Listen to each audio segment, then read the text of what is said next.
right. Howdy, everyone. Welcome back. I'm Wicca. This is Wikipedia, where you get the most authentic trial experience online, exactly as the jury sees it. So we're back in Fort Worth, Texas for day 2 of the Tanner Horner sentencing hearing.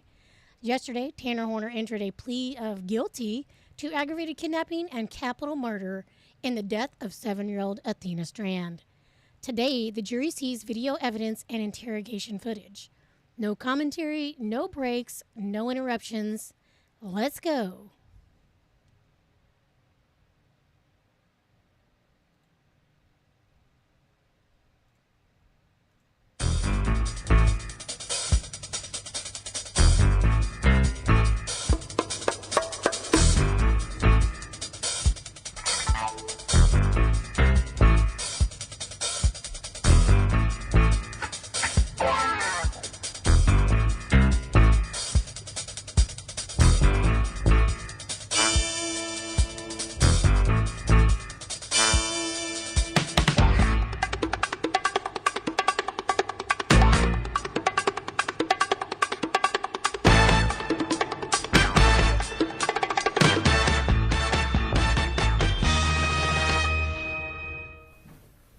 Everyone may be seated.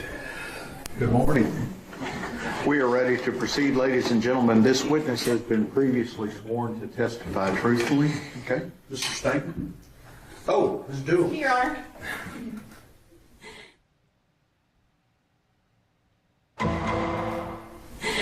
Good morning. Can you go ahead and state and spell your name for the record? Yes, ma'am. Joshua, Joshua, Espinoza, Espinoza. And what is your occupation? I'm a Texas game warden. Now, what does a Texas game warden do? So Texas game wardens are state peace officers. We not only enforce hunting, fishing, and water safety related laws, but we also apprehend dangerous criminals and provide public safety to the people of the state of Texas. Now, are you a commissioned peace officer like our regular police departments? Yes, ma'am. So I hold the same commission peace officer license as any other peace officer, have the same arrest powers as any other peace officer in the state of Texas. Now, what type of training does a Texas game warden have? So Texas game wardens attend a training center near Hamilton, Texas. It's a 8-month academy. We train on the basic peace officer curriculum, everything from arrest, search, and seizure to firearms training, to search and rescue training, boat operation training, quite a bit of extensive training. And what is a game warden's role in a search and rescue type of situation? So Texas game wardens often lead in search and rescue operations across the state, from major events, from hurricanes, flooding occurrences. We actually have a dedicated search and rescue team. And are you part of this search and rescue team? Yes, ma'am. I've been a member of the Texas Game Warden Search and Rescue Team for 10 years now. And so have you done a variety of search and rescues as part of this team? Yes, ma'am. I've done quite a few search and rescues, body recoveries, and victim rescues. And tell us, I guess, just generally, what are these usually coming from? So one of the very first events that I responded to was Hurricane Harvey, Harris County, providing victim rescues and that. And then most recently, the Kerrville floods, the devastating July 4th floods. So are these mostly, I guess, accident-based or? Yes, ma'am, accident-based. Now, what areas do game wardens work? Do you have a certain district, a certain area? So we're assigned by county, but we have statewide jurisdiction. Okay. And so is Wise County part of your area? Yes, ma'am, it is part of my district. Now, at some point where you requested, you personally and the game wardens in general, to assist on the missing person search for Athena Strand. Yes, ma'am, that is correct. One of the Wise County game wardens was on scene, and also I was contacted by Game Warden K-9 Sergeant Chrissy Thompson with our K-9 unit that she was going to be assisting in the search of Athena Strand in Wise County, and I requested permission through my chain of command to assist with the search. Do you recall what date that was? It was December 2nd, 2022, approximately 10:26 a.m. So the search had already been going before you kind of had come to assist. Yes, ma'am, that's correct. Okay. And what information were you actually given when you were, I guess, heading to the scene?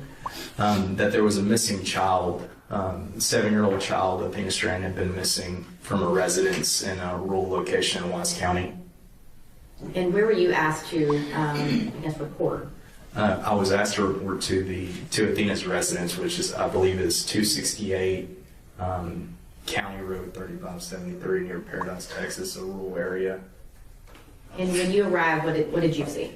There was multiple agencies looking in the bar ditch, looking in the wooded areas around.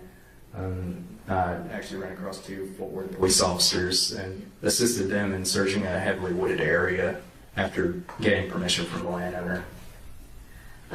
So at this time, you were mostly searching still in and around the victim's residence? Yes, ma'am, that is correct. Okay. At some point, were you contacted by a Texas Ranger? Yes, ma'am. While I was at the residence, I was contacted by the Texas Ranger. Was this still on December 2nd of 22? Yes, ma'am, that is correct. Okay. And have you worked with the Texas Rangers in any type of prior investigations? Yes, ma'am. We frequently work with the Texas Rangers and other agencies in assisting. And do you recall which Texas Ranger specifically called you that day? Yes, ma'am. Texas Ranger Job Espinoza. Now, recognize that those 2 last names are the same. Yes, ma'am. Any relation? Yes, ma'am. He's my big brother. Okay. Do you recall if you've actually ever worked with your brother before? I don't recall if I have. I'm sure we might have crossed paths at some point. And on this specific case, though, was Texas Ranger Espinoza, was he the lead investigator on this? Yes, ma'am. He was the lead investigator. So although he didn't bring you out to scene, he did contact you for assistance at some point? Yes, ma'am. He did. Okay. And when he called you, what did he ask you to do? So when he called me, myself, and Game Warden Casey Pentecost, Wise County Game Warden, and Game Warden Chrissy Thompson were at the residence standing by, and when he called me, he said he needed me to find a FedEx truck and gave me an address and informed me that a FBI agent was following a FedEx truck and that I needed to respond and detain the suspect because he would potentially abducted or kidnapped Athena Strand. Okay. And so at this point, who all was with you heading to this address that the ranger provided you? So myself, Game Warden Casey Pentecost, Game Warden Sergeant Chrissy Thompson, we all were in separate vehicles and were en route to the address of, I believe it was Bethel Road was the initial address that was provided. And at some point did that address change? Yes, ma'am, it did. And do you recall what the address changed to? So Wise County Communications came over the radio and notified of an address on the corner of Hope and Faith Trail. To your knowledge, were they getting information from the FBI that updated that address? I was unaware where that information was coming from. I believed it was from the FBI. Okay. Now, where were you, or did you eventually locate the suspect? Yes, ma'am, I did, eventually. Approximately where were you at? I was at a residence at the corner of Hope Trail and Faith Trail near Paradise. Now, at this time, were you in a marked unit? Yes, ma'am. And did you have your lights on? Yes, ma'am, I had my red and blue emergency lights on.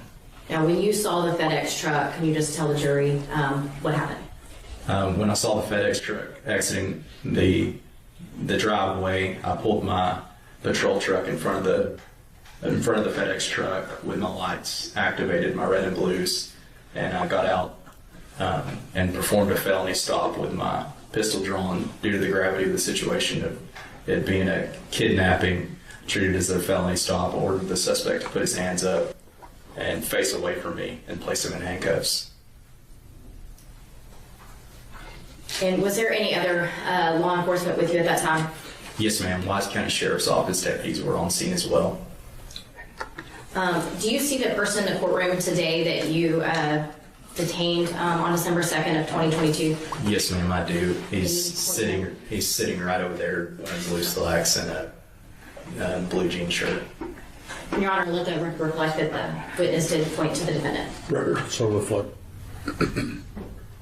Now, at this time, you and the Wise County Sheriff's Office have handcuffed the suspect. What else did you do at that point? So I conducted a pat-down frisk for weapons of the suspect, and once I was sure that there was no weapons, I reached in his pocket and retrieved his wallet and pulled out his identification to positively ID the suspect.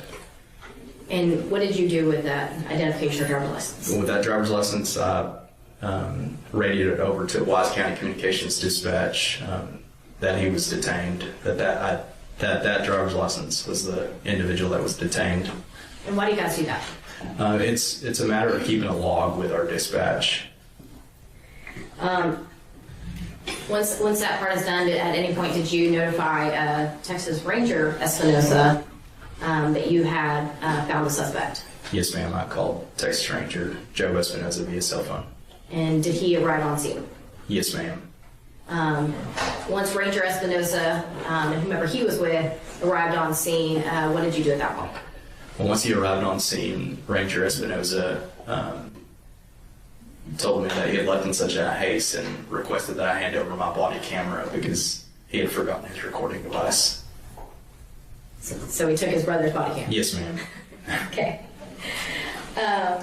At this point, did you essentially transfer custody of the suspect over to Ranger Espinosa? Yes, ma'am, that's correct. Okay. We talked a little bit about this body camera. Were you wearing a body camera the entire time that you were with the suspect? Yes, ma'am. And does your body camera record both audio and video? Yes, ma'am. And did you activate your body camera prior to meeting the suspect? Yes, ma'am. And have you had the opportunity to review that body camera footage? Yes, ma'am, I have. Your Honor, may I approach? Yes, ma'am. Now I'm going to show you what's been marked as State's Exhibit 34. Do you recognize this? Yes, ma'am. And what is that? It's my body cam video on a flash drive with my initials. And this is the same footage that you have reviewed? Yes, ma'am. That's And correct. does it fairly and accurately depict the events where you detained the suspect? Yes, ma'am, it does. Your Honor, at this time, the state offers into evidence State's Exhibit number 34 that's previously been provided to the defense in discovery. Any objections other than those previously tendered to the court? No, Your Honor. Those objections remain overruled and State's Exhibit 34 is admitted. Thank you, Your Honor.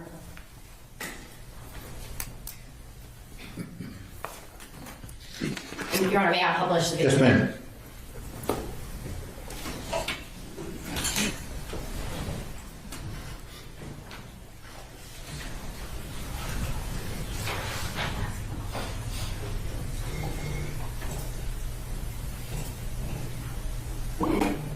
Josh, this will know. I'm going to ask you one quick question while there's no sound.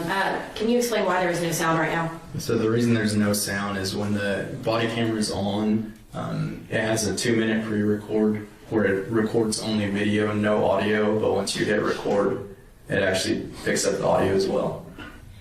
And so right now what we're seeing is you driving, and I guess, what is that you're looking at? That is my cell phone. I'm using Google Maps to find the location. Thank you.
Step out. Step out. Step out. Step out. Keep your hands up. Step out. Turn around. Turn around. Turn around. Face away. Face away from me.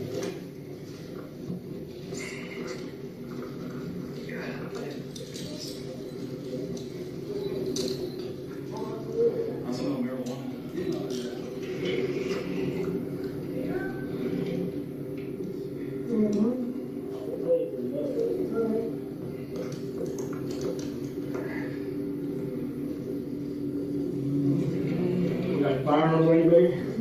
That's what we've got.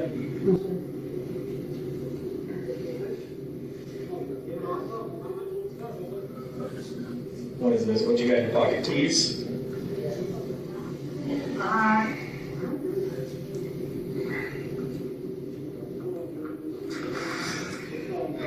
Anybody got a random suspect for a good board? Tanner? Yes, sir. Okay.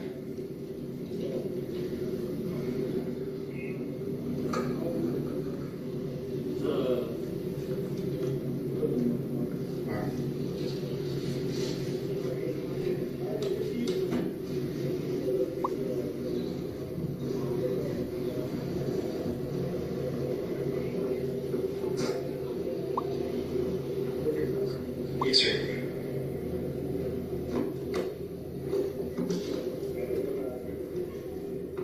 Yeah, Warren, copy. Yeah, Warren. 6417 Watts County. I got a DL for the one in custody.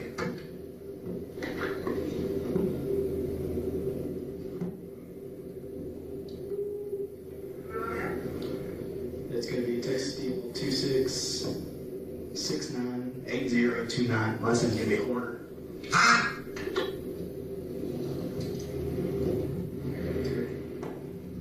Good one. Take your card.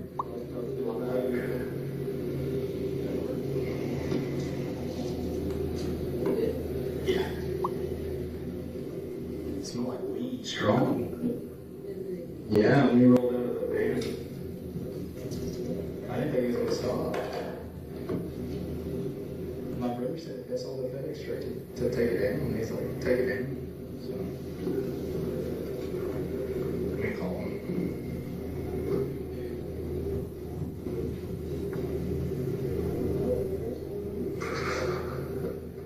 Hey. Yeah, we got him.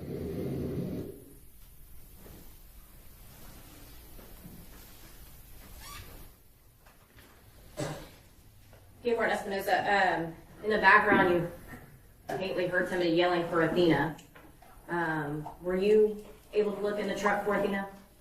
No, ma'am. My concern was officer safety, making sure the suspect didn't have any weapons. There was Wise County deputies that actually made entry into the truck and looked around for Athena. And was Athena Strand found in that truck? No, ma'am. We spoke earlier about you handing over the body camera to your brother Ranger Espinosa. Yes, ma'am. On that video, when you handed the body camera over, will it show you on that body camera footage? Yes, ma'am.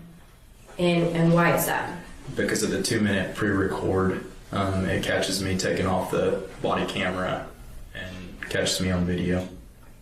And will that body camera footage show, I guess, probably your name on the body camera footage? Yes, ma'am, that's correct.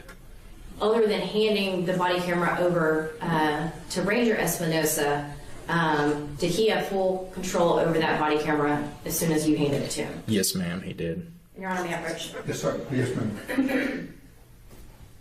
I'm going to show you what's been marked as State's Exhibit 35. And do you recognize this? Yes, ma'am. And what is that? That's going to be my body camera video that Ranger Espinosa took. And as far as your portion where you're handing the body camera off, does it fairly and accurately depict your role in that? Yes, ma'am. And then at that point, Ranger Espinosa is the one on this video. Yes, ma'am.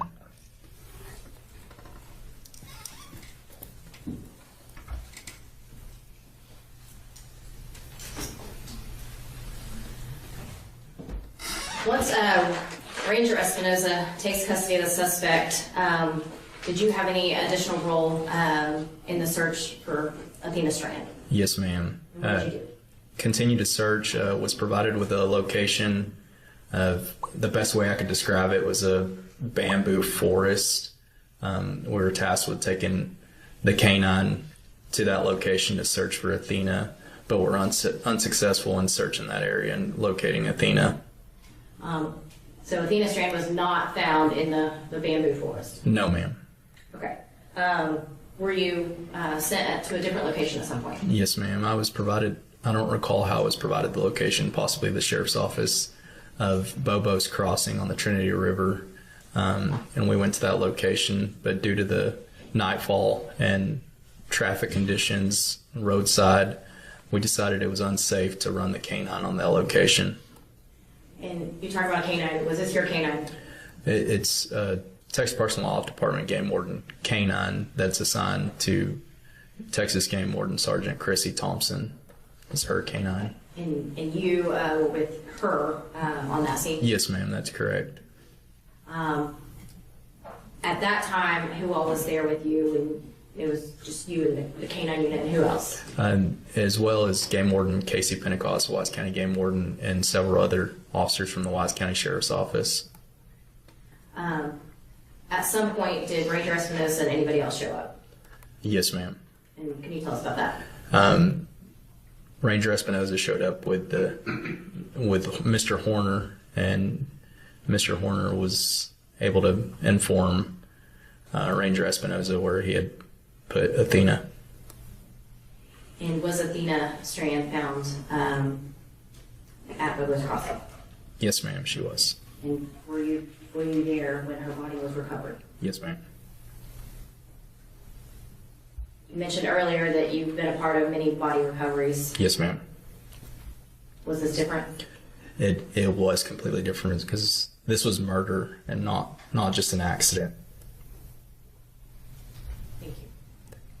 Judge, I'll pass this. Cross-examination. Yes, sir. Good morning, officer. Yes, sir. Just a couple follow-up questions. My name is Steve Goebel. I'm one of the defense attorneys for Lynn Horner. Yes, sir. You testified that you are trained in felony stops, Yes, sir. and you're trained in detaining suspects, Yes, sir. and you detained Tanner without incident, Yes, sir. and he did not resist, Yes, sir. He did not resist. and was not charged with anything like that. No, sir. Pass it, sir. Nothing further, Judge? May Warden Espinosa be excused subject to any potential recall? Yes, sir. Yes, sir. Thank you, Judge.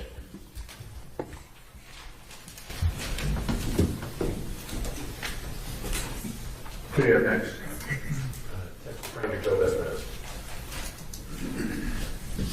Good morning. Morning. Remind you that you were still under oath from previous testimony. Yes, sir, Judge. This witness is previously sworn to testify truthfully.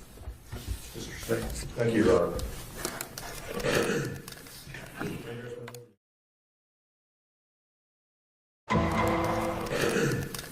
You just heard from your little brother. Yes, sir. How many Espinosas are there? There's two older and two younger, and I'm the middle one. You're the middle? Five total. Yes, sir. The middle child. Yes, sir. Well, it looks to me that we're going to be chatting with you a little bit over the next day and possibly tomorrow.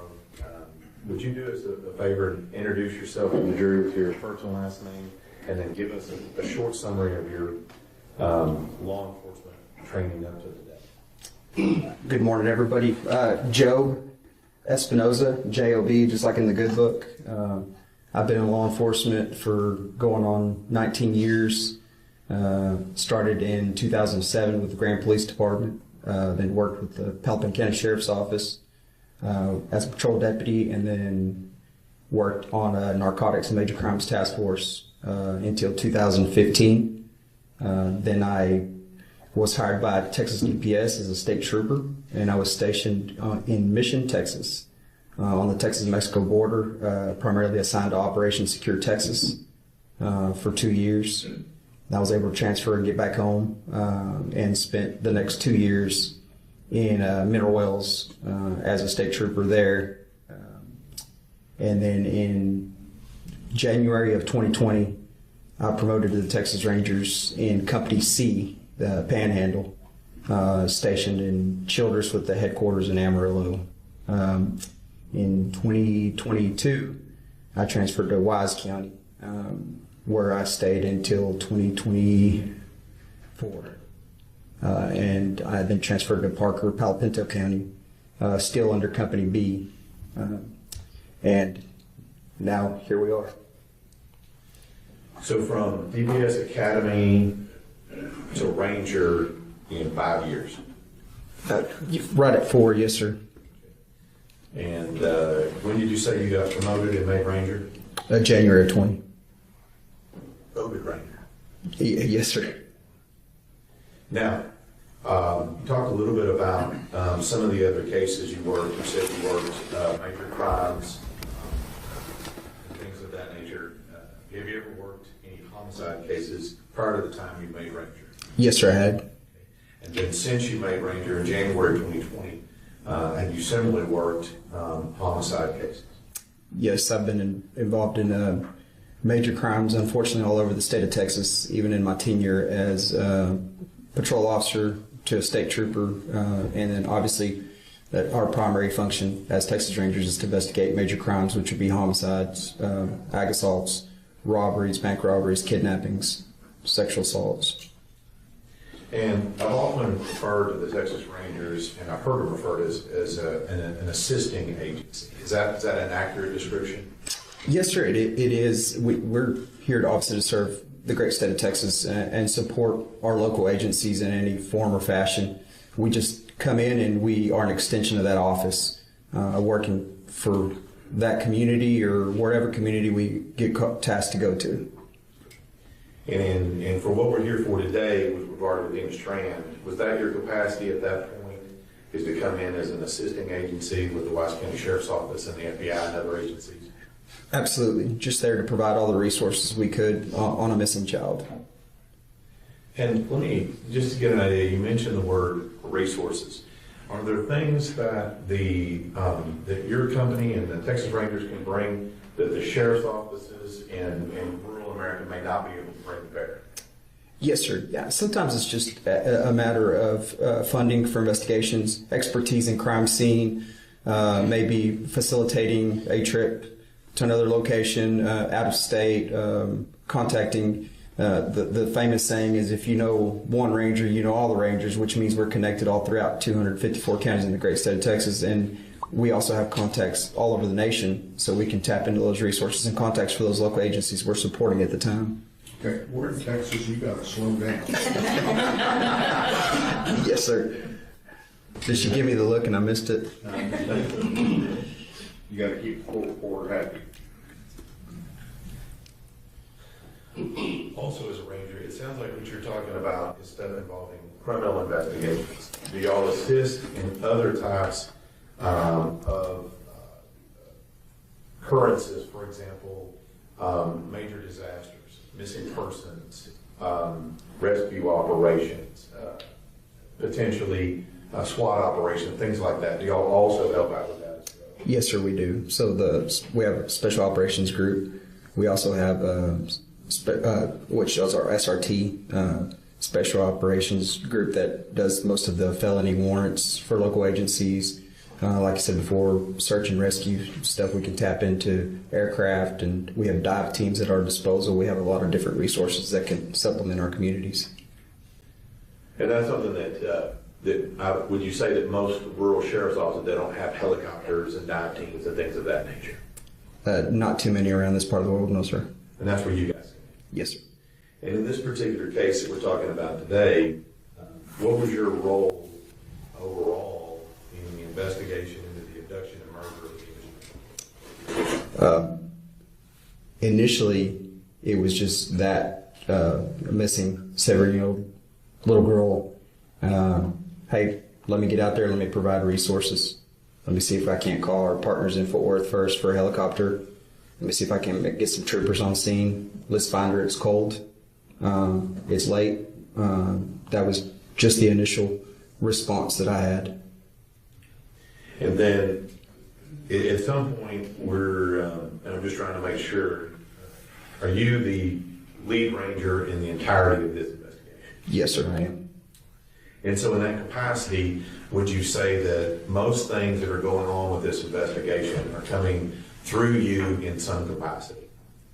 Yes, sir. Yes. So basically, the way that works is when we come in and we're working with that agency, especially when it's something to this gravity or a big scene, we form a command post. And then when I tap into those resources, I delegate out essentially tasks. If I call in a resource, you're going to be given a task or a job or a duty, and then nothing gets done without getting phoned back through the command post. So there's nothing that went on in this investigation that I didn't have a good idea of what was happening or directed that to happen. So we just heard from little brother, and he indicated that. Objection, Your Honor. He is informing a witness what another witness had testified to. Sustained. With regard to your little brother, you mentioned that you give people tasks and things. And did you give your little brother a task in this particular case? Yes, sir. Okay. And what was that task? On that particular day, my brother happened to be one of the closest marked units to the area where the FedEx van was located, and the driver, and I needed the driver detained. So I directed him to that location to detain that driver. So when you're talking about these tasks you're handing out, is that an example of one of those tasks? Yes, sir, it is. Now, let's talk. I'm going to take you to November 30th, 2022. It's been a couple of years. Yes, sir. Do you remember when you first got notified that there was a child missing in Wise County? Do you remember when that was?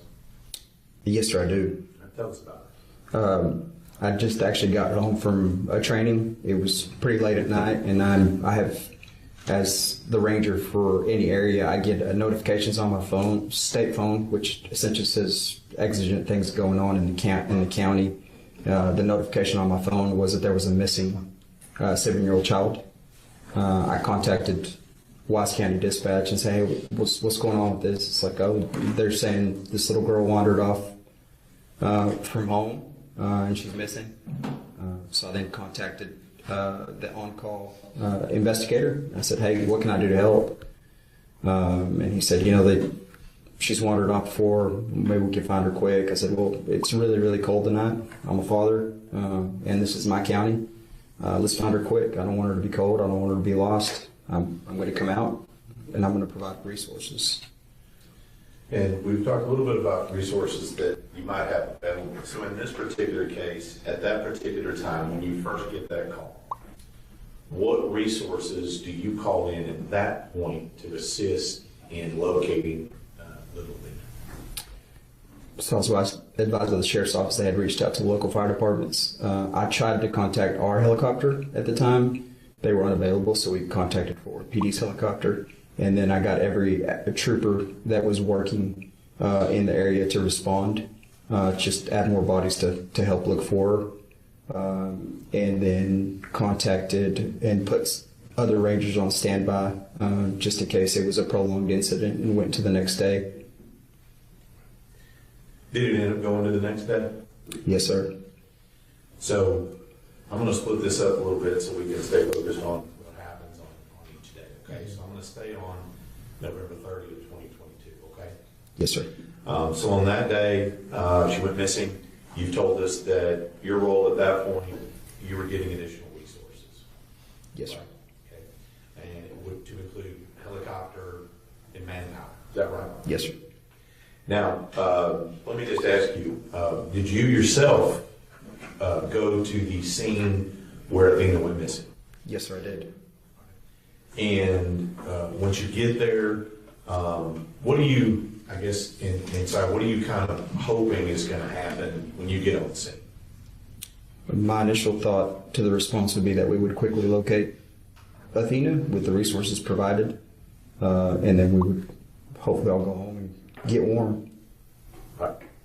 But when that didn't happen, and And do you have any training experience being a ranger in missing persons? Yes, sir, I did.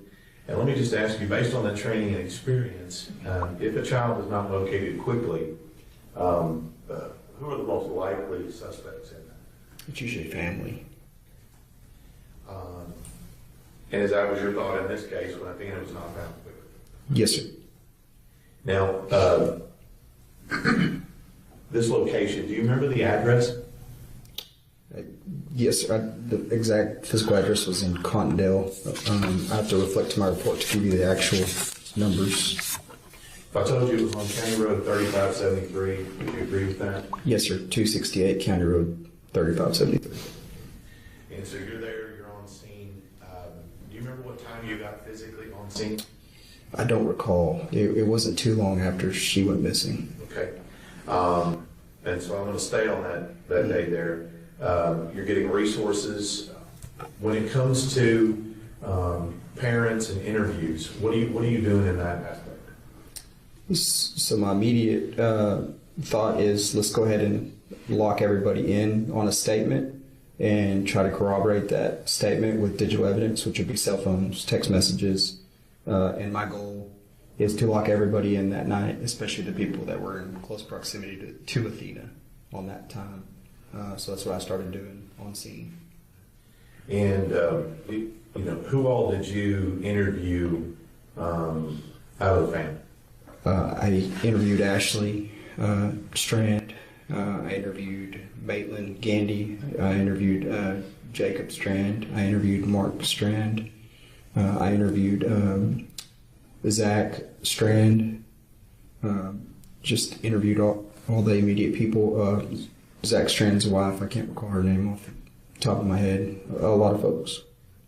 And are you doing that then on scene when you arrive? Yes, sir. And so you interview all of those people. And let me just ask you, was there ever any evidence that a family member was somehow a part of Athena going missing? No, sir. Was there any other evidence that anybody else other than Tanner Horner was involved in her going missing? No, sir. And let me just get you to that point here. How did you go about making that particular conclusion? During the course of my interviews, specifically with Ashley Strand, one of the things that really stuck out to me as an investigator is that I had essentially locked everybody in. Corroborated was that. The only thing that kind of stood out, and stood out to her too, was that a package was delivered right around the time. Objection, Your Honor, that's hearsay. Overruled. That a package was delivered around the time Athena went missing. So that's somebody that could have potentially seen something, witnessed something with Athena. So that immediately went into my notes as something that we needed to look at. And as far as that lead with regard to the package that was delivered, did you begin working that on that first day, that November 30th, or at some time after that? Yes, sir. At that point, we're going on to the next morning. Sun hasn't come up yet, but we need to start moving more resources. In my gut, I just knew we needed to shift this a different direction, which is that somebody had taken Athena. So I reached out to more resources. And when you say more resources, let me, you said it's early in the morning. Would that be the next day, December 1st? Yes, sir. And at this point, have you been working steadily since you arrived on the scene all the way until the sun rises the next morning? Yes, sir. What is going on with the search from the time that those resources arrived all the way until the sun rises that next morning, December 1st? We're still looking. There's nothing's really changed other than I'm bringing in more resources. Okay. Is the helicopter still in the air? Yes, sir. Are the search people still doing search things? Yes, sir. So we talked about this package, okay? And who are you working with on running down that lead on that package? Who are you working with? So the next morning, just to elaborate on that, I called United States Marshal Service, DPS CID, the FBI CAS team. I got additional troopers. I got additional rangers, and I also got our Special Operations Group rangers to respond to the scene. And as I delegated the tasks, I was informed that there was FBI agents in Fort Worth that could be tasked with identifying who delivered the package to the residents. And my main objective was like, who delivered it? What did they see? And that's what I was going to ask you next is, what kinds of information were you looking for from those assets that you brought in? So again, like I said before, everybody was tasked, different tasks. The United States Marshal Service and DPS CID were tasked with a canvas, which would be essentially a canvas in all the houses, registered sex offenders, anybody in the area. Troopers were tasked with the same thing. Texas Parks and Wildlife was tasked with water resources and canine resources. And the FBI was tasked with the digital evidence, and then that evidence on that package, or just essentially identifying where it came from, who delivered it, and what they saw. And is that the kind of questions you were asking with regard to this particular package, this box? Yes, sir. Who delivered it? When they delivered it, things of that nature? Yes, sir. And just why is that important? More than anything, to me, initially, it was just, it's another set of eyes, right? What did you see? What was there? Is there something that we need to be looking for that we missed? I need to know that from everybody in the area. That's the same thing with the canvases and everything. Is there something I'm missing here? Is there something we're missing? Did somebody see Athena? That's the main thing we're looking for. So you and the FBI and these other resources are working on this, and were you able to identify through those resources who the company was that had delivered the box to the Strand? Yes, sir. Were you also able to identify the person operating the vehicle that delivered the package to the Strand? Yes, sir. And again, are those all things that you were going to be relying on at a later date when you continue this investigation? Yes, sir. So, can you tell us who the parties were that were involved in the delivery of this box to the Strand? So, we initially found out that FedEx had delivered the package, but there was a company called Big Topspin that essentially contracted for FedEx and hired delivery drivers. And then so that kind of spun into getting hold of Big Topspin to see who actually was the driver that delivered that particular package. And who was that driver? Tanner Horner. Is that the same Tanner Horner sitting in the courtroom to my right at the end of the table? Yes, sir. It is. Now let me ask you, as part of your investigation, do you know who was the first person to contact either in person or by phone Tanner Horner as part of your investigation? Yes, sir. And who was that? Patrick McGuire. And was he the one working on it from the FBI side? Yes, sir.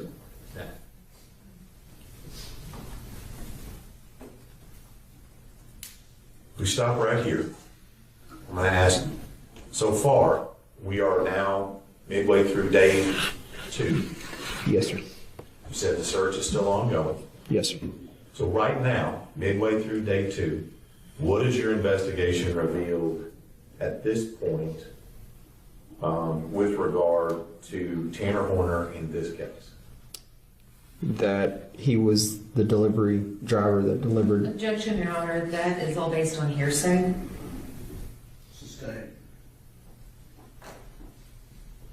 What do you know about the package that was delivered to the Strand?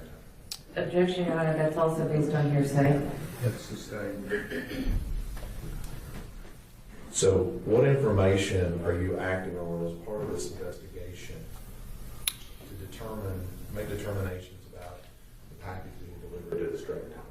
Objection, Your Honor, that's also based on hearsay. I'll let him answer that. Go ahead. That essentially a driver from Big Topspin delivered the package as a contract through FedEx. So when you got that information, what did you think, what were your thoughts about when you got that information about the package? We've now located who we believed was the delivery driver for that package. So the next course of action was, let's call him up, see what he knows, see what he saw, see what he says. Now at that point, you're not part of that. That's the FBI.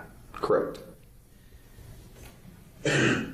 So what was going on, and not necessarily getting into who told you what, but what was going on in the investigation? You said you contacted this company, Big Topspin? Yes, sir. And they're the contractor? Yes, sir. Anybody else you're contacting at this time with regard to information from the vehicle? Yes, sir. At that time, as we moved forward in the investigation, there were some key things that stuck out to me. Particularly, there was the driver, Tanner Horner, had made very detailed statements about a green van. So obviously, we have to act on any information we get. We put out a be on the lookout or a statewide bolo for that green van. We also, at this time, we had transitioned to DPS aircraft. I had them flying nonstop. They were tasked with also locating any green vans in the area. And then we also wanted what we called a stop delivery report for Mr. Horner. And then we were also doing tower dumps in the area to figure out what cellular devices were in the area at the time.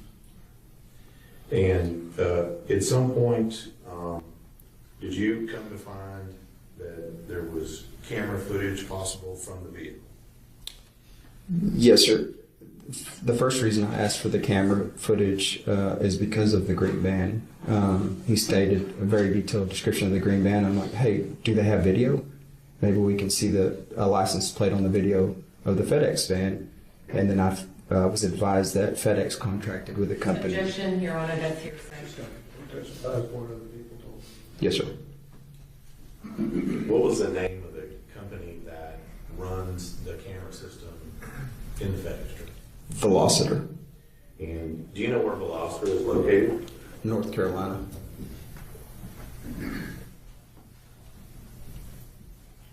And who is your contact at Velociter? My contact at Velociter, I have to go back on the notes to specifically remember. May we approach? Yeah.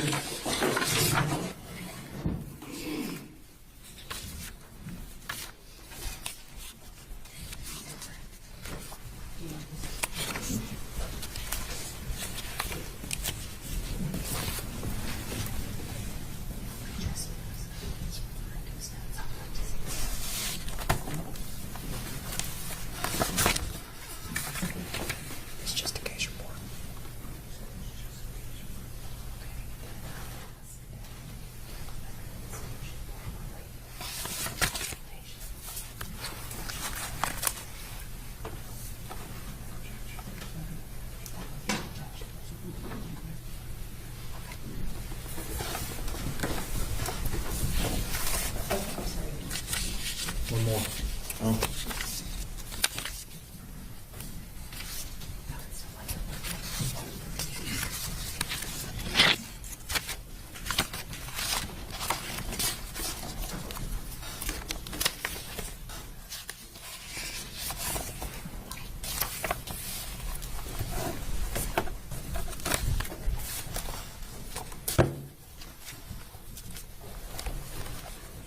Right there.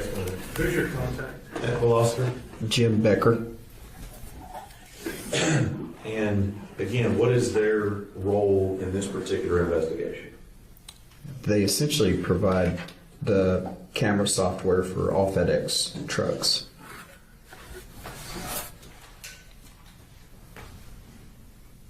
And during this investigation, I've asked you before about certain things you're relying on in the investigation.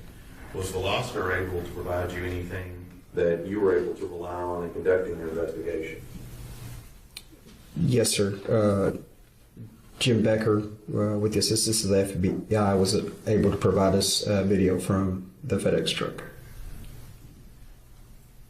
And let me just ask you, how much video were you able to acquire at that time? At that time, it was just 2 short clips.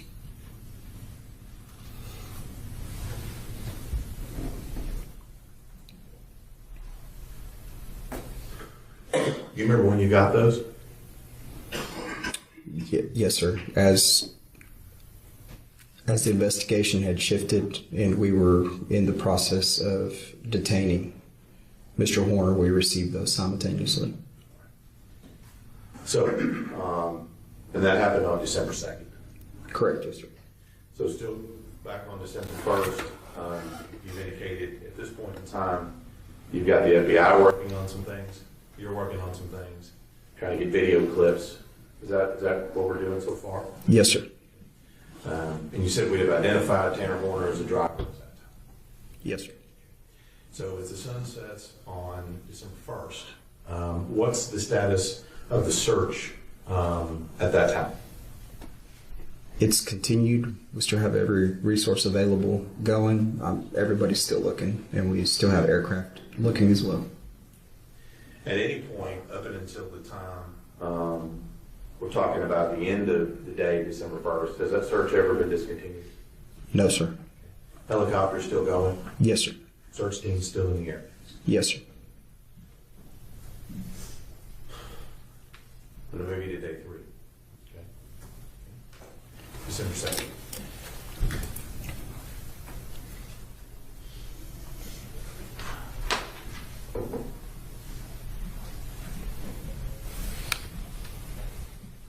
As the sun rises on day 3, December 2nd, 2022, where were you in the investigation into Tanner Horner? We figured out and locked in the majority of the people we needed to speak to, which were bus drivers, school teachers, neighbors, canvassed everything we could, and there was things that really stuck out about Mr. Horner's statement.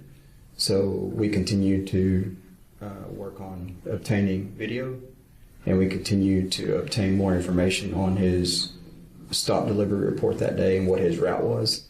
And we also had the FBI CAS team working on the digital evidence for the FedEx truck in particular as well. Now, at some point, was he detained as part of this investigation? Yes, sir. And what did you rely on to detain him, to question him in this investigation? One thing we figured out through the CAS team and the digital evidence, it showed... Objection, Your Honor, that's hearsay. Sustained. What information did you act on in making the decision to detain Tanner Horner? It was a combination... Your Honor, that's also hearsay. That's sustained also. What time was Tanner Horner detained? Approximately 3 p.m. Were you involved in making the decision to detain him? Yes, sir. And so, were you present when he was, at least sometime when he was detained? I arrived shortly after he was detained. Let me ask you, do you remember what time you first meet Tanner Horner?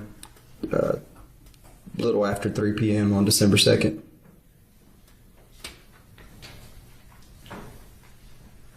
We've already said you see him here in the courtroom. Does he look the same as he did when you first saw him back in November of 2022? No, sir. He's significantly skinnier, lost a lot of weight.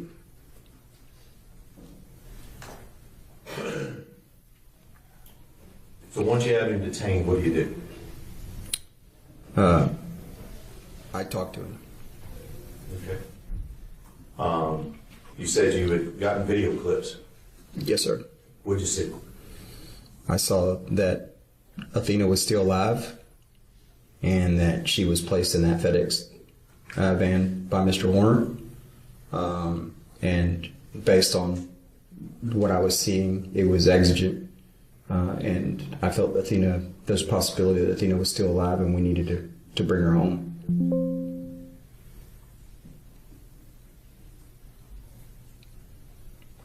And according to what you witnessed, when did he take her and put her in the back of the truck?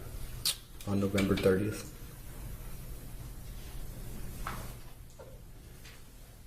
Now, let's talk about these two trucks and clear something up here.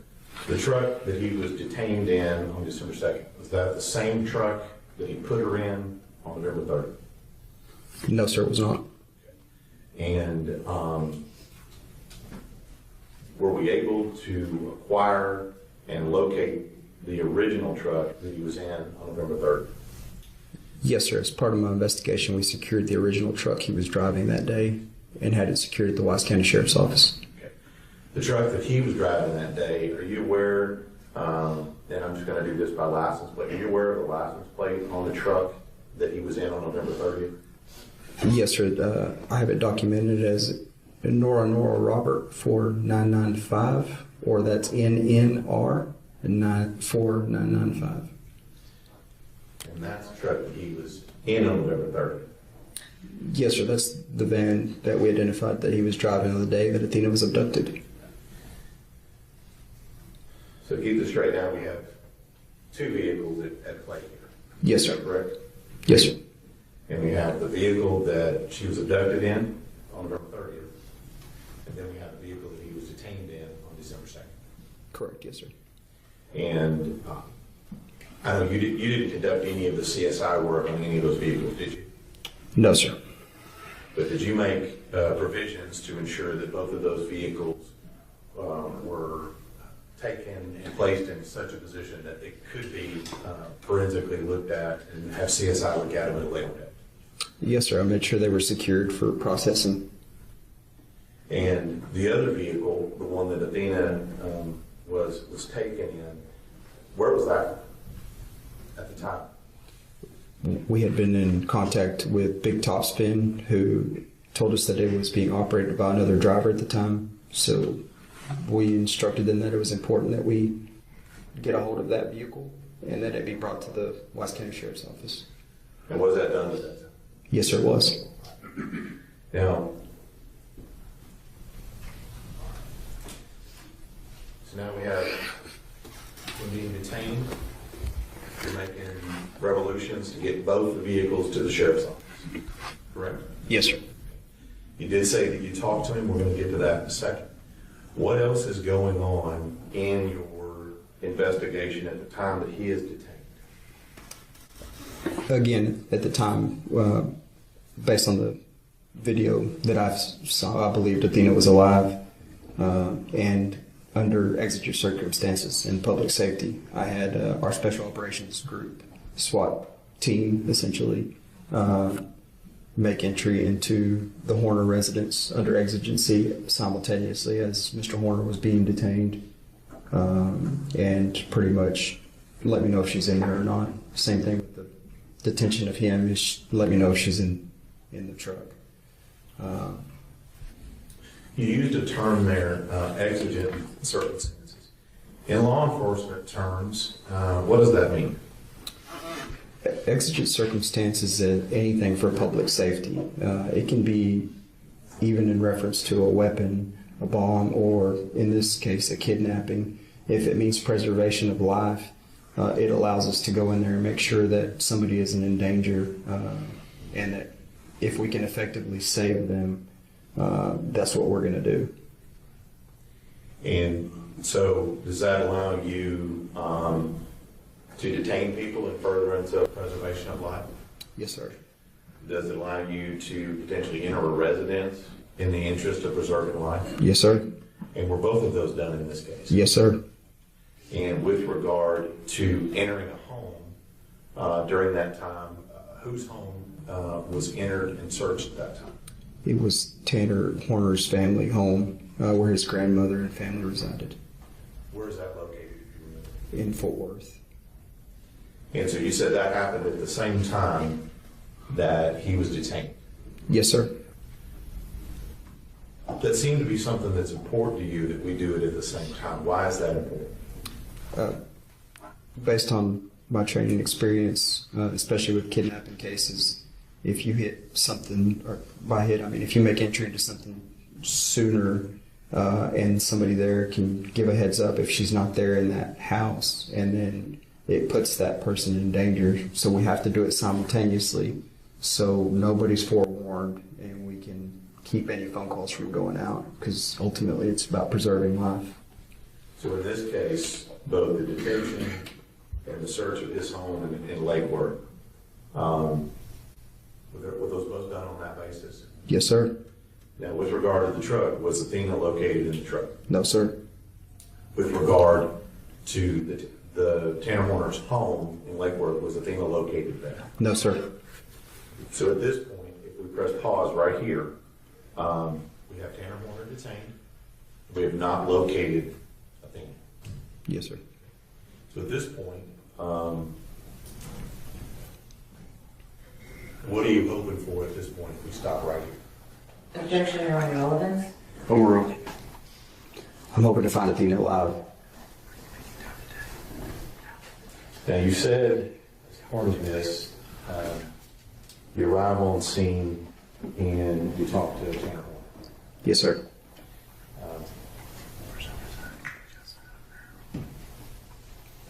Was all of this recorded? Yes, sir. How was it recorded? At that time, based on the fact that I'd be conducting an interview or speaking to a possible defendant, I acquired Game Warden Espinosa's body camera. That way everything would be documented on audio and video. You reviewed this body cam footage? I have. And let me make sure, because we're going to have a few videos here. You have body cam footage on your brother's body cam that you took on scene, is that right? Yes, sir. Now, my understanding is we also have additional videos from the Wise County Jail and then outside the Wise County Jail as well. Is that correct? Yes, sir. And so let me make sure that I have these videos correct in my head here. We have video of the body cam, and that takes us from, and I just want generally here, from the scene, and when does that one end? To the interview room at the sheriff's office. And then the next video would begin In the interview room. in the interview room and go until when? Then it picks up from the interview room into another body camera. Wise County Sheriff's Office got a camera to a field interview. And then the next video would be from when to when? The next video would be from the field back to the interview room. Okay. And then at some point, did you have another interview on December 7th? Yes, sir. Then there was another interview with Mr. Horner on December 7th. Okay. So that's the videos that you're talking about. Yes, sir. And have you reviewed all of those in preparation for testifying in this case? Yes, sir, I have. Let's take you back. You've got Athena Horner detained outside Paradise. What's the first question you asked? Where's she at? What's the second question you asked? Is she alive? Let's talk about Tanner Horner's answer to the first question. Where's she at? What does Tanner Horner tell you when you ask him where's she at? I can show you. When it comes to the second question, is she alive? What is his answer to you? That she wasn't alive when he put her in the truck. Was or wasn't? Was not alive.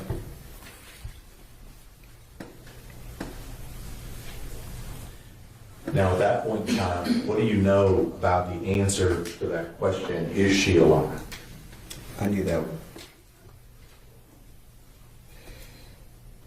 I didn't know if she was alive or not. You said you'd seen a clip on that day with her alive in the vehicle. Yes, sir.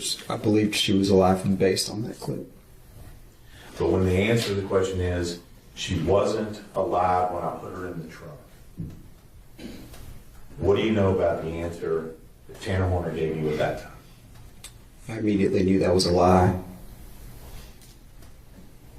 Because you'd seen it on the clip. Yes, sir. Now,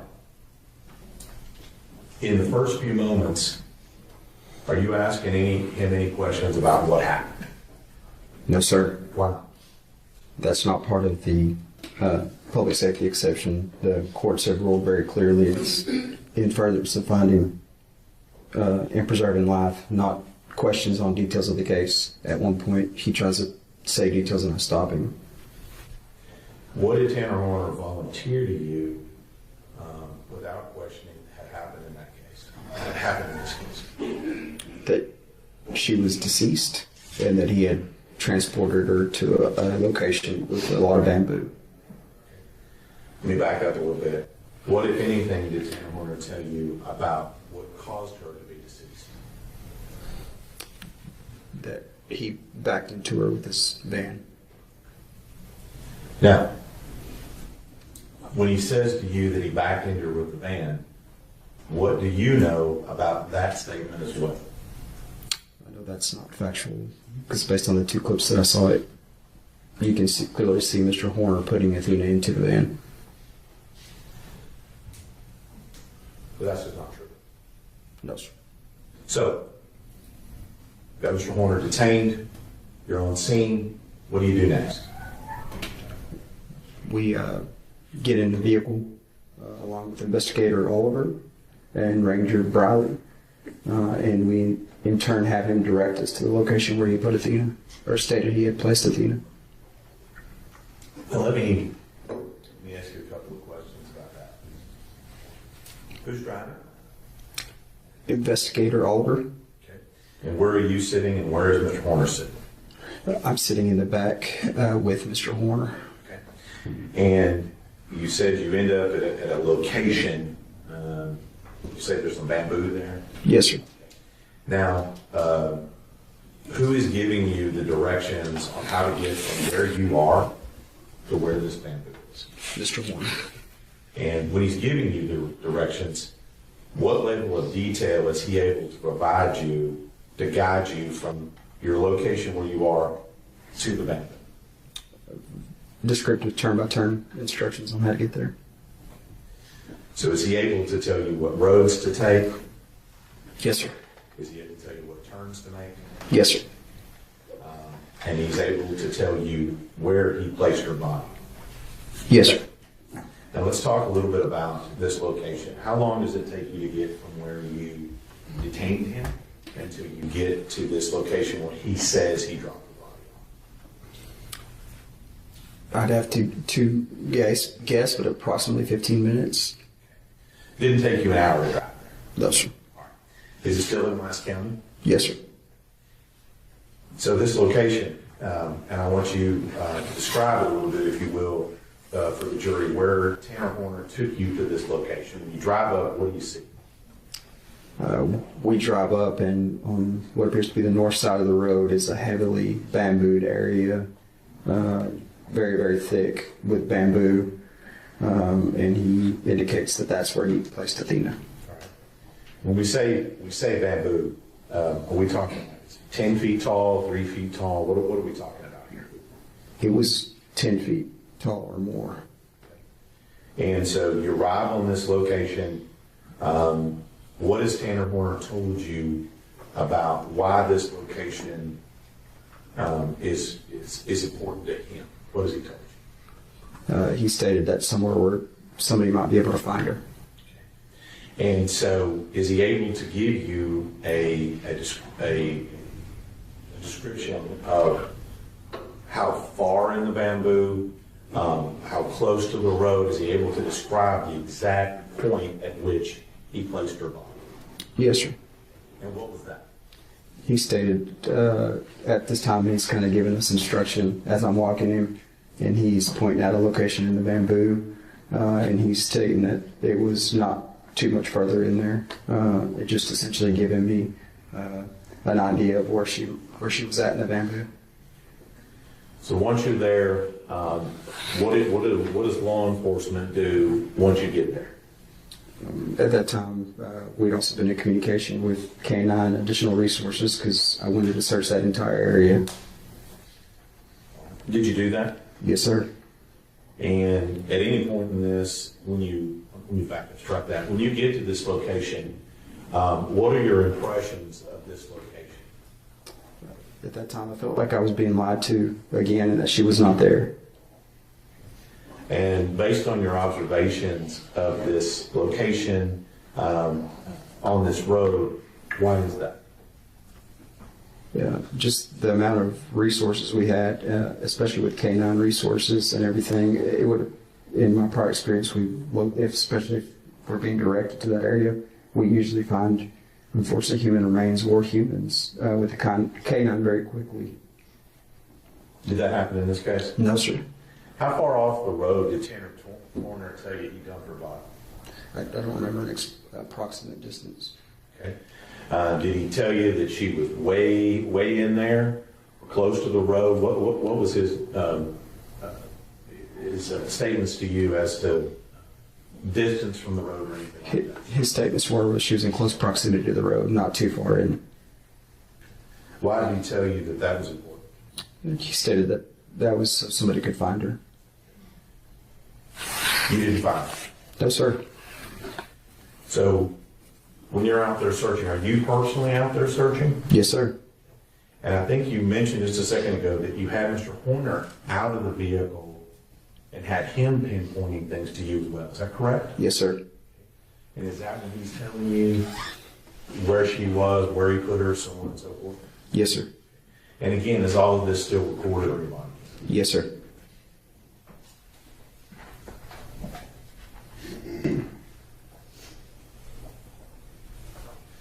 During this time where you've been taken to this location where all the bamboo is, how many times do you think you asked him if this is really where he dumped her? Numerous. And each time in this that you ask him that, what is his response to you? That's the location. And what level of confidence was he giving you when you're asking these questions? High level of confidence. And in fact, was he able to point at some point to where he had put her? Yes, sir. Still no Athena? No, sir.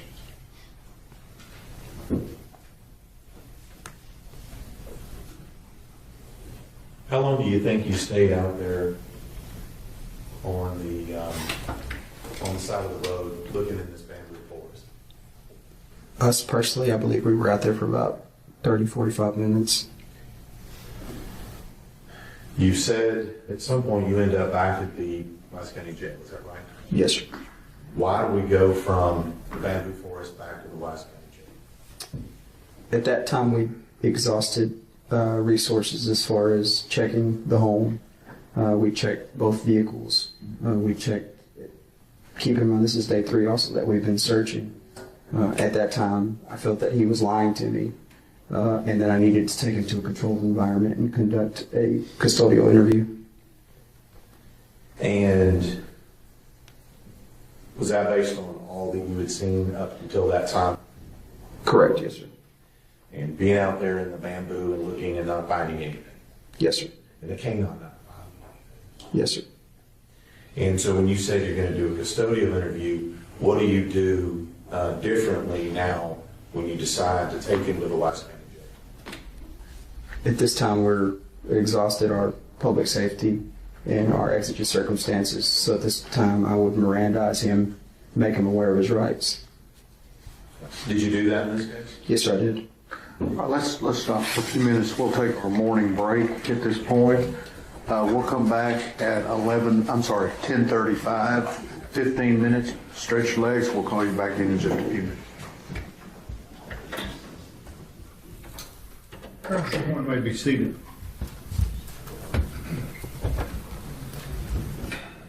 27 years I've been watching juries coming in and out, and it is so fun to see. He kind of likes to move around, and he likes to sit in the same seat. So, we are ready to proceed. Mr. Stank. Thank you, Ron.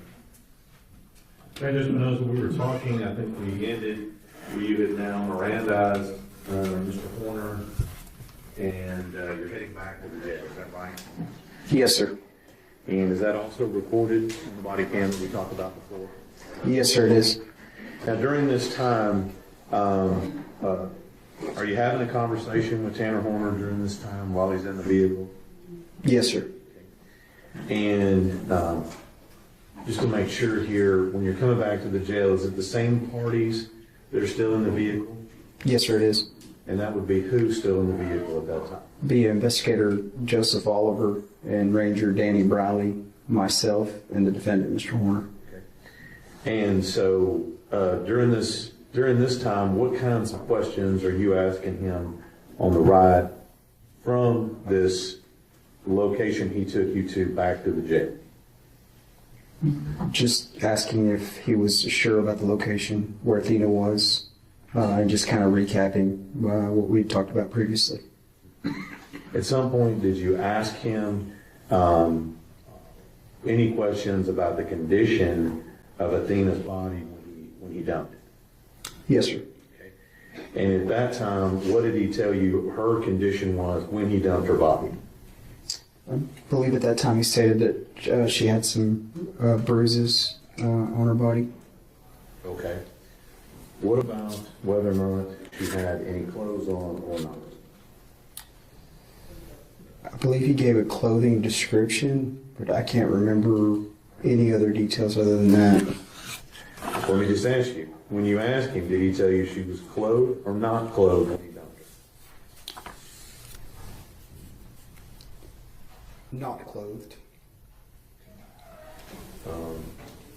Now, again, all of this is recorded here. Were you there at the scene when her body was recovered? Yes, sir, I was. And during this time that you're talking, in between the time that you went out there, you got the body cam, during this initial conversation, if you remember, what was Tanner Horner concerned about or worried about that he expressed to you at that time? In which interview you speaking? In the first interview, the one from when you initially detained him all the way back to the jail. What was he communicating he was worried about? I don't recall. Now, during this time, what was Tanner Horner's demeanor during this time when you're coming and questioning him at the roadside and then coming back to jail? What was his demeanor? He was pretty composed for the most part. He was articulate and continued to speak to me.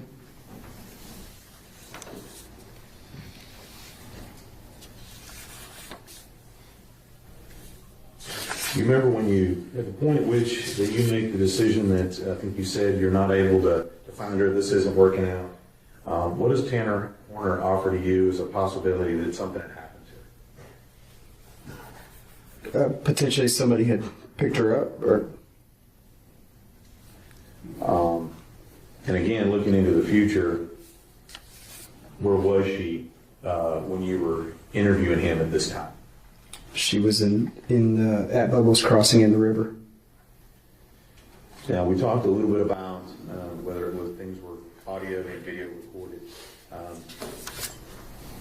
Judge Rand? Yes, sir. I'm going to show you what's been marked as States 35. Can you tell me what that is and whether or not you reviewed that? Yes, sir. This is Joshua Espinoza, the game warden's body camera, and it's labeled Field Interview 1, and it has my initials on it. And what are those initials tell us? That I've reviewed it. And is that true and correct? Depiction of what you saw and witnessed on that first video we talked about from the detention until you get back to the jail? Yes, sir. If we don't, please exhibit 35. Any objections other than those previously given to the court? No further objections, Your Honor. Those objections remain overruled and States Exhibits 35 is admitted.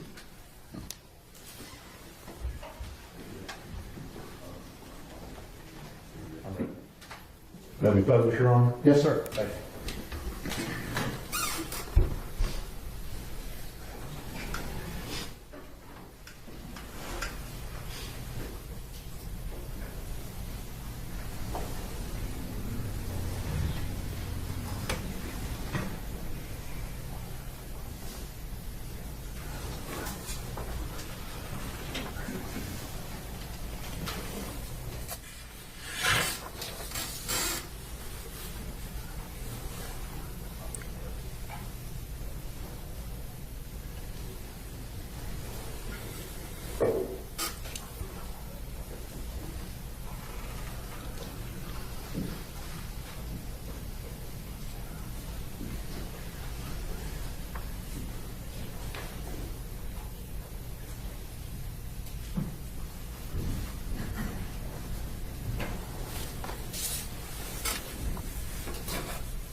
Maybe.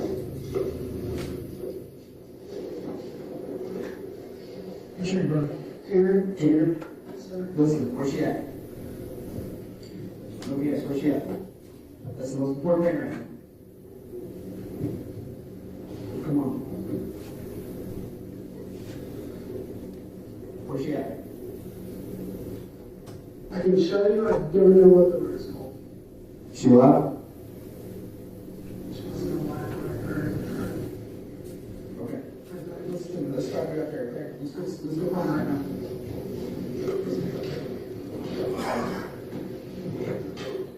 Jimmy, passenger side.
Right, feedback. Right, can you go?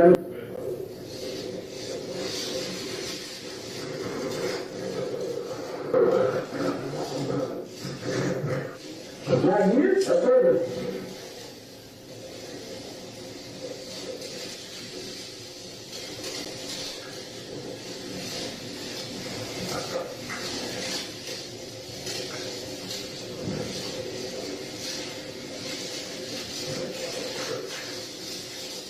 You sure you want 3 minutes? Let's not break down in the middle.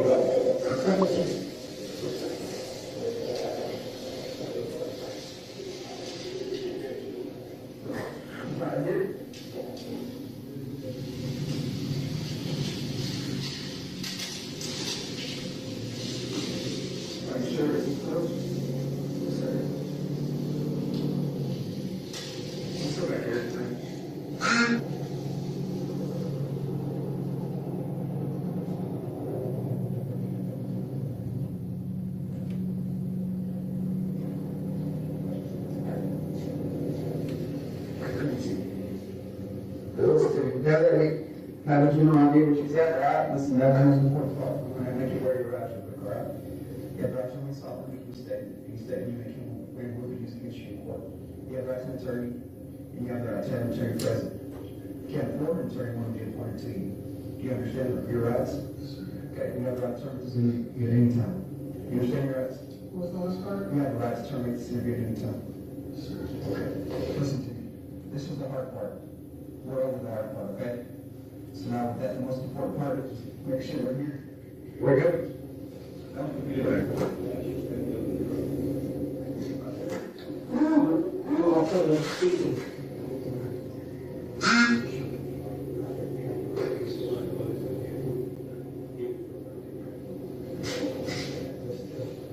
Where's she at?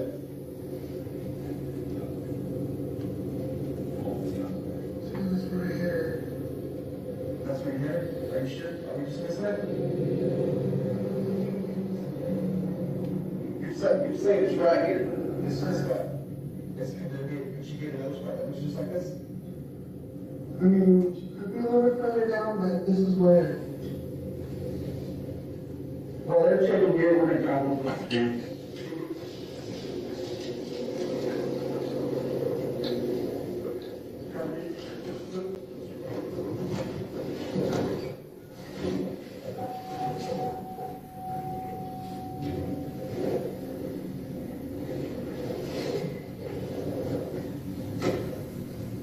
There's a trash can in the mailbox here. You see that?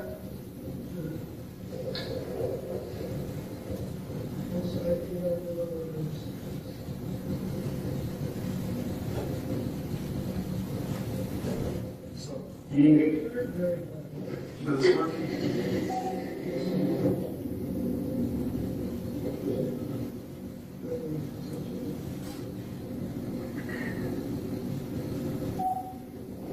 Good.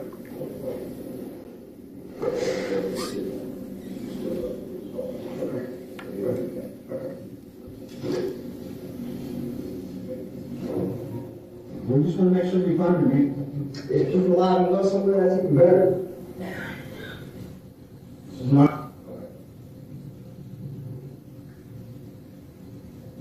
We'll get into all those details later. Are you sure? Your father, she's in there?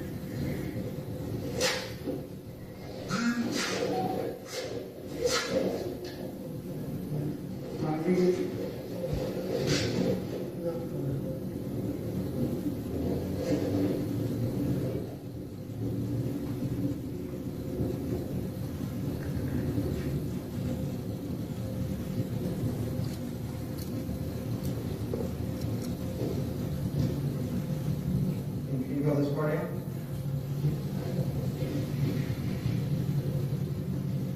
Yeah. Good.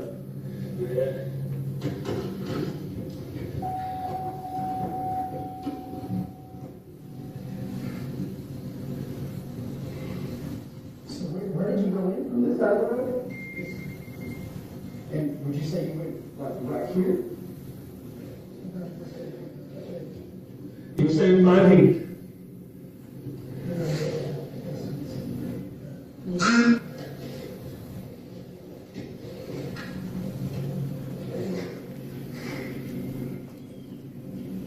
maybe we can get the dog over here.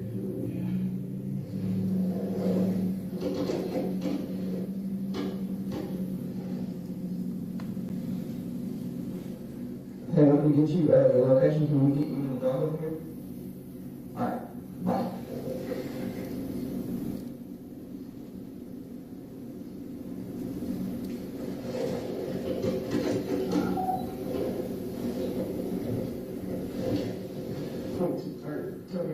Where about?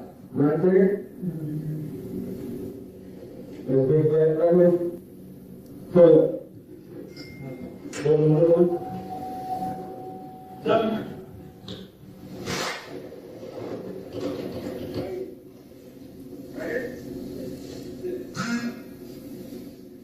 Look, you have anything? Which one?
So, what she said was there any confusion about where we might have put it? And she's not alive. Okay.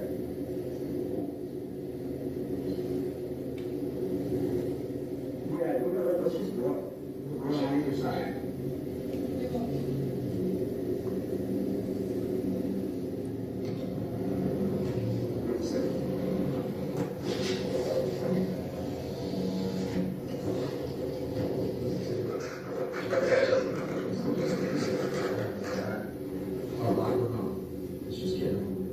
That's all that's important. You understand that? That's all that's important. Trust me. You can trust me. Okay? There's always a reason for everything, right? Too many times we get all excited. You know, look what happened if the dog was alive. Alright? We'll get there. Right now's another time. Right now, let's just get there. Very important. Do you agree with me? Okay, perfect.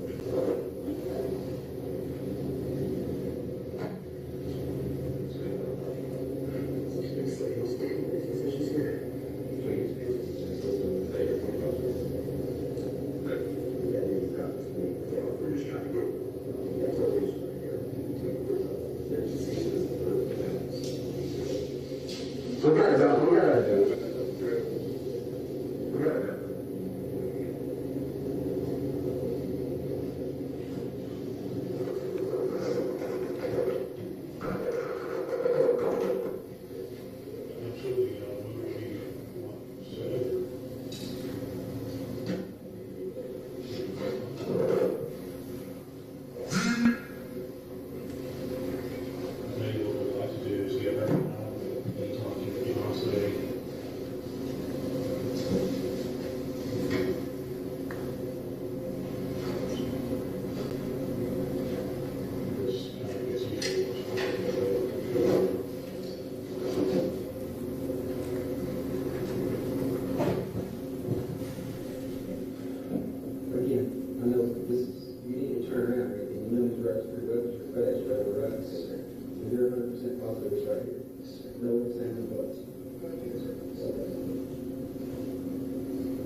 what? Maybe no.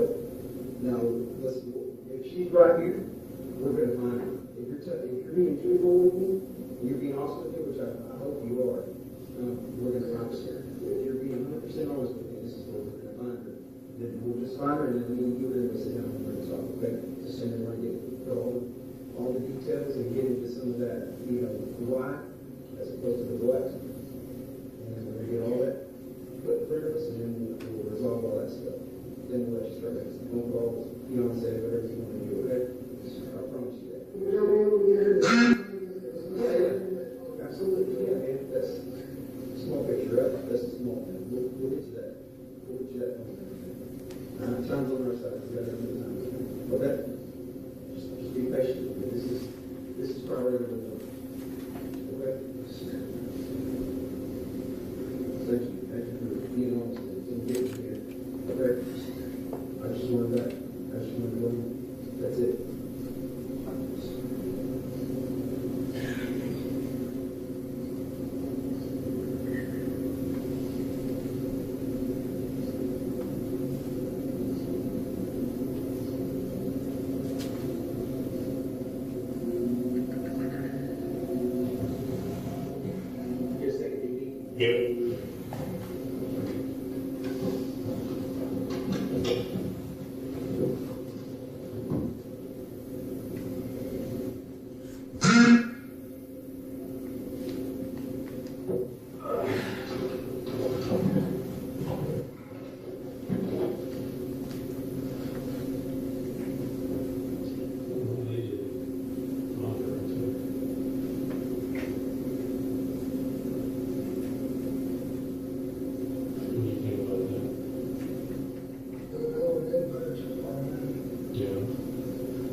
So you're 100%, but I'm saying if it doesn't pan out or doesn't work out, we're gonna go through your entire vote right here, but I think it will. If you're telling me it is, then I'm gonna take a look for it, okay? All right, I trust you. We got some resources coming in, that goes up under fashion on this, okay?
Spring turnarounds isn't so bad.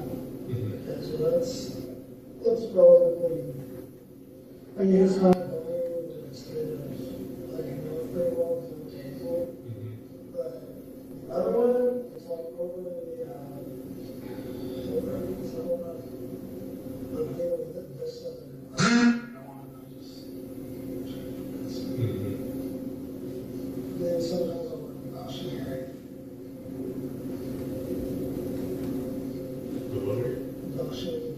Oh, yeah, yeah.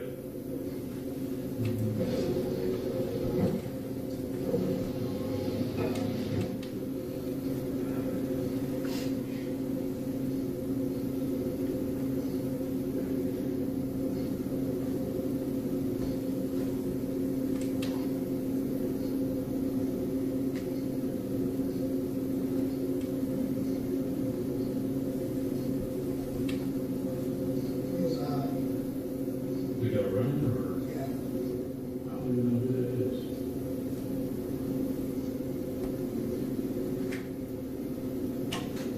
Dude, she should be right there.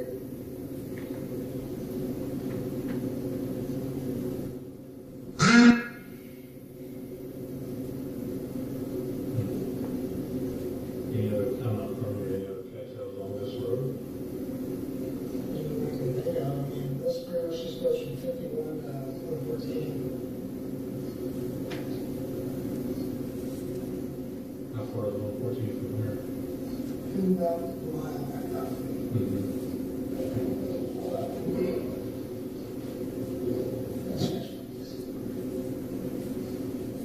You scratch face? Never just did.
we have to say, just make sure it's your reality. Does that make sense? It's your reality, your truth. That's probably the most important thing when we're talking to Joe. This was my reality. This is my truth. This is what happened. It's a less exhausting process for you. I was watching you when Joe walked up the truck and asked you where she at. And your response was really good.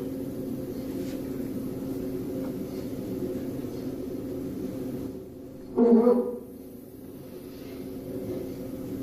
Go ahead.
Right now, I just want to pet the dog.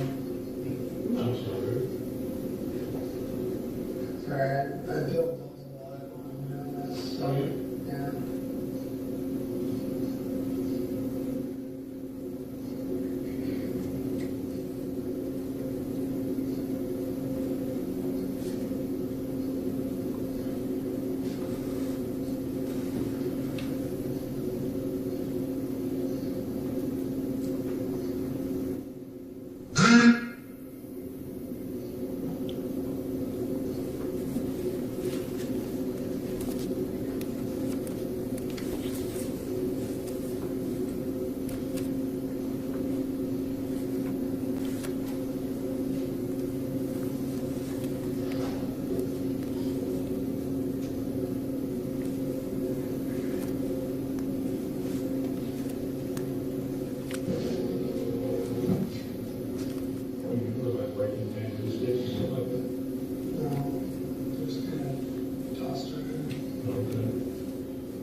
If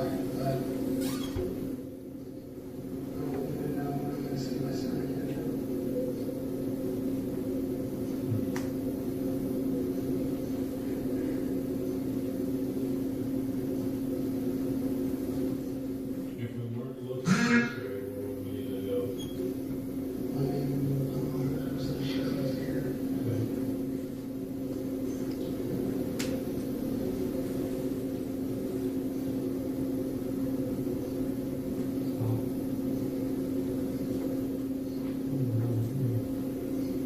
Seems like this many people that would run there, right? Maybe it should have been like easy, just step every couple steps and find it.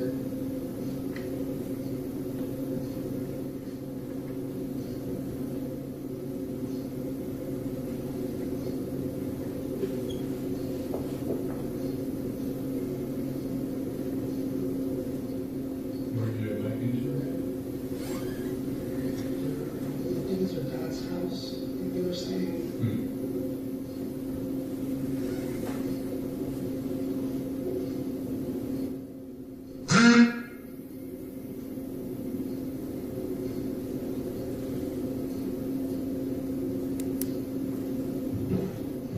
Pretty dark when you did it? It was pretty dark. Is it any all there, your keys? Like I said, I've stopped by this exact little rush area.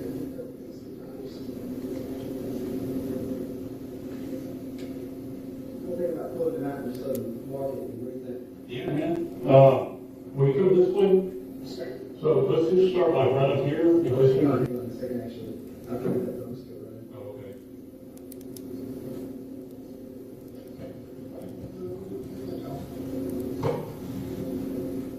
Once we find it, it's a good idea.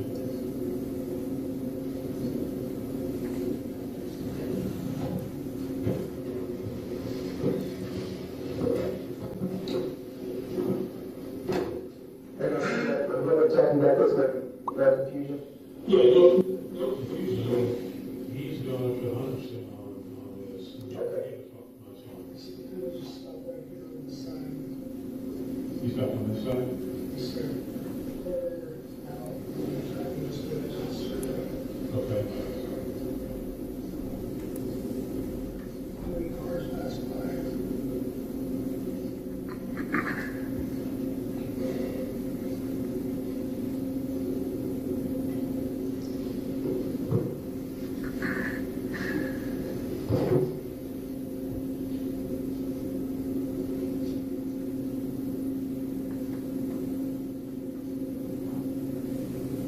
And how long ago was that?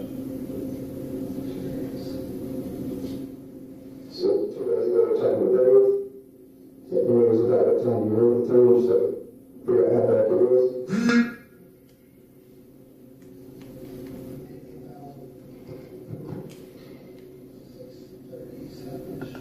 Six 37, okay. So it's actually pretty done, it's 37. Also starts going down 5:30. It's kind of dusty.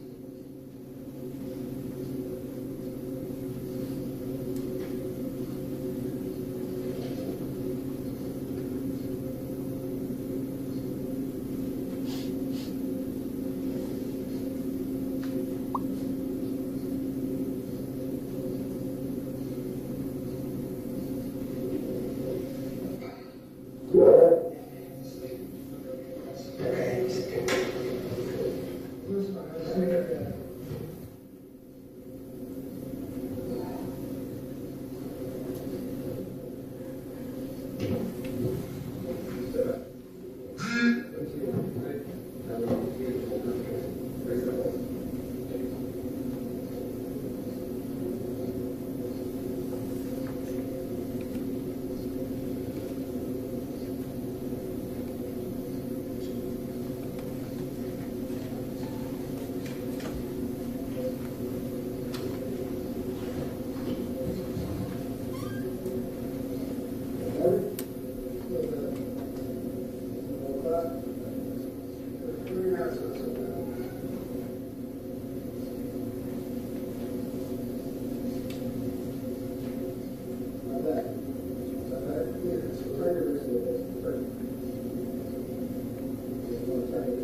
first into the face, but it's going to be enough. You can be on. Just give these guys what you know, and Realistically, what am I looking at? I don't know. I mean, for example, let's just, I'll give you some, say you're saying she's here, but she's not, because you know she's somewhere. It's just something just hypothetical. Those kind of things would go against you, you know, in terms of punishment. You know, if you screw them off for, 3 hours at a location he knew she wasn't at. So, if that's not the case, or if it is the case, I mean, I would say, kind of stop now, let's go where she is if she weren't here. You want to do everything you can to be truthful, to minimize the impact on yourself. So that's what I do. I encourage people to kind of like chat with me, hey, let's get it out here so we can minimize the impact on ourselves. Tell us anything to answer the question. What are you looking at? Because your question was, what are you looking at? I'm like, I don't really know, because, we haven't found her, we haven't found her with the information you've given us. Do you think we will find her here? Sure, I'm surprised I don't have to write.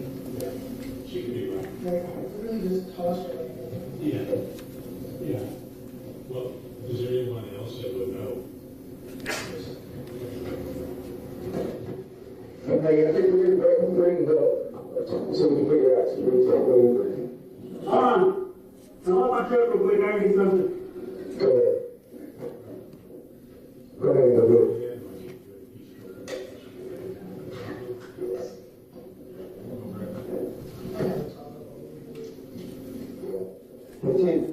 What you said, what we can retrace the steps. Because I can tell you how to get to places, but I can't tell you. We'll be in the passenger side of it?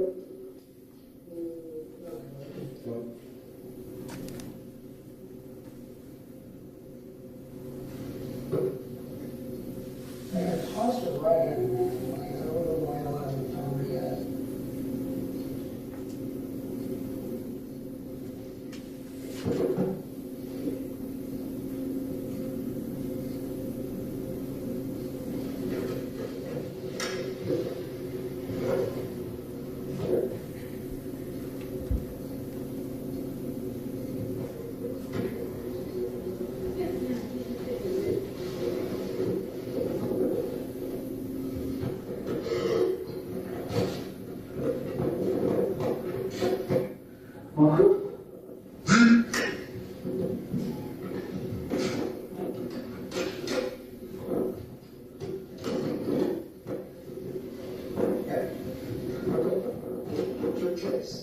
You're going? Yeah. What do you think?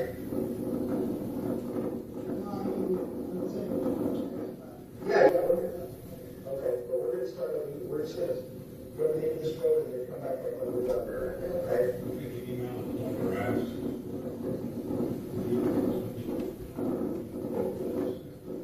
Me and Pete love this.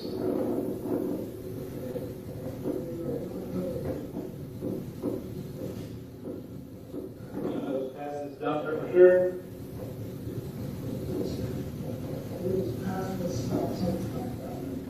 Let's turn around. Hey, hang on a second, go right up here. I'm going to ask this fellow something. Okay.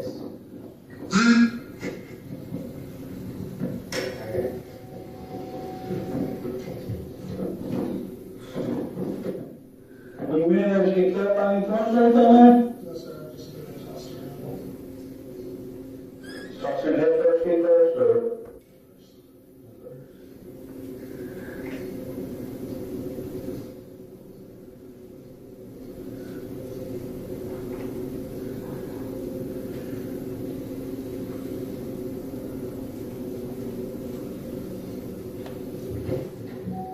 Okay, that's all right. We're looking to them, so what's the grant?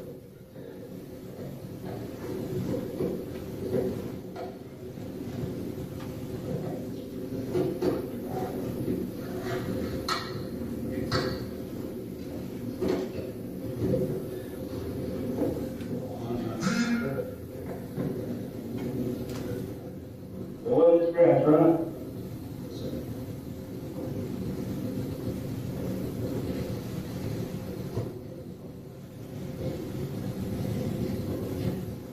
About this is kind of tough, right? We talked about where it was a special, but it wasn't. You go up on the side of us, did you? So go this way, right? And you're sure you are 21.3, it's 21.3. Not censure. Yeah. Trying to do something out there.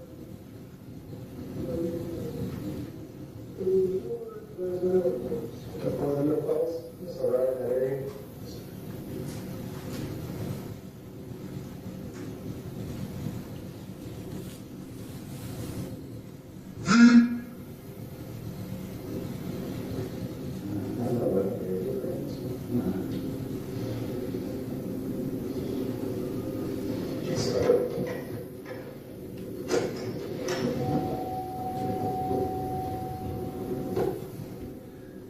He's unlocking.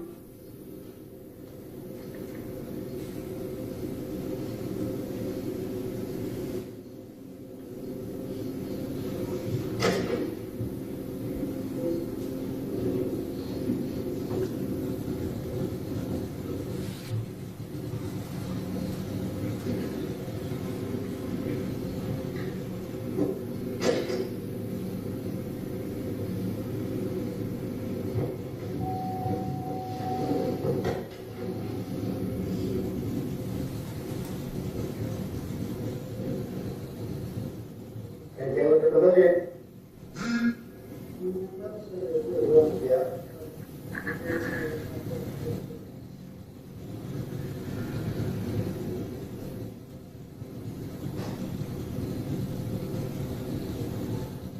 Because it turns into a curve right here. Did you go this way after you jumped the rope? Okay.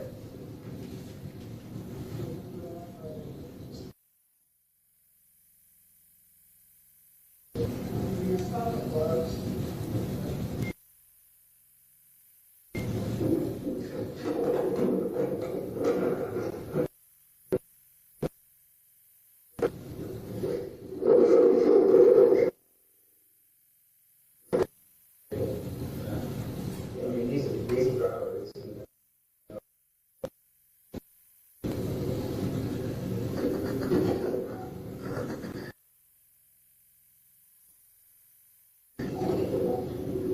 Oh, Jesus.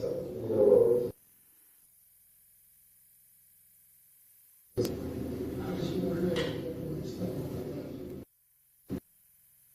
This over here.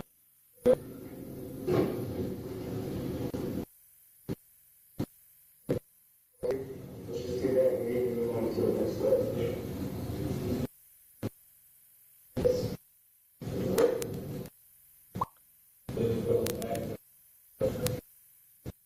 We get to this part right here.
So that's right. I'm good.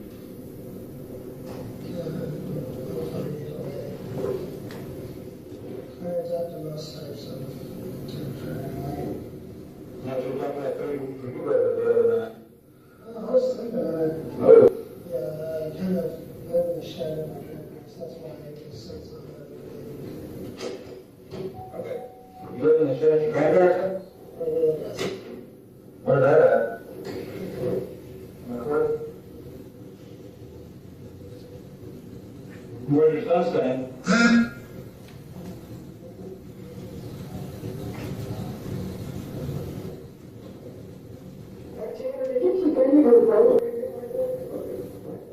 No, you didn't.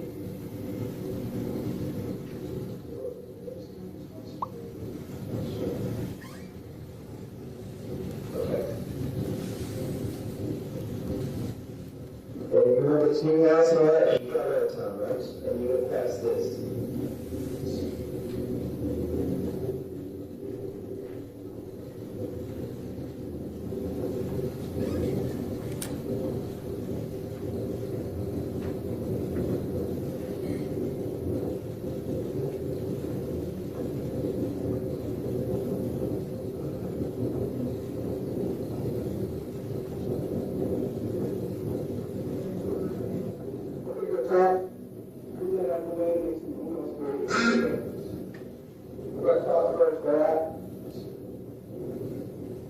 I'm sure you want something to drink.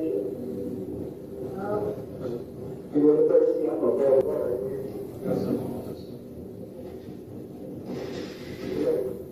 No, you don't finish out the people? Germs? Yeah, I'll play. I'm gonna get this too.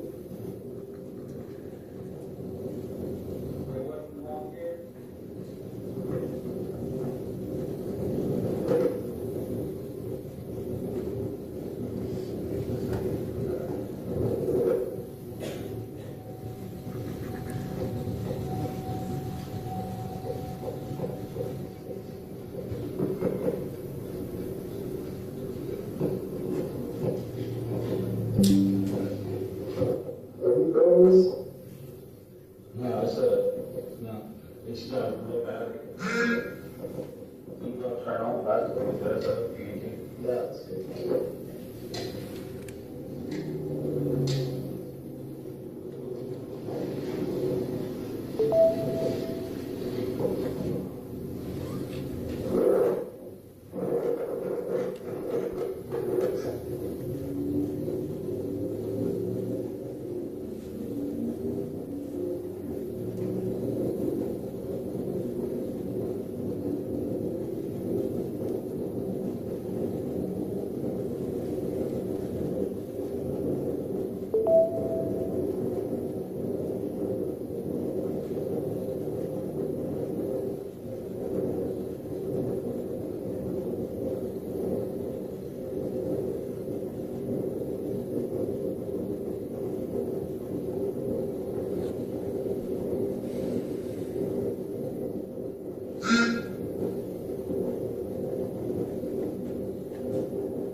Oh, that's just sarcasm. We can't figure out.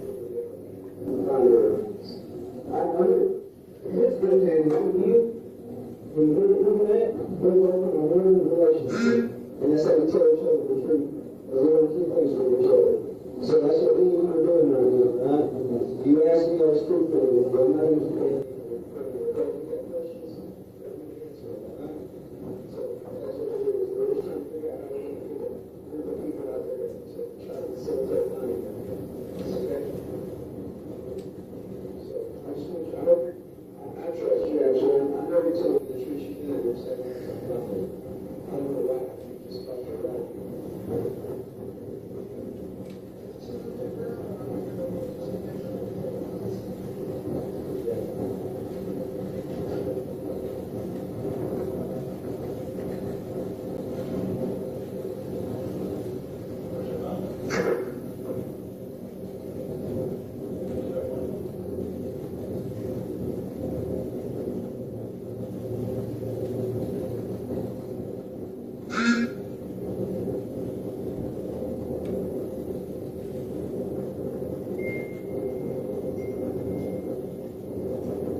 question you I'm pretty fresh myself.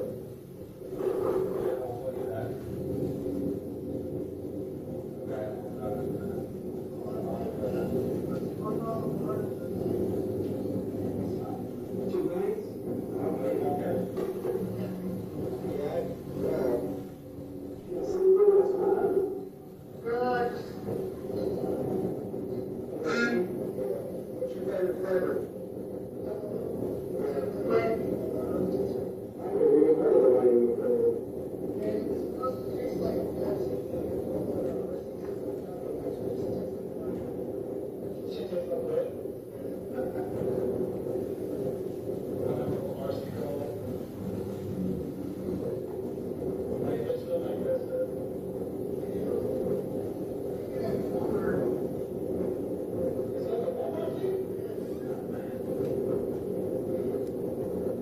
Take my money.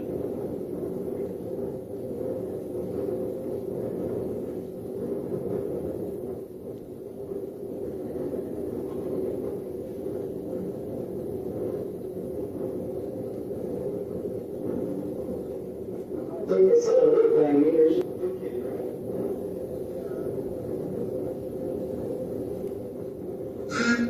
Yeah. Smoke it, you can smoke also. Oh, really?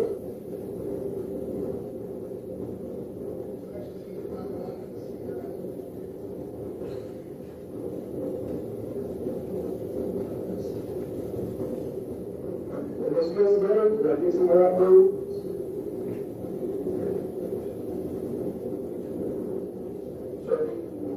Which is worse, cigarettes or bang?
Get it now, you can go this way. This way. Yeah.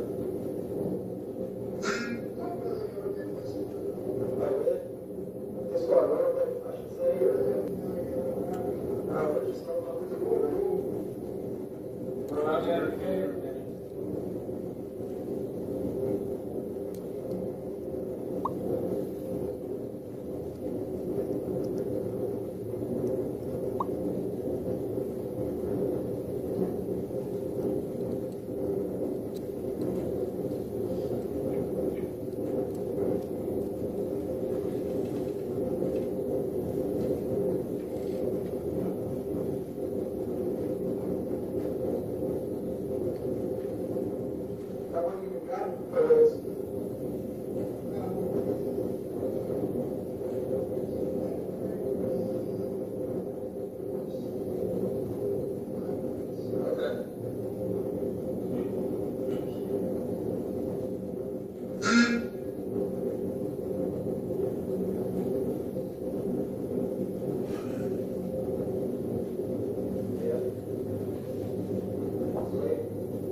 said there are people in the back.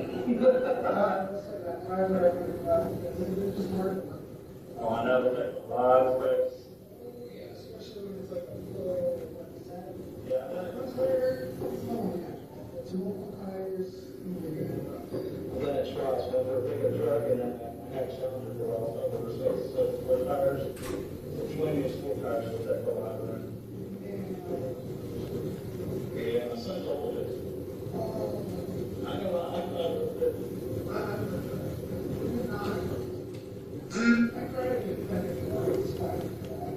hey, every don't need to drop it down. So, you ain't alone in that. And you get right in mind, let's say you get it right. Well, it's not my medication. Right now, the medication I'm on kind of makes it more on this what's the word? I don't think you can say it. It's a serotonin. You can kill. On my case a little bit. Yeah, you can kill. Even though you don't get too excited. Don't get too excited. Don't cry. Not too much. Yeah. I have to get put back on the medications because I overdosed. That's. How long was that? I'm gonna say about 5-6 months ago.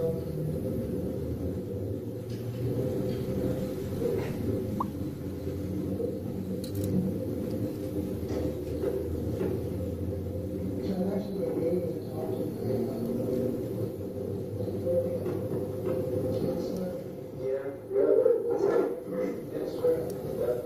For me, it's like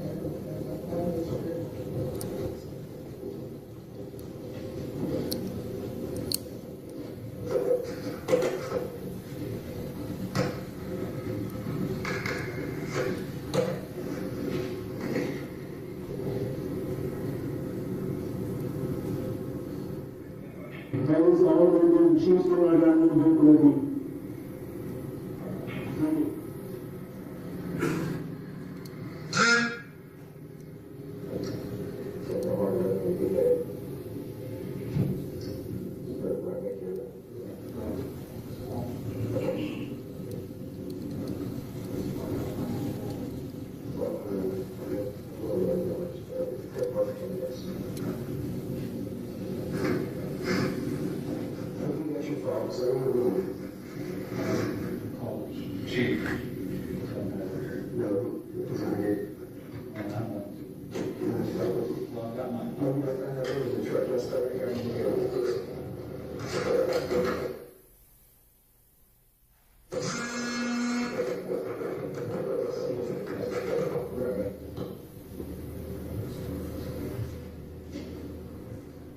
All right, Mr. Berry, let's stop for right now.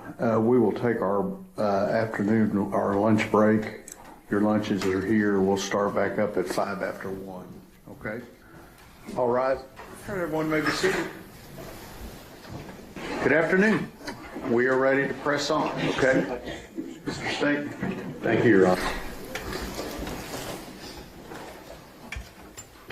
All right, Ranger, we got through that grind of a video for an hour or so. Apologize for that. I'm glad we can ask you some questions about it now, and we'll move on. Let me ask you, that video that we were watching before from your brother's body cam, where does that video terminate geographically? It ends at the Wise County Sheriff's Office.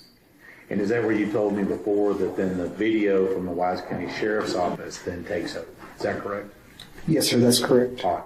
So the next video in the chain here that we're talking about is now at the interview at the Wise County jail. Yes, sir, that's correct. Okay. Just want to clarify, we've got several videos here. I want to make sure we're on the right one. All right. Let me go back a little bit. Some of that video we were watching here, some of that stuff was a little hard to hear. And I want to clarify a couple of things when we talk about that.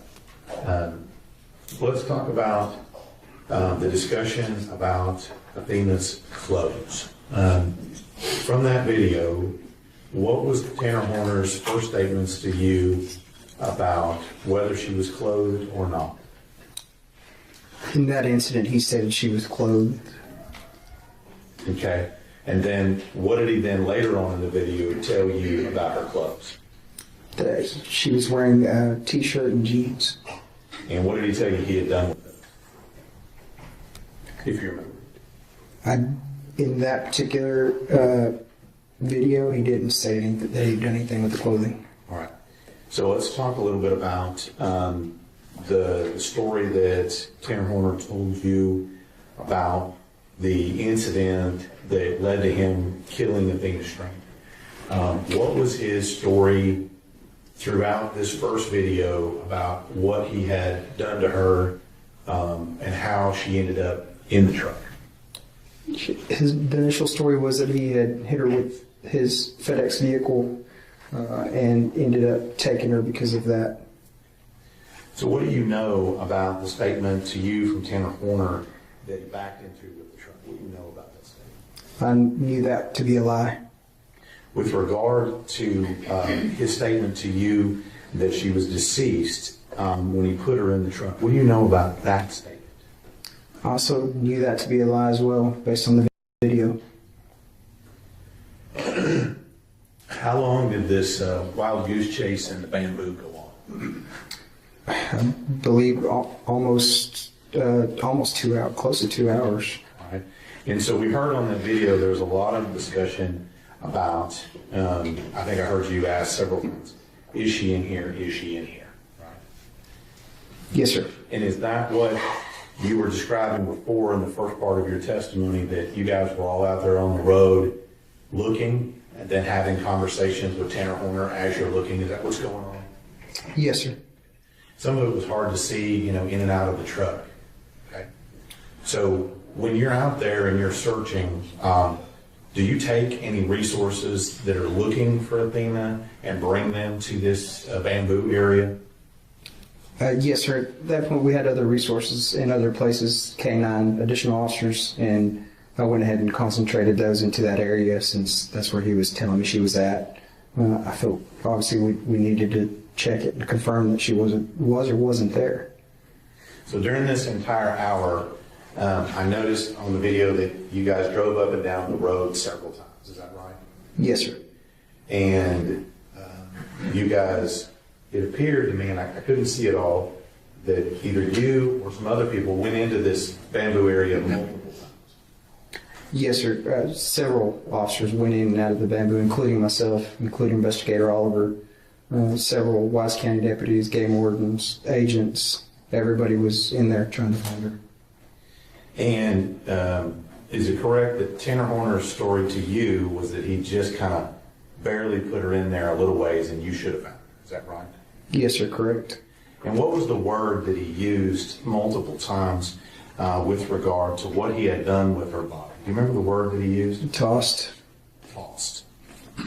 And did he tell you whether he tossed her head first or feet first? In that video, he stated he tossed her in head first.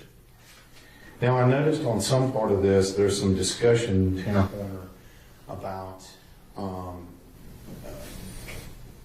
y'all's desire to get the truth. Is that correct? Yes, sir. And is it also correct that you had told him that in the beginning, that you just want to know the truth? Correct. Yes, sir. And in this particular situation, at this location at the bamboo forest is what I'll call it here, because that's kind of what it looked like. When he's telling you that she's in there, what do you know about that statement? That was a lie. Because where was her body eventually located? At Bubba's Crossing. Which is that anywhere near this bamboo area that we're talking about? No, sir. Now, one of the other things that I asked you about, and again, it's kind of hard to hear due to the road noise and stuff, is that did Tanner Horner make any statements with regard to things that he was concerned or worried about during this situation? Yes, sir. He stated he was concerned about losing his job. He was also concerned about seeing his child and concerned about what was going to happen to him. But at this time, when he's expressing those concerns, Had you even found Athena's body yet? No, sir. But this is what he was concerned. Yes, sir. So this next video we're going to look at from the jail, okay?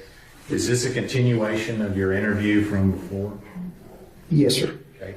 And let me ask you a few questions about it.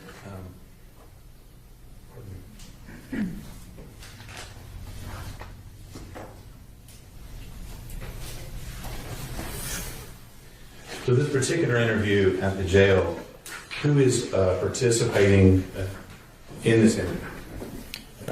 Present during the course of the interview is myself, Investigator Oliver, and Ranger Danny Briley. And throughout the majority of this interview, are you conducting the interview or somebody else? I'm conducting the interview. And do you know about what time you got back to the jail? I believe around 4 p.m. approximately. And so you get to the jail. I'm going to fast forward a little bit. Is there an interview room or someplace in the jail where you interview suspects? Yes, sir. Yeah, most of the interview rooms that we conduct our interviews in are audio and video recorded in a controlled environment where we can have a table, chairs, board to draw on if needed, things like that.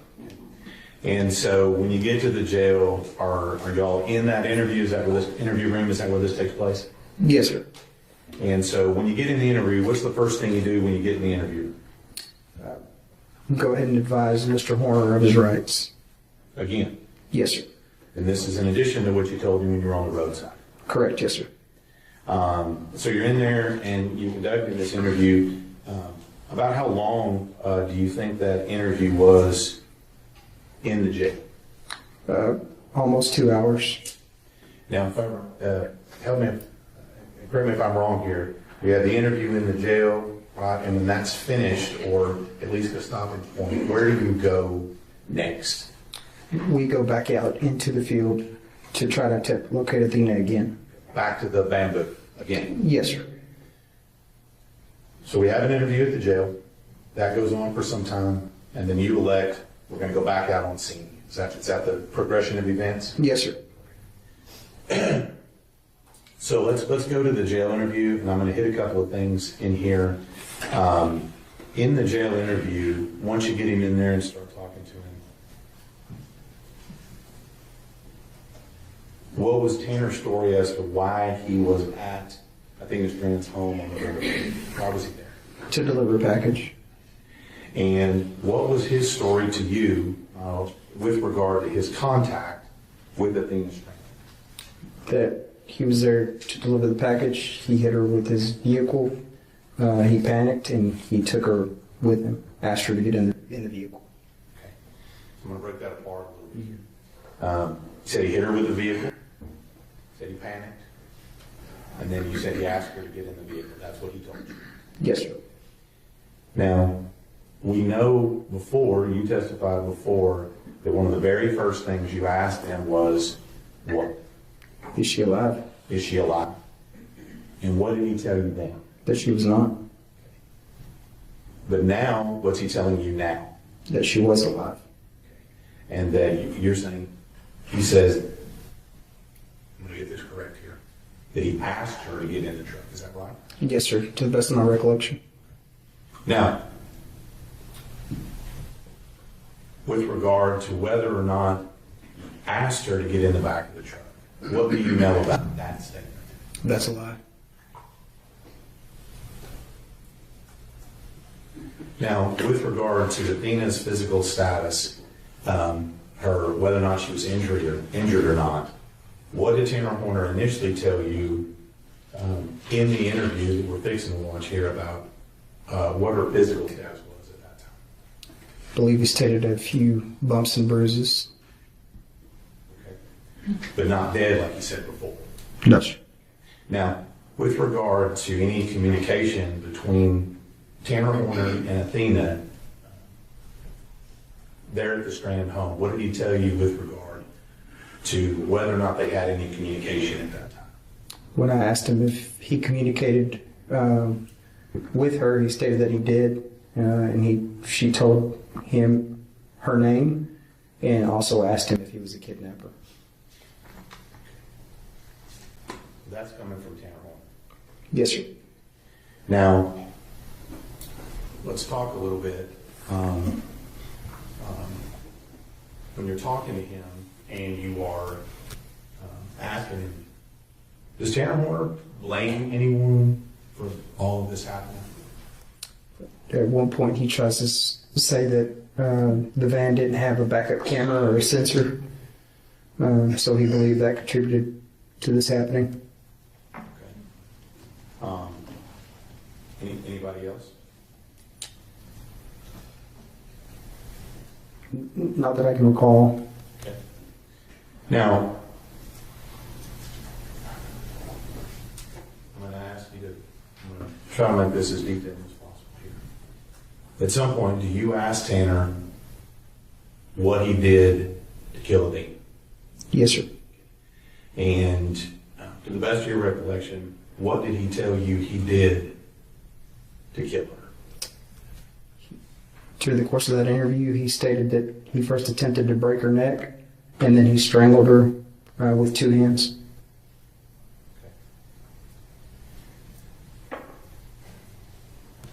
How many times did he say that happened to you?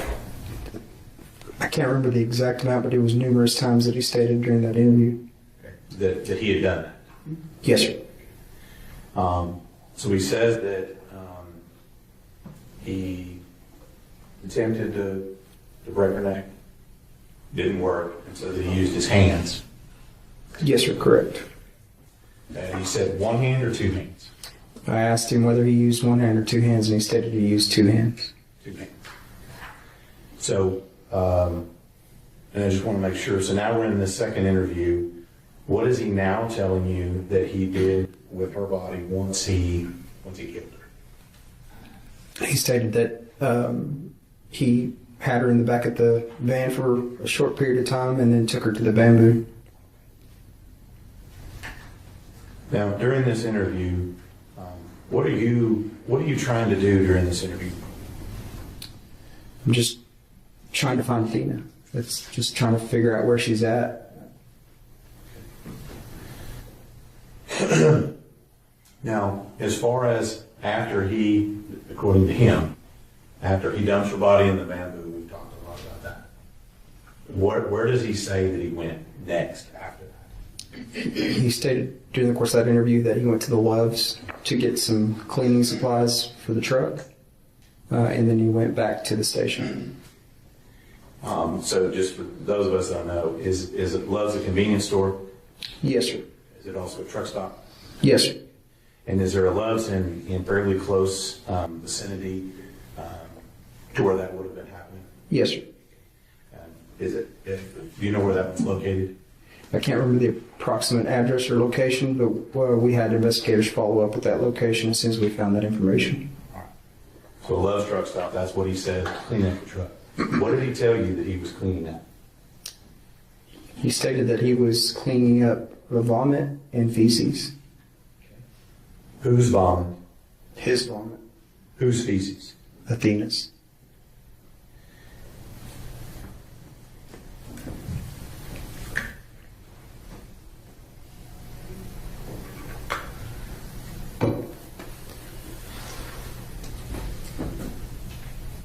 During the course of your time being a ranger and being in law enforcement, have you ever heard the term used with a suspect when you're interviewing them that they're playing the victim? Yes, sir. And what does that mean to you? Essentially, there's no accountability. It's just blaming everybody else.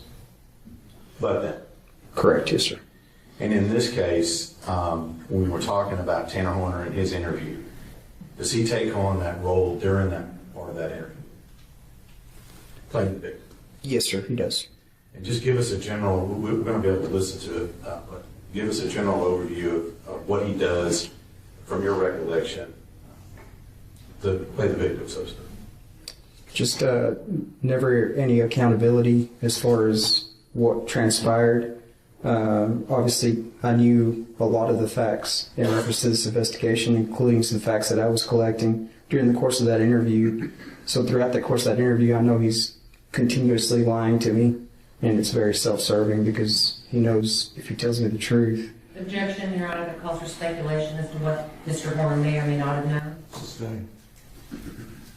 Without speculation. Correct, Judge. Say your question again. I said, without speculating, is anything you can finish your answer if you want to. Just a lot of blaming everybody else and no accountability.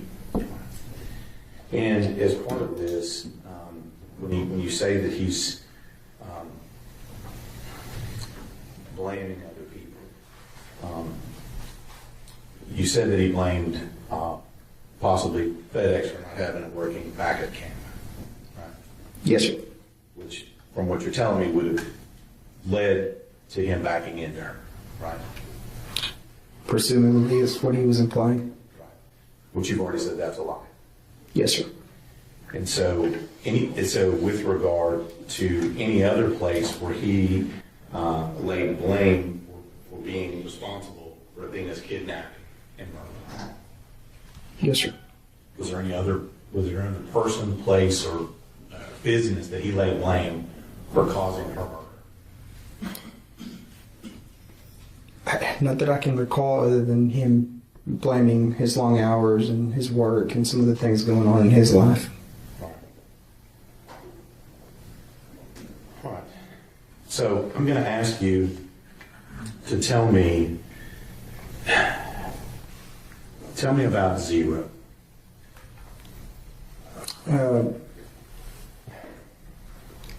During the course of these interviews, Tanner implied that he was sometimes referred to as Zero, which through the course of my investigation and through the time that I talked to Tanner, it was something he made up, that an alter ego that he made up for himself, and stated that sometimes he would be referred to as Zero. And so during this investigation, that's when this person, alter ego, comes up. Correct, yes, sir. And at one point during the questioning, does this made-up person come up? Yes, sir. Throughout the course of these next couple of interviews, the name Zero and that fake personality or alter ego comes up. Did he tell you how he made it up and how he created it? Yes, sir. Tell us about that. He stated it was something that he and his wife had discussed in the past, and he named it after one of his bands, and actually had a tattoo on his arm that had Zero on his arm.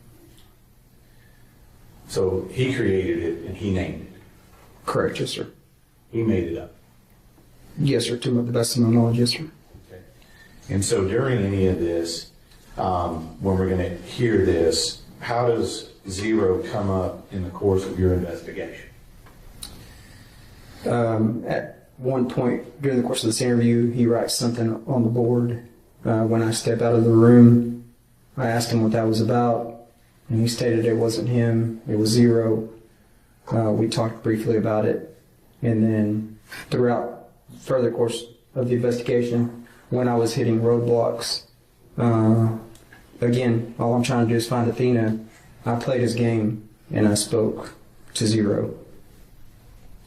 So during this course of interview, all you had to do is just start talking to him like that? Is that what you're telling us? Yes, sir. And did you miraculously get answers when you started talking to him like that? Yes, sir. At that point, I did. And how long did he play this game? Until after we recovered Athena's body. And I know we've said that there are multiple interviews that are done, including one that's a re-interview on December 7th. Is that correct? Yes, sir. Is he still playing this Zero game all the way until December 7th? Yes, sir. Did you believe any of this? No, sir. Then let me ask you, Ranger, why play into it if you don't believe it? It's obviously a common technique that we use to maintain that rapport and to play into that, because ultimately it's about locating Athena and getting the truth And if whatever he wants to be called, I'm willing to do that, as long as it means actually getting to the truth. What you're saying here, you'd have called him Yogi Bear if it got to the truth. Is that what you're saying? Yes, sir, I'd have called him anything as long as I could find Athena. Now, during this interview that we're going to see here in a minute, tell me a little bit about Tanner Horner's ability to understand and answer your questions. Is he able to do that? Yes, sir, he is. And when I ask that, what I mean is that you've indicated that you're going to ask him some questions in that interview. Is that correct? Yes, sir. And his answers to those questions, were they responsive to your questions? Yes, sir. What I mean by that is, if you ask him what happened next, right, was he able to explain what happened next? To a certain extent. Okay. And so during this interview, when you're going through it, whether you're talking to Tanner or this person he made up or what have you, is he able to understand those questions and provide answers? Yes, sir. And then also, let me ask you, during this interview, what's his demeanor during this interview? His demeanor through the course of these interviews was very laid back. I mean, he wasn't worked up, had a cool, calm demeanor, cooperated, spoke, was articulate, joked around, made jokes at times, made jokes inappropriately sometimes. And again, I was able to maintain that rapport and continue to talk to him. When you said he made jokes, do you remember anything he was joking about during this? There's not a particular joke that I recall, but obviously when we watch the video, it's very apparent when the jokes come out that are not appropriate. Yes, sir. Show you State's Exhibit 36. Do you recognize this? Yes, sir, I do. And what is that? This is the interview from the Wise County Sheriff's Office interview room, and it has my initials on it. And when you put your initial on, what does that mean? That means I've reviewed it. And is that a true and correct copy and an accurate depiction of the interview that you've been speaking about today? Yes, sir. Did we offer State's Exhibit 36? Any objections other than those previously brought to the attention of the court? No, Your Honor, no further objections. Okay, those previous objections remain overruled and State's Exhibit 36 is admitted. Is that published? Yes, sir.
Run to outside the road as soon as 13. Wait.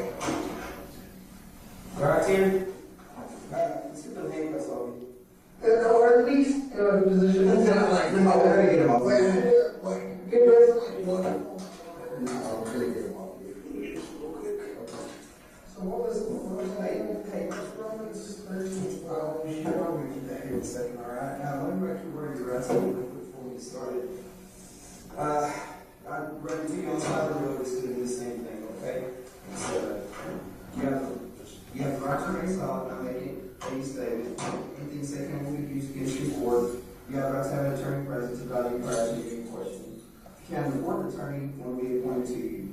You can stop this interview at any time. Do you understand your rights? Yes, sir. All right, Tanner. We're going to get some kind of formality, so to speak, out of the way, all right? We're going to start off with today's date, which is Friday, December 2nd, 2022. And it's Friday, it's 4:40 p.m. We're here at the WYCCAPEDIA Sheriff's Office. All right, what's your full name and date of birth? Tanner Horner. Tanner. Hang on, Tanner. N-L-Y-N-N? Yes, sir. Horner? Horner. H-O-R-N, New York? Yes, sir. Horner. Okay. And what's your birthday? August 8th, 1991. August 8th, 1991. All right. What's your physical address? 7628 Somerville Place Road. Place Road? Sir. Okay. And what's good for him? 817 449 799. All right. I'll remember my phone number. I asked you something I do for your number in case I don't get it. I'll get over you later on or something else. I get your phone number. So let me ask you something. Let's start off with what we've already talked about, okay? On when you got the little girl. You went to that residence to deliver a package? Okay, and what happened? When I was trying to get myself situated where, I have an easy way to get out of the property, I kind of backed up and hit her. Okay, and then what happened? She seemed like she wasn't too incredibly hurt, but it was a panic. Okay. I didn't know what to do. My main fear was I could lose my job, lose my source of income, everything was on the line. I didn't know what to do. Okay. So what did you do? Let her up in the truck? I listened to this little voice in my head that told me, just grab her and go, and I did. Okay. So you said you didn't hurt her too bad, you just kind of bumped her, or? I mean, she had some bruises. Okay. So she's still talking to you, and what'd she say? She was worried that I was a kidnapper. And what'd you tell her? I told her no. She kept asking where we were going. I didn't know what to tell her, so I would just talk to her about random things. I didn't.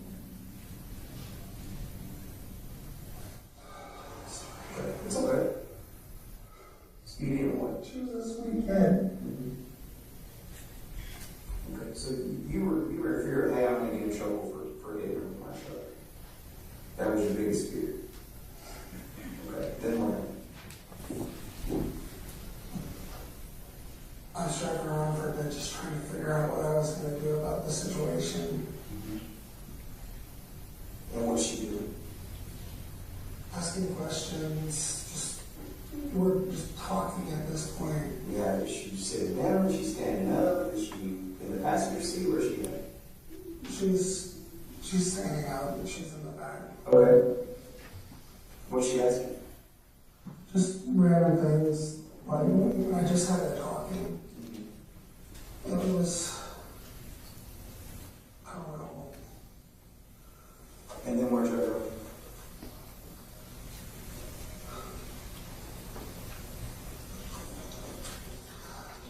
We went down this private road and I listened to that little voice again. What take this time?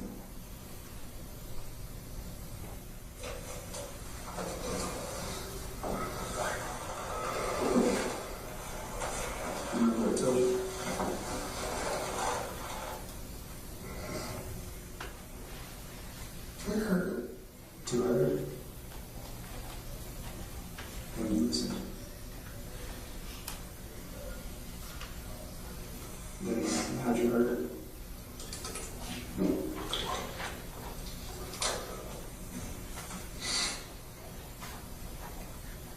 It's all right. It's all right. It's all right. How'd you heard it? No, it's not all right. Well, no, it's all right to tell me. It's okay to tell me. You gotta get it off your chest. How'd you heard it?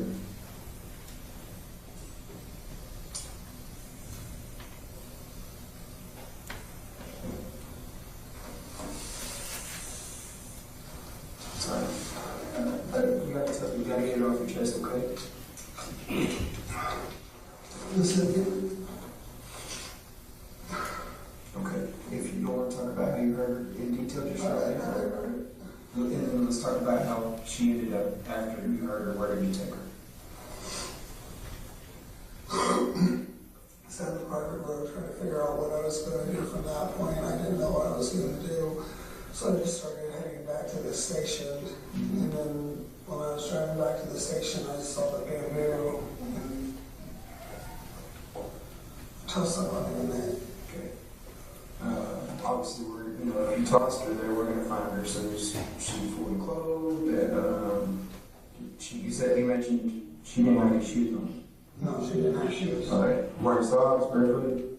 Socks. Okay. Do you remember what kind of clothes she was wearing?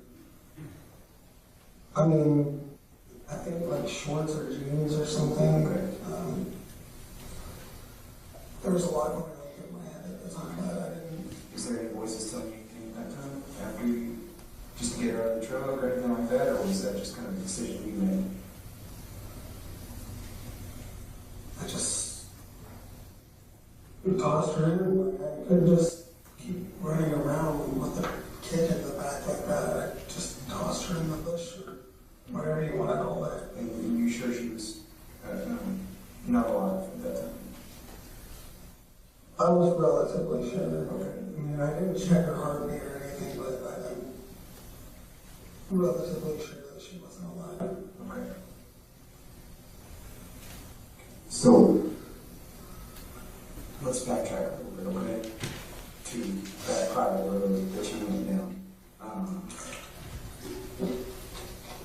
And when the voice is telling you to her,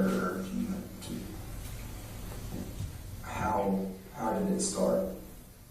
Did you say anything to her? Did you explain that you had to do what you had to do? I mean, can you give me something on that?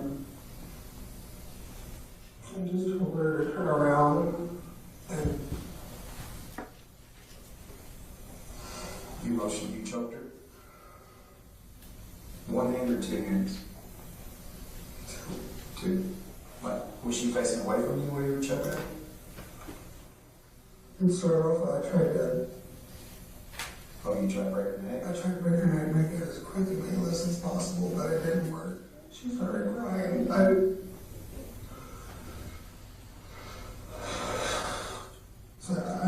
trying to calm down. It's all right. Hey, listen to what I tell you earlier, right? A lot of times she fixated on what, right? On what happened. So now we know a little bit of what happened, right? We know that you hit her, bumped her with the truck. You got scared, right? She might tell him. So you got her in the truck. When you got her in the truck, let's talk about that. Did you just pick her up in the truck, or did you ask her to get in? I asked her to get in. Okay. So she listens to you, got in the truck, and then you drive from your route immediately, start kind of headed back to the station, right? No. After that, that's when we went down the private road because I was trying to figure out what I was going to do. Okay. What do you think the time frame was from there? Like, I don't know. Not very long, like 5, 10 minutes, 30 minutes? I wouldn't know how to. Okay. No work, right? Unless I'm like sitting there looking at the time, I have no idea how much time has passed. Okay, so. I don't even know how long it's been since you guys. Shut your bitch ass! Yeah, okay, so Shut your perception bitch time is ass! not too good, so you get in the truck, she's standing there talking to you, you gotta drive down the private road, and that's when the voice tells you, hey, you need to hurry up, you need to move, right? Am I right? Correct? by missing something. And then you ask her to face away from you, and you try to break her neck at first, but she started crying. When you see her trying to break her neck, did you like try to spin it? How did you do that? Like spin like one hand on the chin, one hand on top of the head, hand on the side of the head, or how? Like, okay, and that didn't work? Sir. Okay. Yeah, but she was facing away from you when you did that? Sir. Okay, so then... I didn't want her to see it coming at him. Okay. So that I couldn't take it if she was sitting there. I mean, I wanted to do it as quick as possible, and it didn't work. Sorry. Yeah, and now, we accomplished that, trying to find out where she's at, right? We haven't found her yet, but that I know of, so, and now we're going to get into some of that why. Why did you mainly do her because you didn't want to get in trouble for hitting her with FedEx or legally or what? Just do it! Essentially, just panicking, I didn't know what to do, and then it almost seems like it was a dream. For the most part, it just kind of seems like I wasn't, you know what I mean? Seems like I wasn't behind the wheel at this time. Out of body experience, so to speak. Almost. But stuff like that's happened my entire life. Where like I'll have these like out of body experiences. Most of them I'm like getting in a fight with someone or something like that. But sometimes I'll kind of like phase out and not know what's going on. Other times I'll just kind of be in the back seat almost. When you were talking to her, did she tell you her name? Yeah. What's her name? Athena. Okay. Did she tell you her full name, or did she just know her first name? Did she tell you her last name or anything? No, she didn't tell me her last name. So she just told you her name was Athena? Okay. Which I actually thought that was pretty cool because, I like mythology and stuff like that. Yep. So, let's go back to, I know you don't want to, you have a hard time, rightfully so, kind of recalling a little bit, but, and I'm going to go back and touch on it a little bit, and you try to break her neck, she starts crying. When you start choking her, facing away from you like you stated earlier, how long did it take her to essentially pass out or stop crying? Was it long, or was it a short period of time? How long do you think? It was probably about a minute, but it felt like so much longer. And then she just stopped moving and went limp. Were you all on the ground, or was she standing up still? Was she standing up when you were doing it, or did she obviously at some point when she passes out or whatever, you had to come to the ground? She started off standing and then kind of after a while went down. Okay. And then did she move at all after that? No, sir. Okay. That's when I started moving towards that, I guess, it's a county route, or the one right across from 2123. That's when I threw her in the bush. Okay. Now, what was that little voice specifically telling you? Do you remember?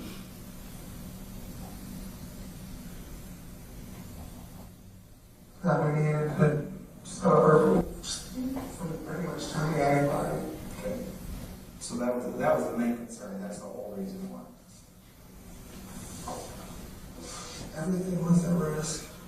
My job, my family, everything. And I didn't.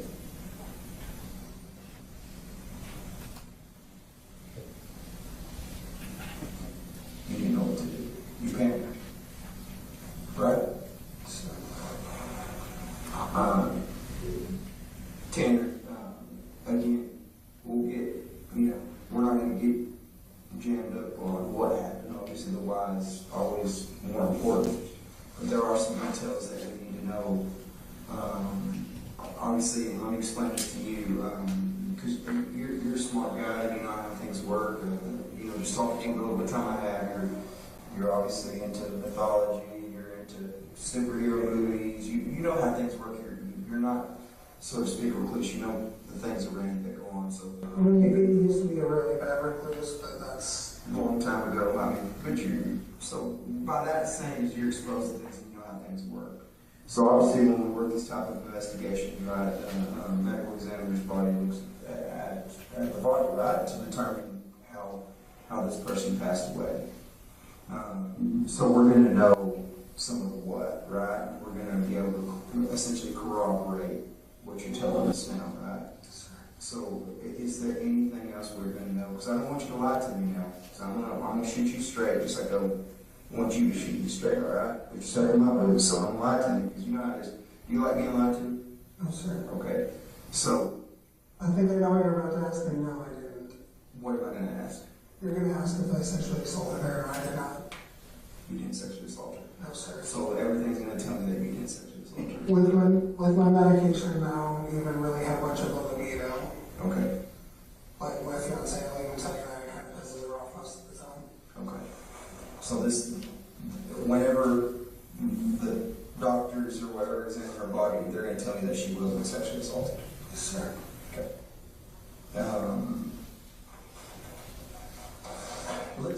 Let's go back a little bit into after the private road. Is it pretty close to where she lived?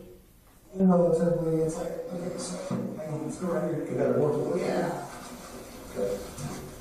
Look, it sounds like you're pretty good at this. Okay, so this is 2123, this is that road, right?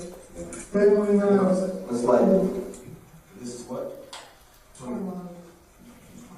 Okay. So there's different ways to get to the. Sorry. There's different ways to get to the. Where should I put it? Get busy or get busy dying. That's what my mom used to tell me. Sort of right? Yeah. Here's a road up here.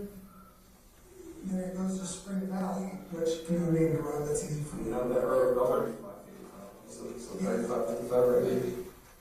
And then there's this like little area, right?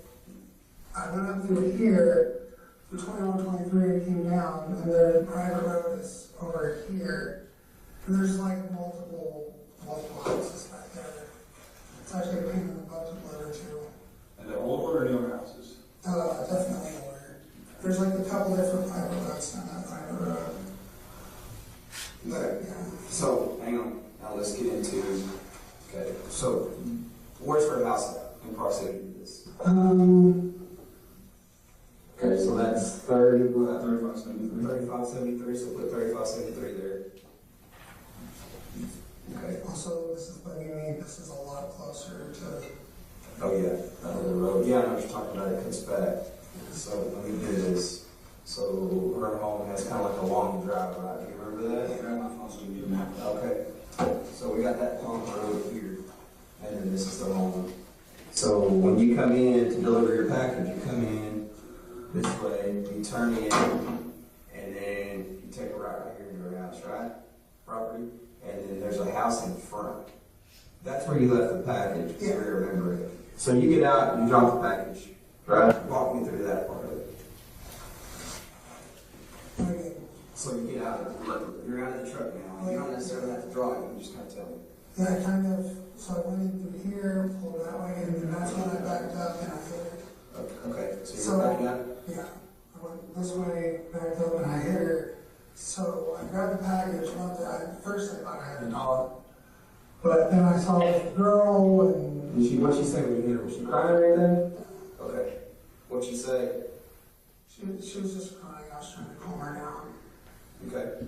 And after about 10 seconds, that's when I started panicking, started realizing the implications. Okay. The particular truck I was in doesn't have a working backup camera, so it's kind of a pain in the ass most of the time. Okay. So then what do you do after you hit her? You start panicking, you said it's about 10 seconds. What do you do with her? Told her to get in the back of the truck, we're going to go on a quick ride, and then we were talking the entire way. Okay, right. So when she gets in the truck, she goes, does she jump into the driver's side, passenger side, or? In the back of the truck. Oh, the back. Okay, because you you got it open. Yeah. So she gets out, you shut it. Again, I don't want to put words in your mouth. What, do you go in with her and shut it that way, or do you go around? Yeah, I shut it through the back. Okay. And then you walk around in the driver's seat. Yes, sir. Okay. The side door on that truck doesn't work. Okay. And then now show me your route out. So I was up in that private road From right here. So you go this. Yeah, you come back. I'm up in the private road. So you go back this way on the private road? Yeah, the private road itself, say this is, can I see that? Yeah. Yes. Okay, so here's pretty highly. So I had the two, sorry. I had two roads up right here. Yes, 100%. Okay. So, where were we? Crap, okay, this should be valid. Okay, so private road is right here. Mm-hmm. I'm up to about, I was in this area. Yeah. So we're here, 35, 75. Which road did you come up? You come up 35, 55. So you come up 35, 55. Yeah, I came up 21, 23, I came in through here. Okay, so you came the back way then? Yeah. Okay. And then you come in and you go up to, it shows private road 3549?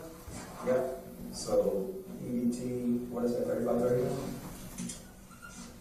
3549. 3549. I'm sorry, I don't remember. No, it's all right. Hey man, it's part of it. So you come around, come back down this road, which is, what is this one? What was it? 3555. Okay, so you come around, come 3555 to private road 3549, and then you go all the way to the end of it. Is there like a little cul-de-sac? No houses there, or what? It's weird. So there's just like, okay. I'm sorry, I can turn the rotation off. Let me see if I turn the rotation off. Oh, you know it's okay. Okay, this is an iPhone. Yeah, I'm using iPhone 6. Are you trying to, so let's just say, we're looking at it though, just private road, so this is where you're at. You're there how long, do you think? Probably about 20, 30 minutes. Okay. So 20, 30 minutes there. Yeah, the first time I was going to try to leave the body down there, but people kept driving past. Okay. So I was just like, maybe not right here. Okay. So you were going to dump her off right there on that private road, but decided, hey, I need to go further. I wanted to put her somewhere where someone could find her easy. Okay. In all honesty, man, I'm a parent. Like, yeah. I want my kids out. Yeah, that's what happened. Look at me when I tell you this. This is what I'm trying to do right now. I want to bring her home. That's why we're going through this, because I want to bring her home. Okay? So look at me. You got to help me bring her home. Okay? You going to do that? Okay. There you go, Tanner. That's pretty much on that. Okay, so with the way the private road is, it's okay. You go back, and it's a hell of a drive. This is like a hill right here, but right here is about where. That's all right. You can leave that pin there. Okay. Is that the right pin, you think? Or should we go on the other side? It's somewhat, and I was trying to pin it on the road itself. Let's do this. You got this one out. And then try again. Well, I was trying to get it on the road, but I don't think that would work out too well, but. That's about the closer than you get right there. Okay. So we were there, I was sitting there, like trying to figure out how I was going to get rid of the body. And then after I remembered that bamboo bush, that's when I was just like, God, that's where I was going to drop the body. So I started heading out. Oh, okay, there's 21, 23. Started on Okay. through here. So you're going 21, 23. You walk me through it to the next road we did. 51? Yeah, 51, and then 51.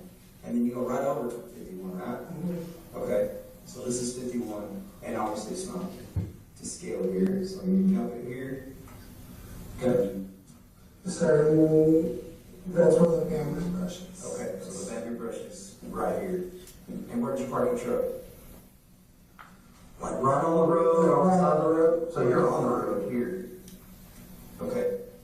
And then did you have to go through the back to get her out, or did you access her through the front? I got out through the back. So you popped the back door? Yeah. Okay. You made sure nobody's around, I guess, is that what you're gonna say? I don't want the words in your mouth, is that? I mean, okay. And then, I'm not exactly the dumbest person in the world. yeah. Okay, so this is kind of like a little lot here. I should label it. And then this is the bamboo. And then you said, so when I say this lot, I'm drawing it here, because from here to about here, and then the T-posts start right here. Right? Yeah, T-posts. Yeah, green posts. Because the top of it's like a T. Or if you look at it from the top, it's like a T. So, and then you said you you didn't even walk in far into that avenue here? I didn't even really walk into it. I just kind of stood like right in front of the bamboo and tossed around. Okay. And then what do you do from there? Let's talk about what your next course of action is. Got the truck, I sat for a minute, thought about everything, I ended up throwing up in the back of the truck. Like it was. Did she bleed or anything in that truck? I don't know. Okay. Possibly. Okay. She didn't have any cuts or anything like that on her when we found her? I mean, I did kind of throw it in there as possible. So you're talking about just cuts from the bamboo or whatever, not from something you did to it? No. Okay. I'm not some psychopath, so at least I don't think I am. So then after you don't leave, she's fully clothed, right? Sure. Okay. Then what's your next route home? And you can draw that down here. And I'll assist you. If it's too complex, you don't have to. Just kind of explain it to me. So I went 114, pretty much all the way. I had to stop a couple times because. Where'd you stop? On the road. Okay, just on the road. Yeah. What'd you stop for? Okay. Did you throw outside the truck, up outside the truck, or inside the truck? A little bit of both. One point I ran on the side of the truck. And then I stopped at Love's to kind of clean out. Okay. Yeah, the truck still smells like that. Okay. And then, so that's 114. Yeah, 114, stopped at the Love's, / McDonald's, put in M, McDonald's, out for Love's, and then I headed back to the station. Okay. What time did you get to the station? I have no clue. Really late, later than normal? Later than normal. Which would be after 8, before 9? I wouldn't say after that. 9. I would say that way. I don't think. Okay. At some point in this deal, did you ever turn off your phone? Did you ever get off the radar or anything? I mean, my phone died there for a bit. Okay, where'd your phone die at?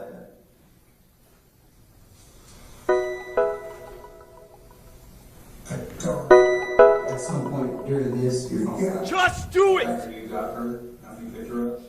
Okay, so your phone dies, and you put it on the charger, I guess? My charger was kind of broken. Okay. So you put it back on the charger and then power it back up, I'm sure. And I had to fuck with it a little bit. Okay, so when you get home, what do you do? Well, my fiance picked me up from work, and then just went home and went to sleep. Okay. Took my sleeping medication, watched Game of Thrones, and out. Okay. And then what time do you wake up the next day? 6 o'clock, ready to go to work. Okay. Did you make it to work on time? Late? Cassie likes to kind of drag by when she's. Oh, so she's taking you to back down. You said Cassie, who's Cassie? Fiance, the mother of my child. Okay, so she's taking you to work, so she makes you late essentially. Every once in a while, but she works at FedEx and she works as one of the package handlers. Okay. What clothes were you wearing whenever this happened? Jeans. Jeans. Those jeans, different jeans? Different jeans. Were you wearing those shoes? Yes. Okay. That shirt or a different shirt? That was a different one. I have multiple shirts. Okay. So you don't remember exactly what time, about what time did you get to that house, her house? I think you actually have the timestamp on when I did that delivery, I'm not sure. Okay, so whenever you delivered that package, or whenever that package was dropped off, is when you were at that house? Okay, perfect. Okay. Now, did you take anything from her, and you told, because I asked you earlier, I said, did you take any of her clothes? Did you take anything from her? Not that I can think of. I mean, I might have found a sock on the thing, but I just kind of threw it out. Okay, is that a maybe, or did you find a sock? I did find a sock, but that was just... Was it one of her socks? I think so. Okay. But that's... Unless it was just some other driver's sock. Well, I mean, you would be able to know if it's a little girl's sock or a driver's sock, so you don't know either way you found a sock. Yeah. Okay. When did you find that sock? When I was stopped throwing up. Do you remember the truck number or anything that you were in? I don't remember the DOT number. You don't remember the DOT number? Do your trucks have any, like, numbers assigned there, like truck 41 or whatever, you know? I don't know, we just have particular routes. Random. They move them around a lot. Okay. So you don't have one particular truck assigned to you? Okay. Like today I was in, like, normally we're driving like cutaways and stuff, but today I was put in a box truck, which I hate because you don't have that kind of thing right there to go back and get the package. You have to open it up on the back. Okay. So the truck was a bigger truck or a smaller? One of the bigger trucks. Okay. We have 3 different types of trucks. We have cutaways, step vans, which I prefer step vans. I'm tall, I had my head on everything. And the weird box truck thingies. Okay. But you're one of the bigger ones, you said? Okay, and describe that to me, describe that truck to me. What's the back look like? Does it have a side door and a back door, or is it just one back slide? Yeah, all of them have a side door and back door. Okay, so all of them have that, that's what it is. And the cab to the front of the truck, is it connected with the bed, obviously? Sure. Okay. Again, that's... I'm pretty sure, by the way, I do think she pooped herself also, but I'm not going to say it, but you get what I'm saying. When you choked. And here's the deal, Tanner, remember, we're going to be completely honest to each other, all right? So, honesty and transparency means that we talk to each other and we don't hold back from each other, and that we talk to each other direct, right? So you respect that, right? You told me earlier that's what you expect of me. Yes, sir. And I think I've proven that thus far, have I not? Yes, sir. Okay. So that's what I expect. So don't hold back from me, man. We're in this now, right? So these details and these small things and the things you say to me, okay, they're not so small, because there's a bigger picture. Remember, I keep talking about that bigger picture, all right? So we have to be honest with each other, and we can't hold anything back, all right? This is the time to get it off your chest. You can't keep any of this bottled up. You can't keep anything from you, because if you do, it'll tear you up inside. Okay? You understand? Yes, sir. Are you leaving anything out on her? You said, do you think she pooped herself while you were choking her? Yes, sir. Okay, so while you were choking her, she pooped herself. It wasn't like she's still there alive and then she pooped herself. No, she pooped herself. Okay. How do you know she pooped herself? I smelled it when I was moving here, some of it down on the floor. Okay. That's good. There's a little bit of good, a little bit of pee. In the truck, so some of that stayed in the truck. Yeah, I cleaned it up. When I started the box, I got sanitizing stuff and cleaned it up with my throat. What'd you pay for it at Lowe's when you bought that stuff? Did you pay for it in cash? Oh, I didn't pay for anything. I just asked if they had any cleaning supplies. So you asked the store person if they had cleaning supplies? And they provided you some? Yes, sir. Do you remember what the person that you asked for looked like? Not really. No, just the employee at the store. Male or female? Hispanic, no, white, no, black, no. Don't remember. I think maybe two. I wouldn't quote him on that, but he did kind of look like he might be part Jewish. Okay, why do you say that? God, this is going to sound terrible. He had a decently big nose. Okay. All right. I know that sounds so terrible, and I'm sorry. Again, where are we at? open line of communication here, all right? I know, but still, I try not to discriminate because it's just kind of shitty. This is 2022, so like. You're not discriminating, you're describing somebody with their features. So don't feel like you're discriminating about it. Just like if you're talking about me, you're gonna say the fat guy that's bald headed, that's brown. Right. I mean, when I had a tanner, that would probably describe me. So, I'm not going home. no, you're not. Remember, I'm gonna be honest with you, you're not gonna go home. Alright? You can't obviously, with what you're telling me here. We're gonna have to, we're gonna talk about that here a little bit too, okay? But, am I gonna go home at all? Not, obviously, there's a process that goes through with it, and I'm gonna explain all that to you, but like I said, I want to get to this because what's the most important thing, right? When I get her home. When you get her home. Hang on, listen to me for a second. Let me tell you this, all right? At any point in that, did you think about just letting her out? I did. Okay, why did you do that? Which was telling me not to. Are you 100% telling me the truth about where you put her? And I know I keep harping on that, but it's important because I want to get her home, right? Yes, I want to make sure that, you're not leaving out the detail because you think it's going to mess something up or whatever. Sorry, that's why I left her. Did you, this is kind of silly, did you tell anybody about what happened? Did you write about it?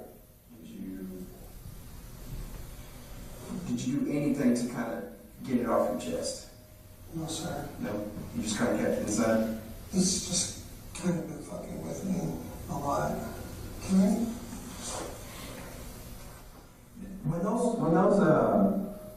When those police officers came to talk to you, those agents came to talk to you, did you ever think about telling them what happened?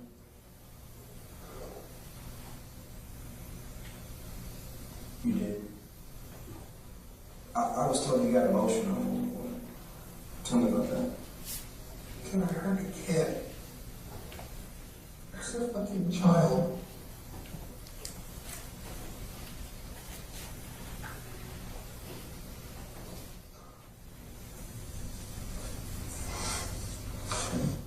Can I just... Need a minute? Can I just shoot me that? No, we can't do that. We can't do that. Please. You need a minute? No, I just want to be with my family. You'll get a chance to talk to your family and kind of explain it to them, okay? And tell them what's going on and fill them in. We're going to give you that opportunity, all right? If you want to do that tonight. We were just...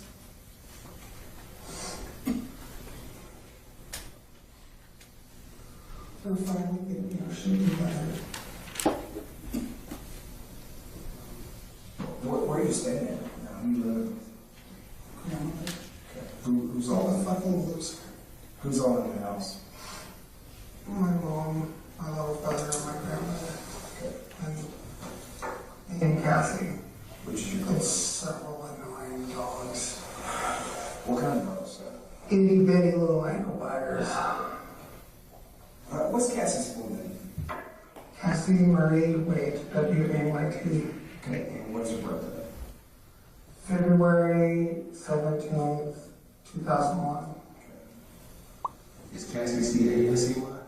K-A-S-S-I. Hey. Listen, can I... How does the attorney thing work? I don't give legal advice. I'm not going to give you legal advice. Okay, that's something that's up to you to research. I can't give you any type of legal advice. Does that make sense? Okay. And you said that's Cassie. What's your mother's name? Melissa. She's still, like, even you know her and my dad, we split up for a while. So she's your stepmother that you call her mom? No, she's my actual mother. Okay. What's her last name? Horner. her and my dad are split up, but she still has the last name. Yes. And her divorce. I don't know his name. Jackie. Is it Jackie's house? You're staying in? Yeah. And her last name? Hardison. Harrison. Is that correct? Yes, sir. Okay. You said somebody else was living there as well? My little brother, What's his name? Nick. Is it Nick or Nicholas? Nicholas, but he goes by Nicky. It's when people call him Nicholas. I got it. So I call him Nicholas all the time. I fully understand, and it's Horner, correct? No, Voss. V-O-S-S? Yes, sir. He has his dad's last name. How old is he? 10 years younger than me. And you are 21 years. 31. 31. So he's 21. So you said you're looking at the shed out back? Okay. Hey, are you the only one staying in that shed? Who? You the only one staying in the shed? Or is it you and Cassie? Me and Cassie, our cat, and an annoying little shit named Draco. What breed is Draco? I'm not sure what exactly, but he's part Chihuahua. Okay. Part Chihuahua, part annoying as shit. Hey, there's something that clicked to me real quick about when you said you found the sock when you were cleaning the truck. Did you find the sock at the Lowe's? No. No, I saw it when I pulled over to go from up. On side the road. You remember where that was? Somewhere on 114. Yeah. And then you just threw it out there on the side of the road or what? Yeah. Okay.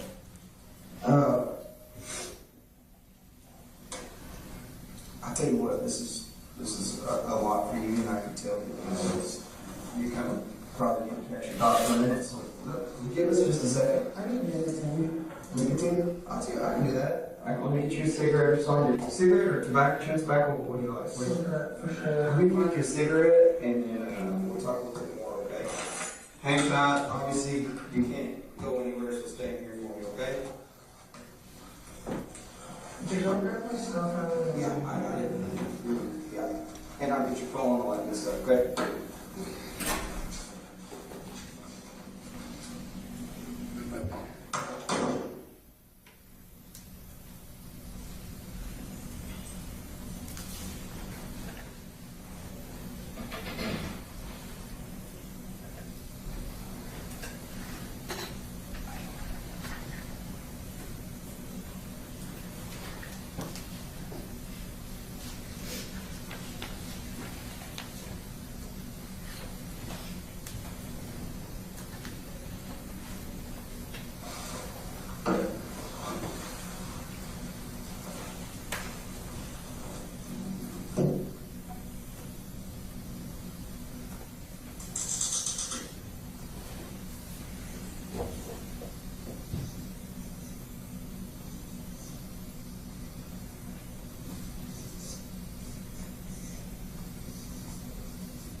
Andrew Espinoza, I'm gonna pause this video for a second. Hang on. One second. Okay.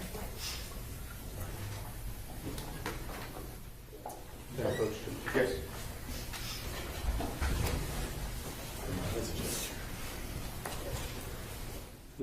Andrew Espinoza, I'm showing you what we marked State's Exhibit 223. Can you tell me what that is? That's a picture of the board from that interview room with the writing from that day. Let me ask you a couple of things. Is that what we just saw, this board? Is that what's on the left of this video? Yes, sir, correct. And I noticed on part of your video you were talking about locations and maps. Is that right? Yes, sir. And is what you wrote and what Athena Horner wrote on that board? Yes, sir. As far as the maps are concerned? Yes, sir. But I noticed on there he got up and he wrote something else. Yes, sir, that's correct. Now, what he wrote, is it also on that? Yes, sir, it is.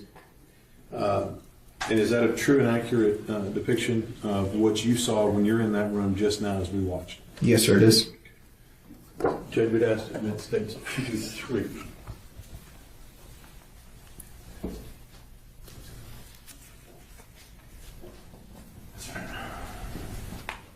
No objection, Your Honor.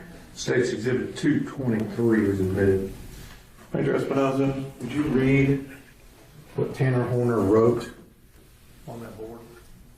He wrote in red, "He's going to hurt me, please help." And was that the first time that he had indicated to you something about somebody else being involved in this whole thing? Yes, sir. And is some of that what he's reflected on there? Do y'all discuss that with him later on in this video? Yes, sir. During the course of this interview, at some point, I bring this up. And is that where this whole zero thing comes out? Yes, sir. And is that where y'all talk about it? Yes, sir. And is that what I asked you before? This is where it originated from? Yes, sir. Okay. Now, I'm looking at this video and things, and I want to make sure here, you're sitting fairly close to Mr. Horner during this time. Is that correct? Yes, sir, I am. And during this time, when you're asking him questions and you're drawing maps and things of that nature, does he appear to be distressed to you? No, sir. Does he appear to be able to answer your questions, at least the questions you're asking? Yes, sir. And does he appear to be able to answer them appropriately? Yes, sir. And I noticed on here, does he appear, at least at this point when he wrote that on there and then sat down, to be in any type of distress? No, sir. And then later on in this interview, does he indicate to you that he's under any kind of distress whatsoever? No, sir. And does he maintain the same or similar attitude that he has now in demeanor throughout the rest of the video? Yes, sir. Continue with the video. It appears the video has about 30 minutes left. Do any of the members of the jury need to take a break, or do you want to try and finish with the video? Try to finish? All right. Okay.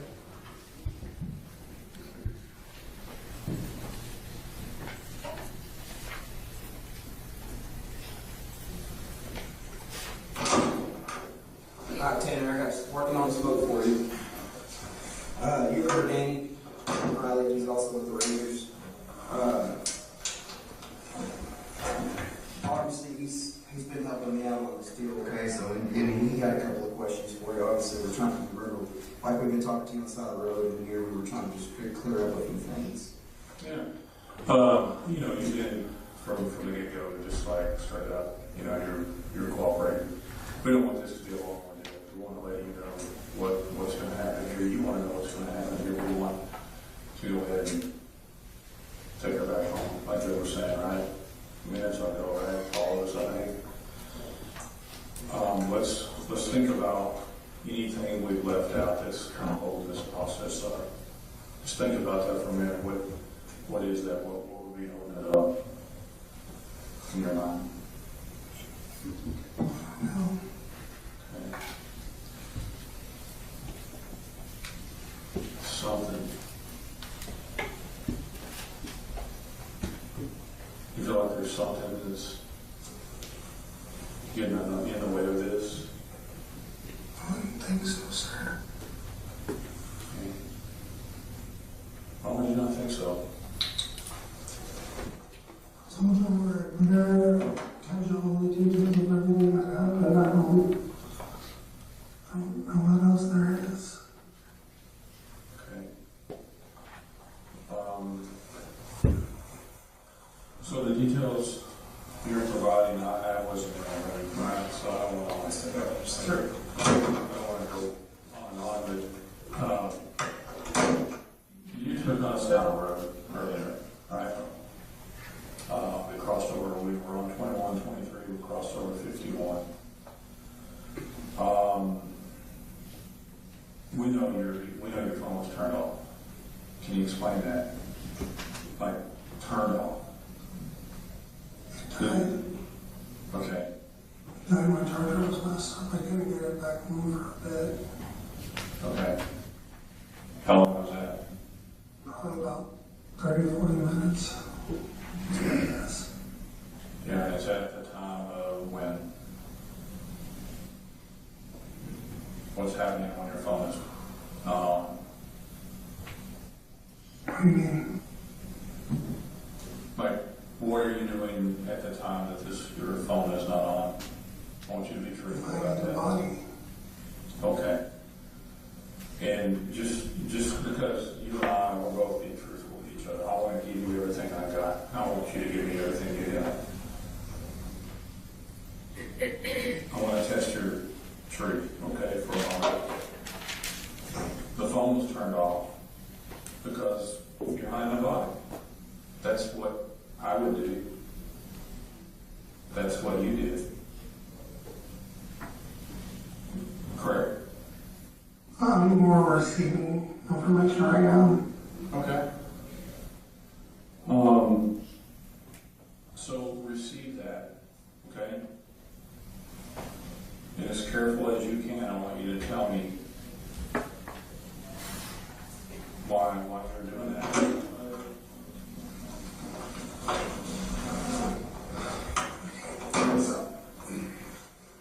I'm gonna go ahead and do all this and blood this is still up here. Thank you. So when I came in here, I went like this, and then I backed up, and then I hit the girl. She's on the ground crying.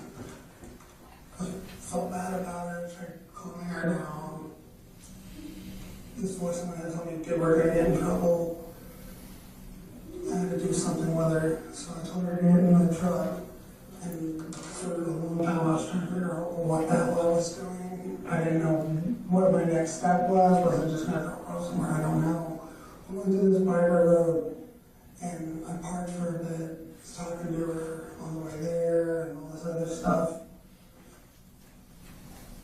It's a little bit from you, at least. I don't like saying it.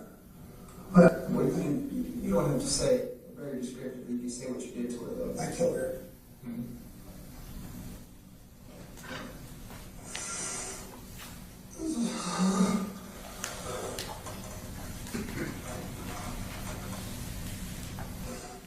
So I was trying to figure out what I was going to do with the body. So we left here and started going down like I was heading back to where I remembered the bamboo brush area that was across 151. Well, 151 goes across on the other side of 51. So I stopped there, waited for a couple cars to pass. Took her in the back and I put her in there. Just kind of tossed her in.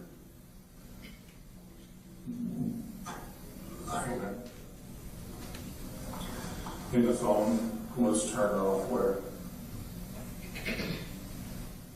I'm not sure exactly when I died. Sometime when I was driving over here, I think. Over, what are you saying here at? I don't remember where I died. I wasn't really paying attention to my phone. I was worried about other things at the time. What kind of cigarettes do you smoke? Lucky Strike. Lucky Strike? Red 100s.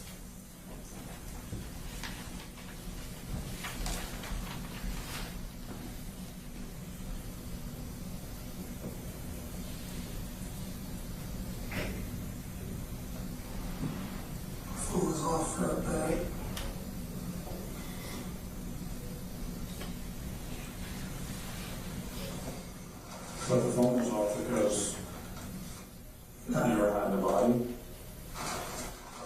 Really, I heard you say earlier you were hiding the body, and that's why the phone was on. that's why I didn't try getting it back on. That's why That's why I didn't try getting it back on. Oh.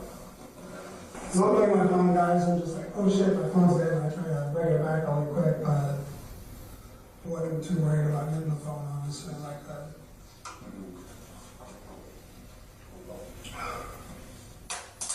So we're still, that's where the body should be. What we're probably gonna do, is we're probably gonna hop back in the truck, and we're gonna drive out there again, okay? Does that work? Sure. So we can walk you through it again. I think that's some of the folks that are trying to get her home, that's what they want to do. So that's what we're gonna do. So we'll probably let you get smoke and do that. Does that sound like a plan? Yes, sir. Okay. Then did you have any questions you had? When we were talking earlier, you were 99% sure she was there. Yes, sir. We talked a little bit more and you were 100% sure. So, I mean, there is some changes in your percentage, so I'm just trying to see. I'm saying the exact, like, right there, like there's like maybe, what, 30, 40 feet of that stuff? Yeah. So that's where the 1% came in. Okay. Is it possibly went further in there than you think? I didn't even technically even go in there. Okay. I was right outside the edge and just kind of tossed her in. When you say tossed, are we talking like a hard toss, like as hard as you can in there, far, or is it like right there? Like right there. Okay. Well, did you try to hide her? Trying to make it to where somebody would find her Where somebody would find her? Now, how did you do that? by not throwing her too far in. Why would you want her to be found? Because I'm a parent. I wouldn't want to know. I would not want to know. Okay.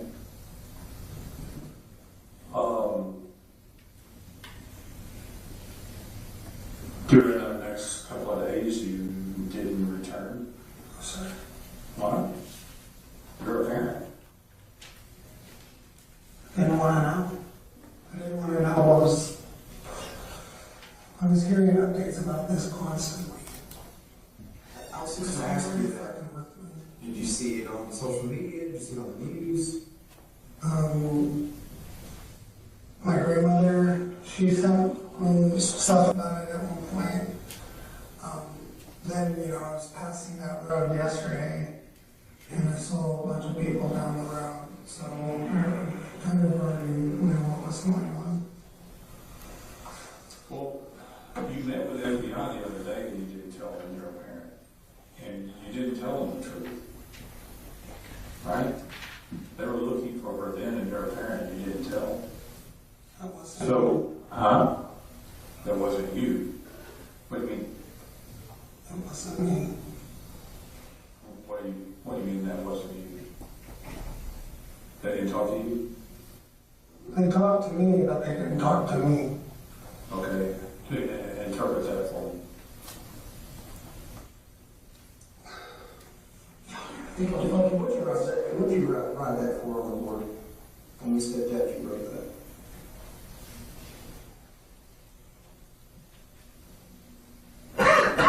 Why'd you write that? If I say too much, I'm going to die. Why you say that? Zero's going to hurt me. Who? Who's going to hurt you? Zero's going to hurt me. Zero? Like Z-E-R-O? Okay. Well, listen, we need to know some of these things, all right? And we're here, we'll protect you, all right? We'll get you the help you need. So you gotta trust us on that. Okay? How can you stop me from hurting me. Well, there's several ways to do that. We're capable of doing that, for sure. We have the resources, the capabilities. We're in a controlled environment. We can keep you safe. Okay? Are you gonna trust me? You can continue to trust me.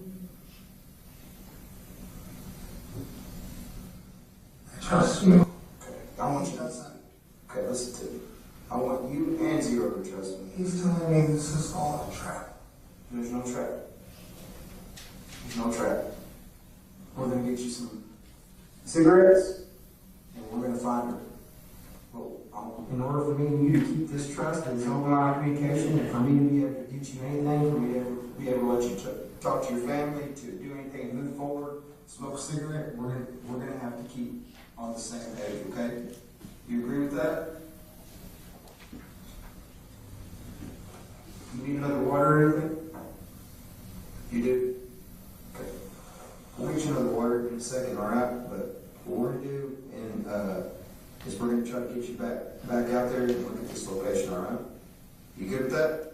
Yeah? And you smoke a cigarette all the way. We'll go in my truck, more likely. I'm going to get some things to facilitate that, and then we're going to do it, okay? Danny, you got any more questions for me? No, I just think everything's going to be fine. Okay? I told you to trust us, guys. Yeah. Give us just a second, alright? About what year? Whatever you need to do. So, if you can get some more water, we'll take another ride. You know? It's just about doing the right thing. And it's hard. It's hard to do the right thing when you agree sometimes. So. I didn't know what to do when I hit her. I know. First thing they kept telling me I needed to get rid of her. Yeah. I just wanted to leave her there because she wouldn't tell me. Yeah.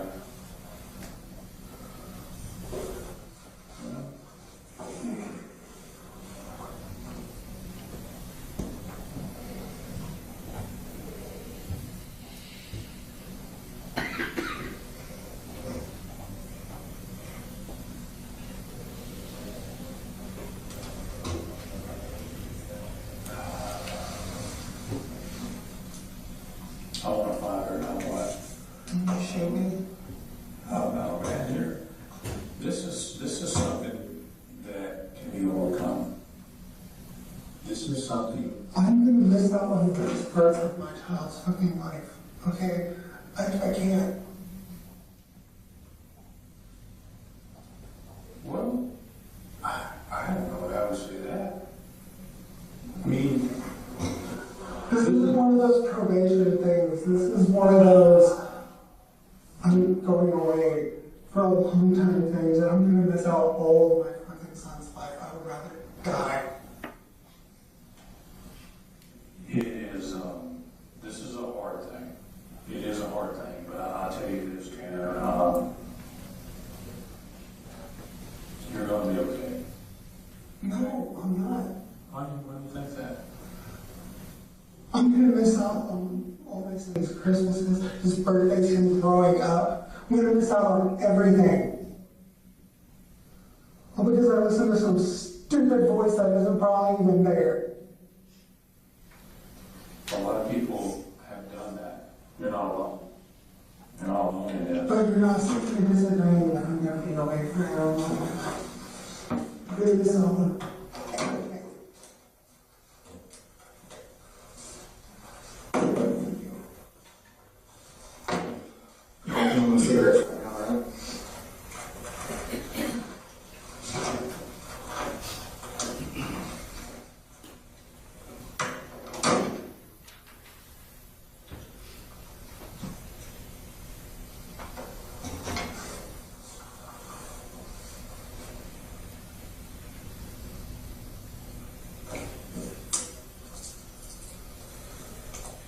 I think what we're trying to figure out is if there's anything that you're not telling us, you know, based on what we know.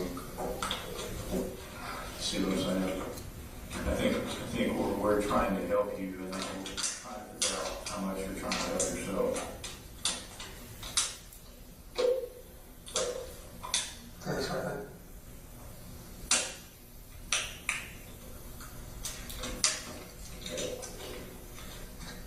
Sorry, we go on. Yeah, no problem. No problem. We want you to help you, and for us to help you, helping us is beneficial, right? Our expectation with where you took us is that we're there, we got her. That hasn't been what has happened, so it leaves us curious. I understand. But I left her there. That's where we put her. I don't know how you guys haven't seen her. But I did not throw her in there far, like, at all. She should be, like, almost visible.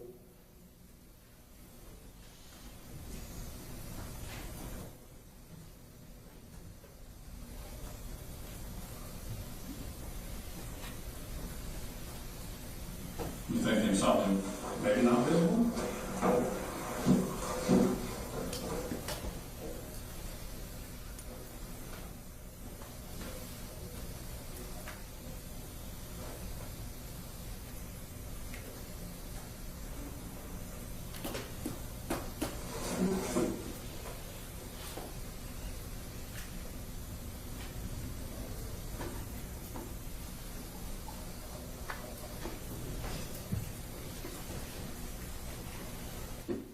Zero saying you need to speak to an attorney.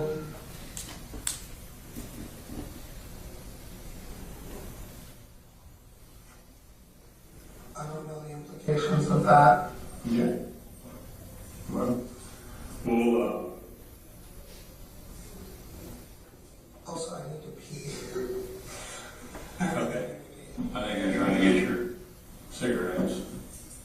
So as soon as they do that, we'll get you up and out of here, and you can have cigarettes. And go to the bathroom. Do you need to go to the bathroom? Yeah, I kind of got through the entire bottle of water in a little bit. I kind Okay, hang on just a minute, let me see. I'm not from here, let me see where the bathroom is, just have a seat. I'll be with you just a minute.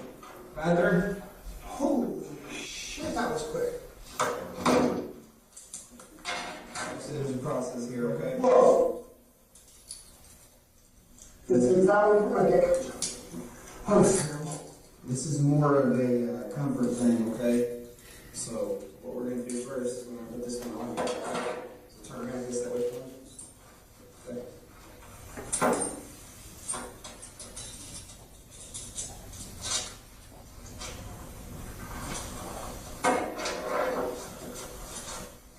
So we're just gonna do one hand here on this side.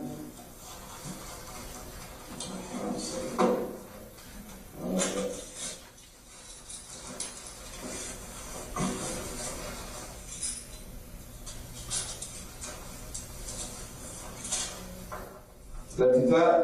No. Is that too tight? No. Okay.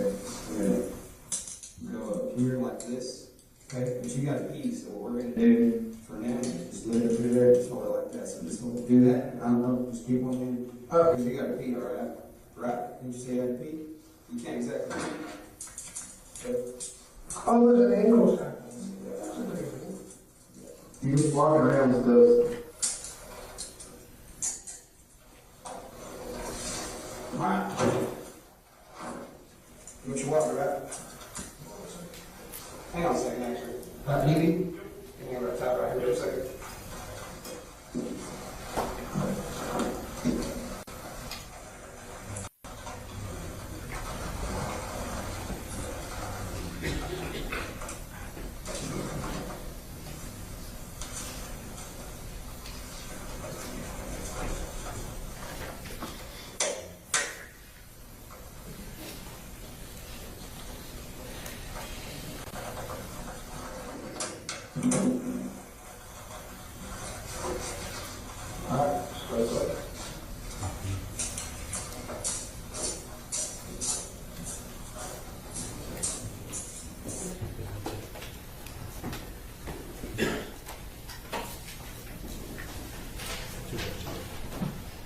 Ranger Espinoza, now that you're aware of this conjured persona, this zero person, what is your plan to do with that at a later date? Obviously, it's something I'm going to put into my toolbox based on my training experience, and it may be something I can utilize to elicit the truth. Essentially, utilize it to gain further rapport and potentially find Athena. And was that the case in this case? Yes, sir, it was. And so this video, when it ends, I notice where you're still in the interview room that you described before. Is that right? Yes, sir. And then where do you go next? We go to my state-issued pickup, and we go back to drive the routes to see if we can jog his memory. All right, let's pause, take a break. We'll come back in about 5 after 3, okay? Everyone may be seated. We are ready to proceed. Mr. State. Thank you, Judge. Ranger Espinoza, and again, I'm trying to keep all this in order. The next location that you go to from the jail is where? This next interview will be from the Wise County Sheriff's Office to my pickup, and then driving his route, Horner's route, in my pickup. And so your first destination when you leave the jail in your pickup is where? Driving the route to the bamboo location. Okay. So let me back up and ask you a couple of questions. Was this your plan to go back and drive the route? Yes, sir. And then who gave you directions to get back out there to get to the location? The defendant did. Okay. And is this the same location you were at an hour or so before you got to the jail? Correct, yes, sir. So he took you to the same place that he took you before? Yes, sir, which was County Road 4599. All right. So out on County Road 4599, is this the same bamboo location that we had talked about? Yes, sir. That's the first location he took us initially, telling us that that's where Athena's body was. We were again directed to that location.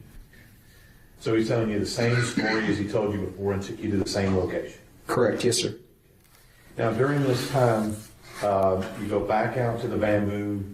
What do you do when you get back out to this location? And let me ask you, back up, ask you one question before that. What time was it when you got back out to the bamboo? I can't give you an approximate time. I've been going all day. The sun was down. It was nighttime. It was sometime after dark. The second question is this the same place that you had been before? Yes, sir. And then when you get there, who all is, when I say y'all, if you will, who is the y'all that gets to this location on 4599? At that time, with me in my vehicle is myself, Tanner Horner, Investigator Oliver, and Ranger Danny Briley. At the location, we have multiple resources still there searching the area. Okay, so let me make sure I've got the scene here. You guys have been at the jail for an hour or so, maybe more, maybe 2 hours doing this interview? Yes, sir. And you have resources that are out on 4599 doing search for Athena, is that correct? Yes, sir. And what kind of resources were being used out there at the bamboo? I still had all the resources. I didn't let anybody off the hook, so to speak. I still had air ops up. I still had our special operations group out. I had multiple rangers out. I had the Wise County Sheriff's Office, all personnel there. Game wardens were still helping us. We had still K9. We had every resource that I had initially asked for still actively looking. So you get back out to the bamboo where Tanner Horner sent you the first time. And what are you asking Tanner Horner when you get back out there the second time? I'm again going back through, direct me, show me where she's at. What am I missing here? We're searching this area. are we missing something? Are we missing the drive location? Are we missing something? If we drive it back, is it going to jog your memory? Again, let's bring Athena home. We need to give family closure. We need to bring her home. And what is his response to you asking those questions again? He continues to give me the same answers and responses as before. She's there. That's where I put her. That's where she's at. Same lies over and over. When we do overviews, it's the same things that I know to be lies. Now, in this particular area, what level of detail about where he put her body is he still providing you at this time? He's still providing the same details as before. Has anybody located any trace of her body out there at all? No, sir. And so with regard to that statement, at that time, he's telling you again that she's out there. What do you know about that statement? I know that's a lie. Now, during this process, we had talked about some of your questioning of Tanner Horner. At some point, do you change tactics when you're out there at the bamboo and you're questioning Tanner Horner? Yes, I do. At that point in my investigation and throughout the course of the interviews with Mr. Horner, I knew that I was going to have to play his game. And I knew that I was going to have to address him as zero in order to find Athena. And let me just ask you, at some point, do you do that? I do. And let me ask you, when you do that, does he respond? Yes, sir, he does. And when you do that, is there any change in his attitude or demeanor when you do that? Yes, sir. And what is that? At the time when I made the decision on the side of the road, keep in mind we've got tons of resources out there. I make the decision to do this and make another attempt at getting some truth out of him. When I tell him that I know what I've been missing is that I've been talking to the wrong person, that I needed to be talking to zero.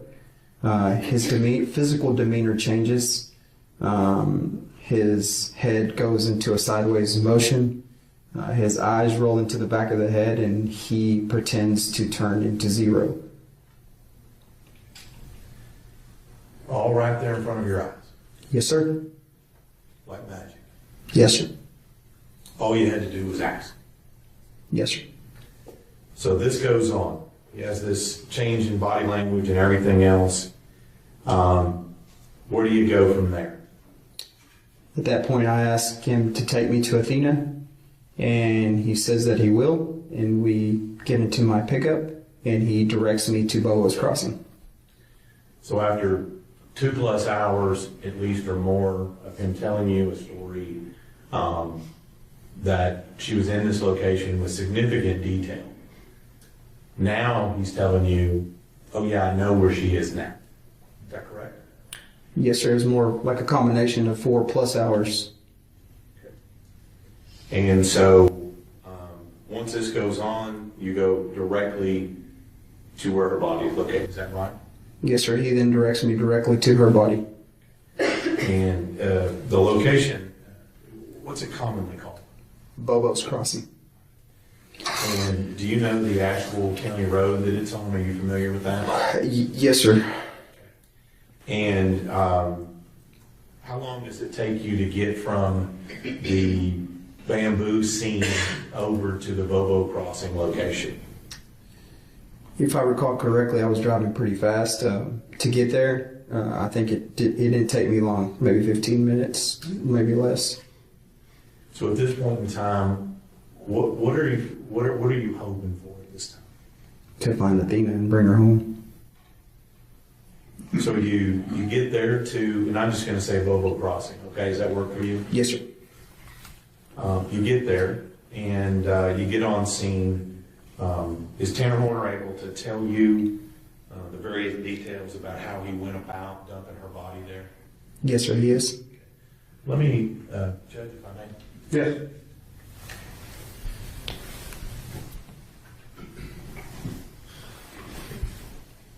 Randy Espinosa, I'm going to show you what I've marked. This is State's Exhibit 39 and 40, a couple of maps there. Do you recognize that location? Yes, sir, I do.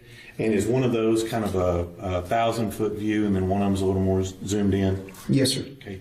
And is that the location you were talking about as where Tanner Horner directed you to where Athena's body was? Yes, sir, it is. County Road 4668. Okay.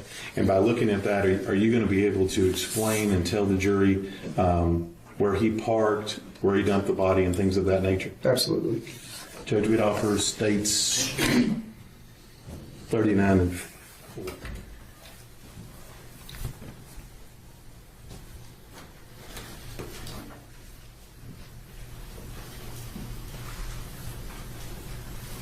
No objection. States 39 and 40 are admitted.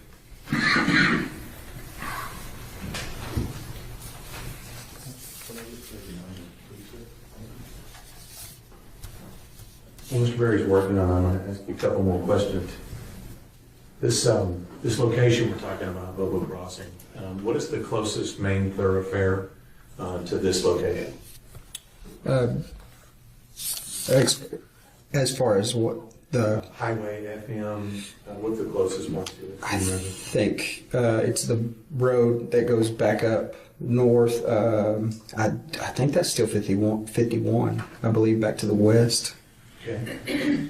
We'll show you the map here. So in this particular map here, the road we see going through the middle, is that what you're referring to as the Bobo Crossing Road? Yes, sir. It goes east and west. Okay. And you get to that from another farm to market road, right? Yes, sir. And so as you get here, is this where Tanner Horner directed you to go? Yes, sir. Correct. And did Tanner Horner give you specific directions on turn by turn on how to get from where you were to this location? Yes, sir. From the bamboo location to there, he gave me directions on how to get there. Okay. And at some point, did he explain to you why he knew this was this location was here in this area? Yes, sir. He stated that he passed it every day on his way home. So in this particular map here from up above, we see what is looks to be a creek or a river there going north and south. Is that correct? Correct. Yes, sir. And do you know what that creek or river is? Yes, sir. It's a portion of the Trinity. And so we get here. I'm going to show you the zoomed in version here. And I just want to make sure where we are.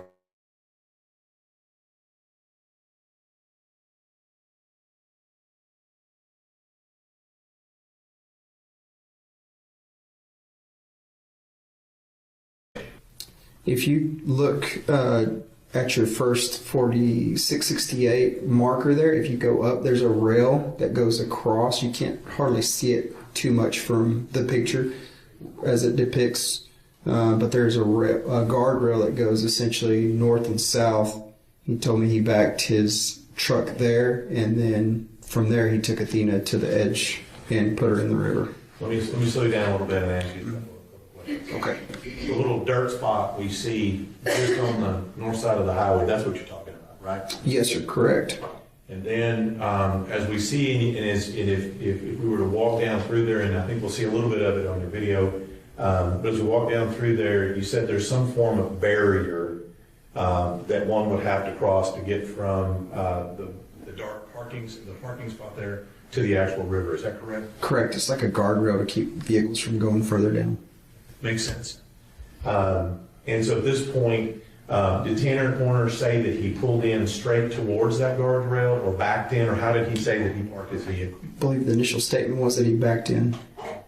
So he told you he backed in there, and then what did he tell you he did in order to retrieve Athena's body from the back of the truck? What did he do? He told me he grabbed her and dragged her down to the creek.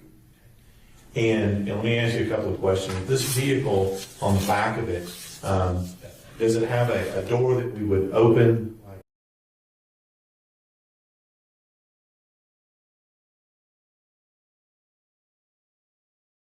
a back of a van door? Or does it have some form of roll-up door? On that particular truck, it's a roll-up door. And so he told you he would have rolled up the door.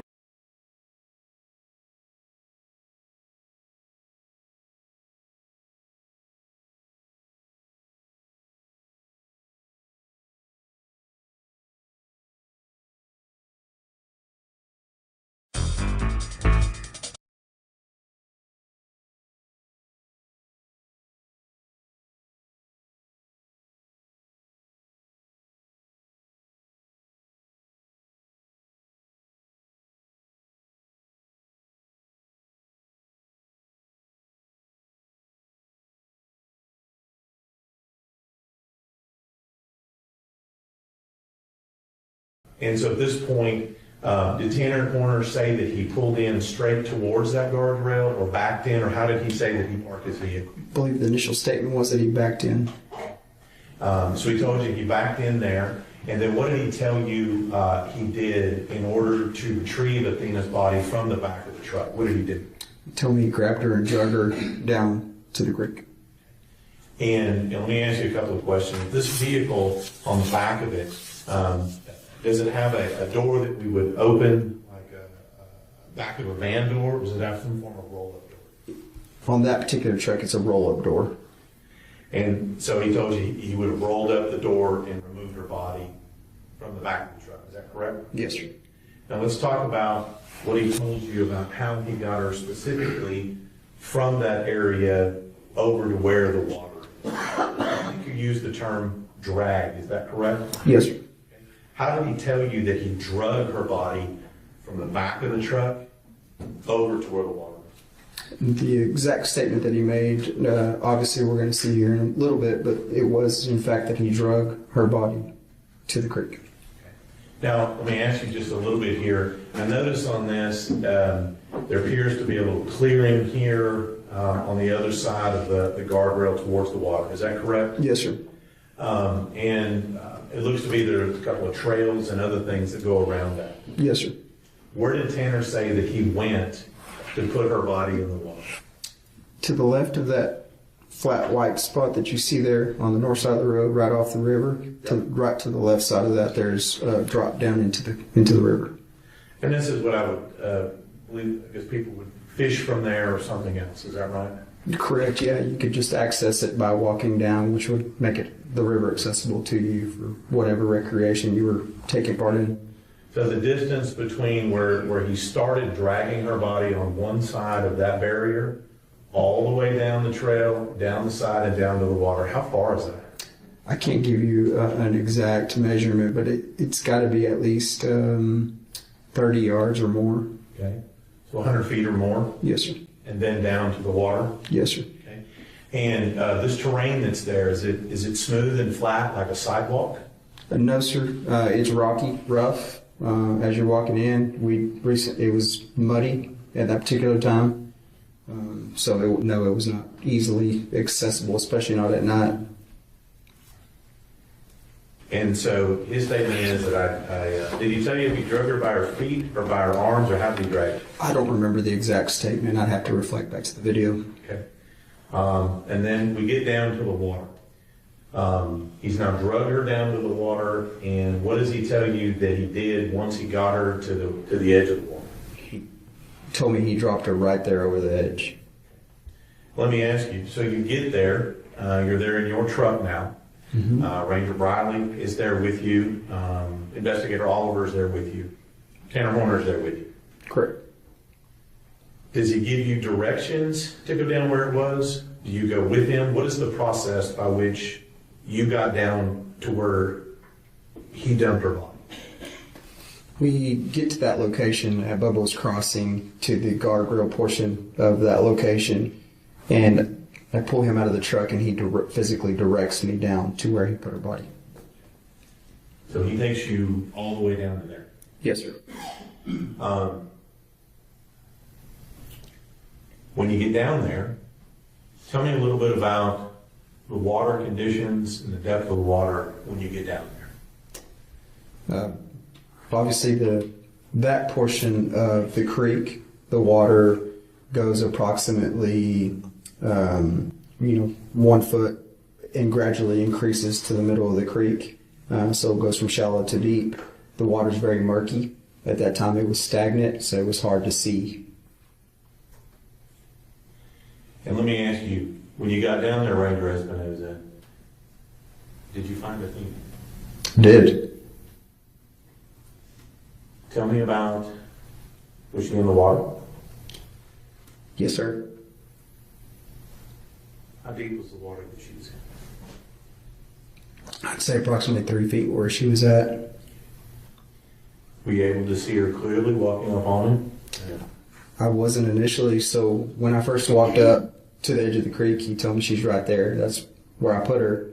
And based on the water visibility, it was dark. I had a flashlight. I angled the flashlight at different angles, and I was able to see her nude body buoyant beneath the water. Now, when you could see that, did you see the entirety of her body or just parts? Partially. And how were you, what did you have to do to be able to see? What was the manner of means you were in that? I had to adjust my flashlight in a certain way where I could see, but it was very clear she was there once I did that. Right where you finally told you she was? Yes, sir. Now, in the water, what is her position in the water, if you remember? Based on my location, I could see that she was obviously buoyant beneath the water, and it appeared that she was face down with her arms at her side. Time out.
I'm glad it's not just me.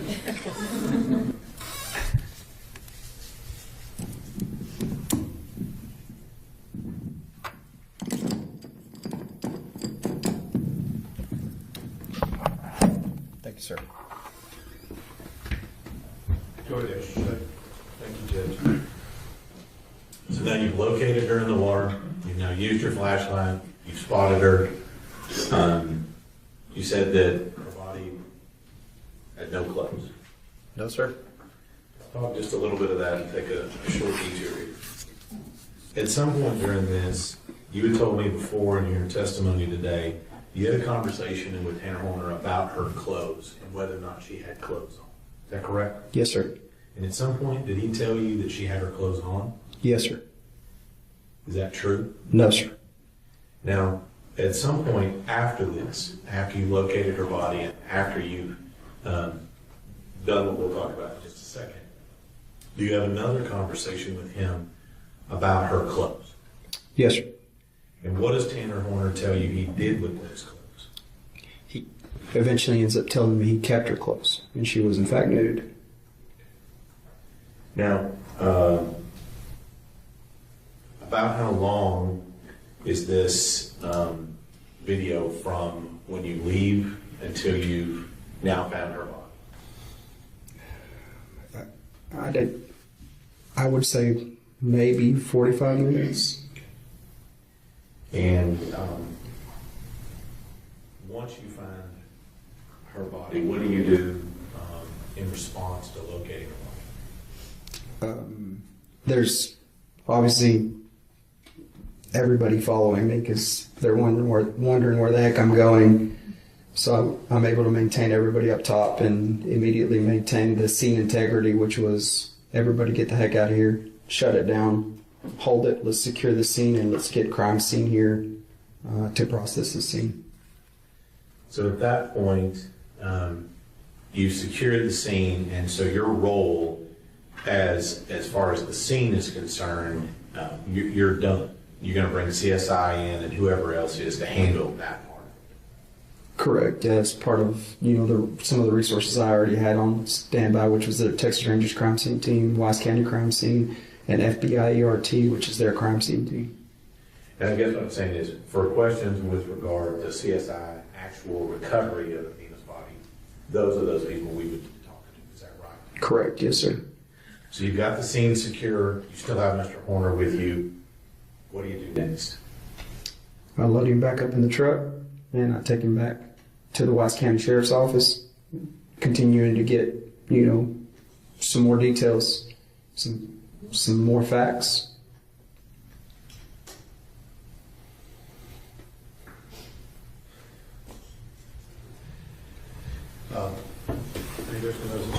Yes, sir. Let me show you State's Exhibit 37.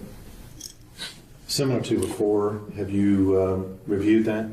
I have. And how do we know that you've reviewed that? It's got my initials on it. And what is that? It's going to be essentially what we deemed body recovery or the field interview. And that would be from the jail as we saw leaving all the way until we located her. Correct, yes, sir. And it is the actual location of her body contained on this video to some extent. Yes, sir. Yeah, I don't know how clear it is based on the fact that it's on a body camera, but you'll be able to kind of see what I just walked you guys through. Judge, Dr. States 37. Any objections, any additional objections other than those previously brought to my attention? No further objections, Your Honor. Those objections previously brought remain overruled, and State's Exhibit 37 is admitted.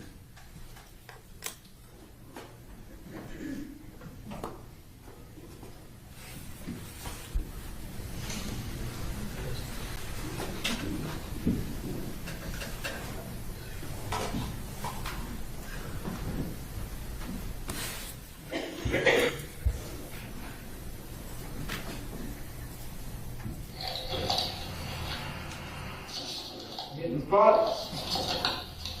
I bet.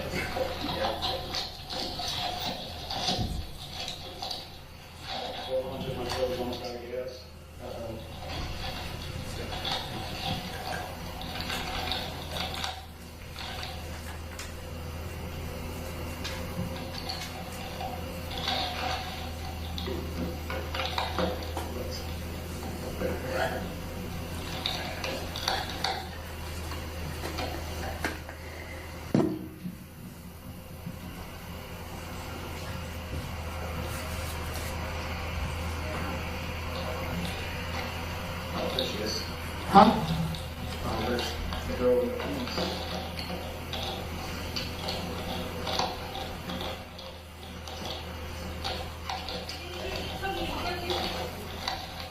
Sorry.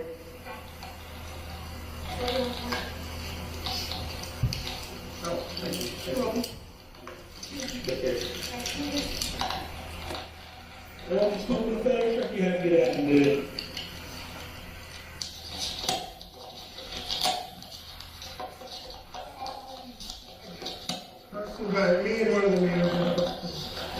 I mean, what's gonna hurt really? It's a metal truck.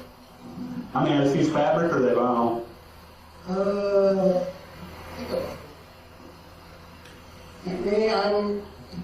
I was vaping there for a little bit, but then I got sick with COVID like 2 weeks ago. And I switched back to smoking because I didn't need all the fluid on my lungs. But a friend of mine had like serious lung damage because he was vaping while he was sick. And he was sick with me, so. Well, they say there's more chemicals in vape stuff than nicotine. I mean, there's a lot of chemicals in nicotine, but they say it's like double what's in vapor vapes. Well, with the vapes, really all it is vegetable glycerin, some nicotine. It smells good sometimes. Like the juice I vape on is the maple syrup flavor. It makes me crave pancakes. Smell syrup makes me crave pancakes and waffles. Man, trying to get a waffle, that's hard.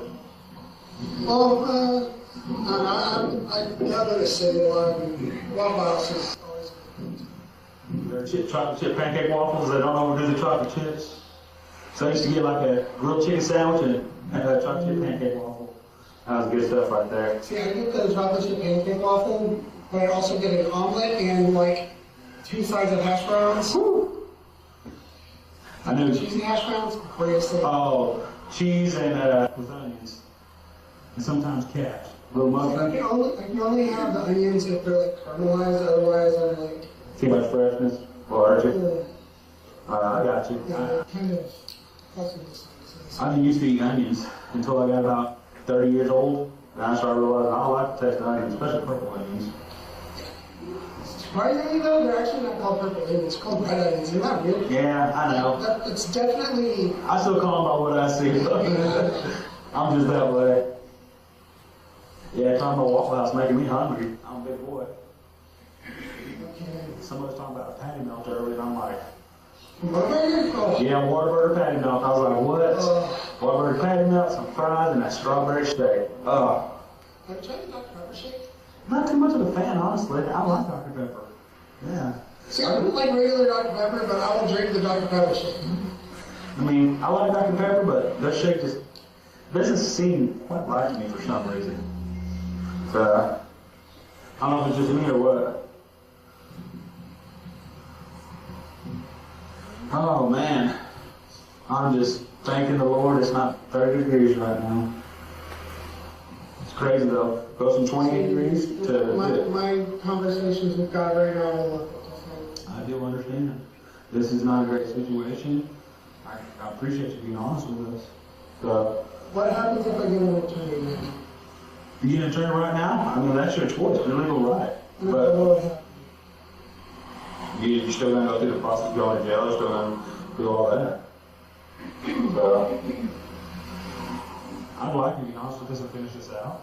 I mean, I told you guys pretty much everything at this point. Oh, I know you have. I was gonna grab the cigarettes and like light up another one.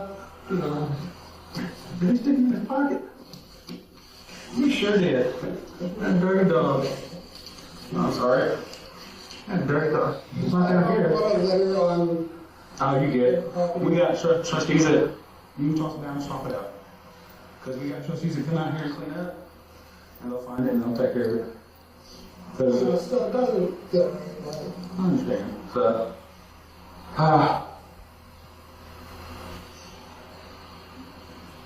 You know, the last time I was in handcuffs was like 4 years ago. First committed suicide, that was... What'd you do to attempt suicide? Trying to hang myself. What happened? I didn't tie a knot, I just kind of tied it around my neck and yeah. Did you hang it from a door? The door opened a little bit after I went unconscious and... Okay, yeah, I've actually seen that. Yeah, I woke up with a big old fucking knot on my head when I hit the floor. Sure, a big headache too. I'm like halfway convinced I have a tumor in my brain. I mean, people happen sometimes, man. You ever get it checked out?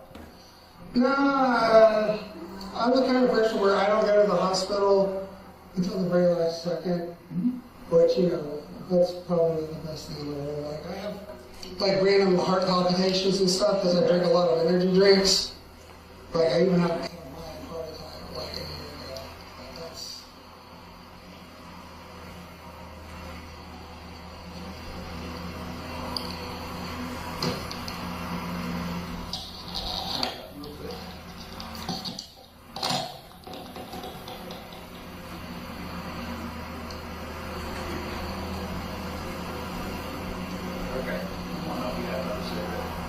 Absolutely. I don't know what happened to him. Yeah, you guys too. Did he take him? Good. The other guy. No, he's good. You got the cigarette? I think I put him on track. Hang on.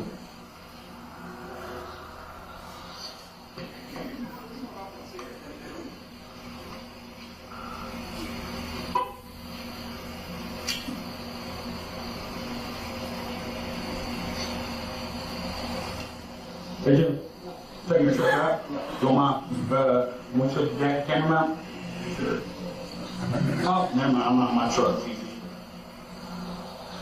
I'm sorry. If I have my truck, I can give it to you.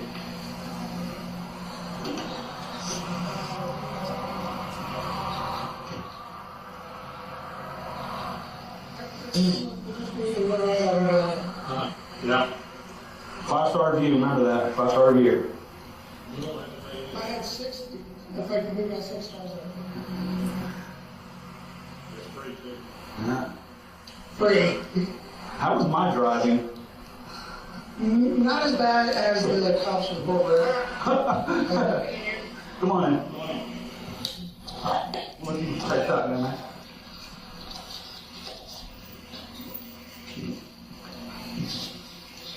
I got you, brother. Just stick that one. It's all right. I can go for these.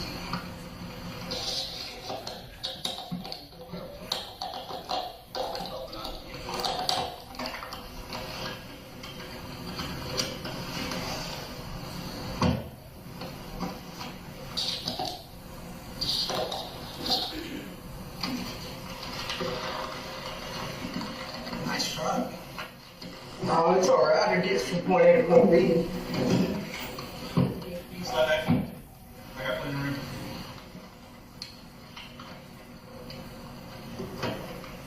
All right.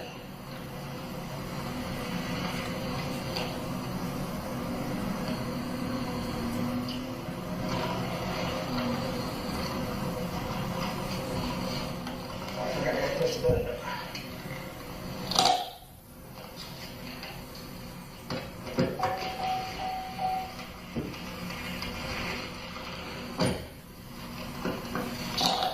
Thank you.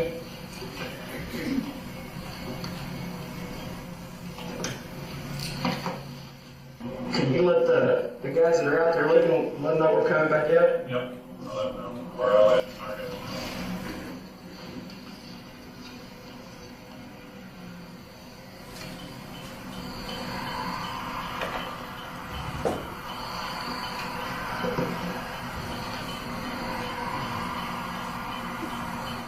Oliver, did you do the same? Because I think Owen was the one asking.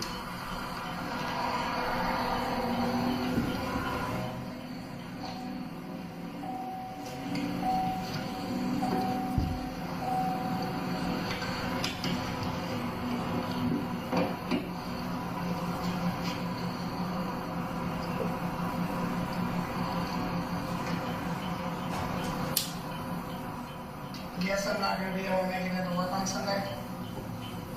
That makes you work Sundays? Yeah. Right now we're going through peak season, which, to be honest, it's kind of a pain in the butt.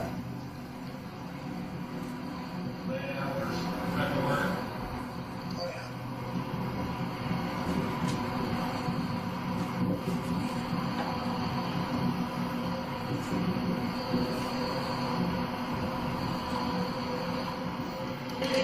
You gotta roll that up. Oh, here you go. Oh. Let's go roll that up for you. Oh, I was rolling it up for him. I don't mind the cold. Oh, yeah. Is it cold out there? It's a little nippy.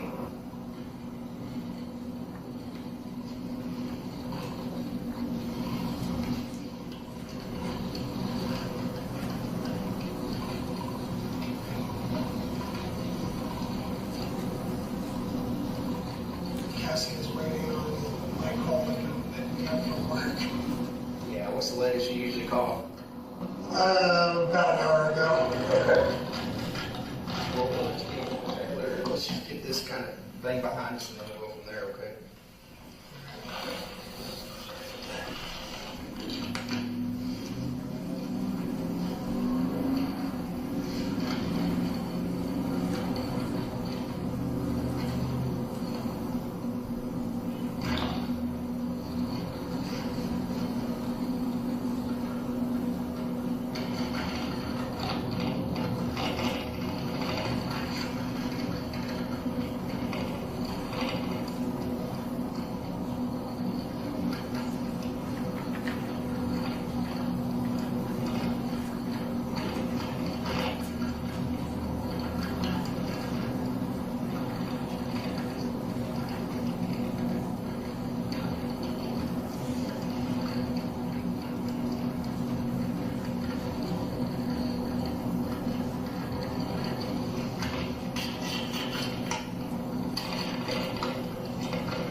2 hours.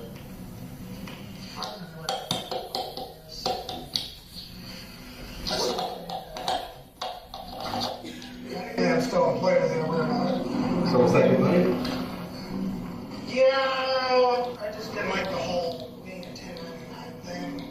Oh, I didn't know what was that. Yeah. I thought it was big enough for that.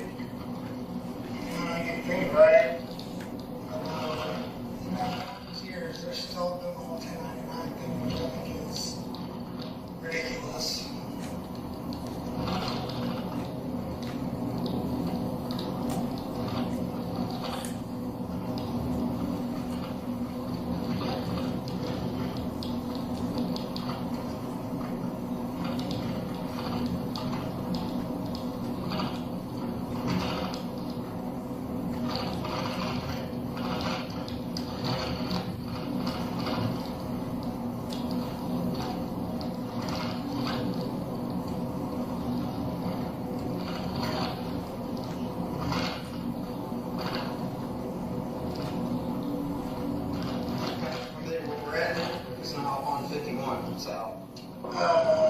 Not really. I don't know anything. So this is right south of Decatur. You come in on 51, you're right south of Decatur.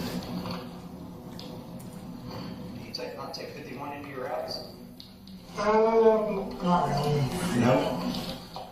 I mean, if I'm picking up starts off of another person, sometimes I'll take 51. Normally I just cross over 51.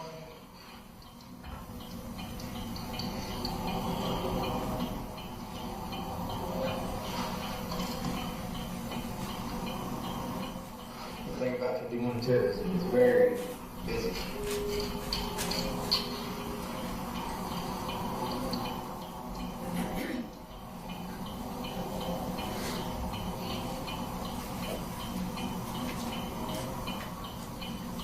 So where did you drive Uber at? Just around Fort? Yeah, Fort Worth. I tried to stay out of Dallas, but I know it was better money, so sometimes I'm looking at Dallas. Keep me honest, Oliver, on is it 2351? Sorry, what? Which road are we going to? We're going to turn left on 114. Or go back to 4599. Yeah, we're going to be crossing right where he showed us the bamboo. So we'll just turn left on 114, the road on 51 again, and then 4599, you're right across the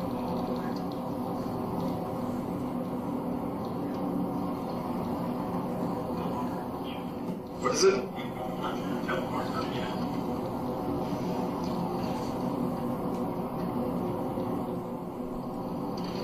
kind of recognize where we're at now, Tanner?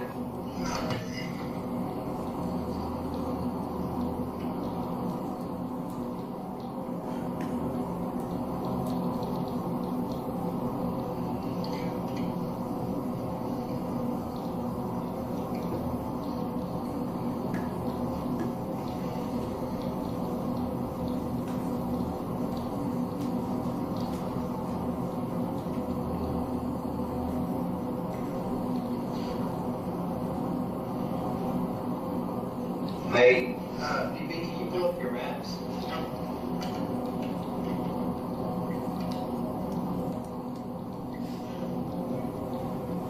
Oh, never mind.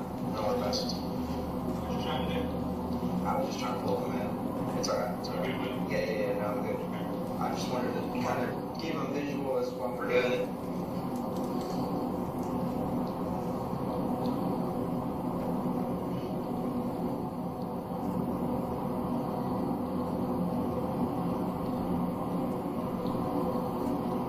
Another secret too when we get out here. Roll the windows down, let you smoke. Does that sound good?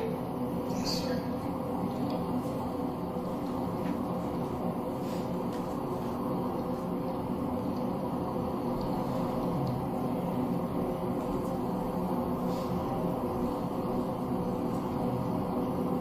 So if you see something familiar, you recognize something, we're trying to jog your memory here, okay?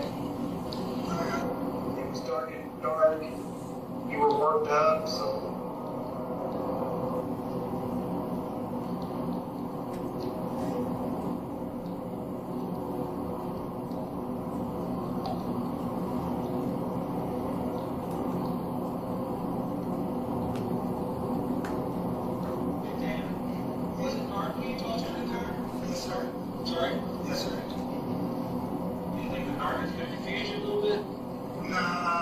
That's why that made me feel all the time. Like I said, a couple times before, I literally stopped at me in there sometimes.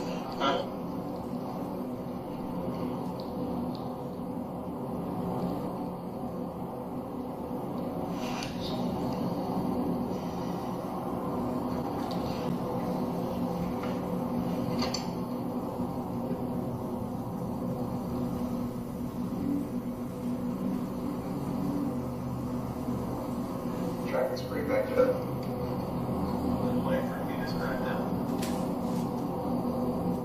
Actually, about the right time. You're gonna drive this way every day.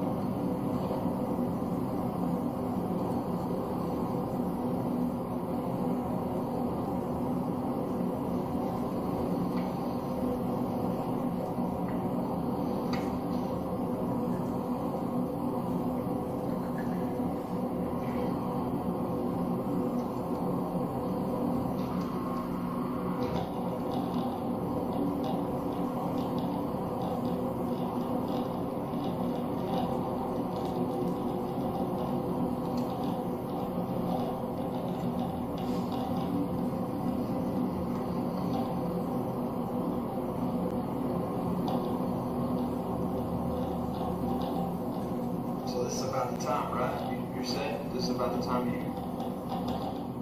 are out here?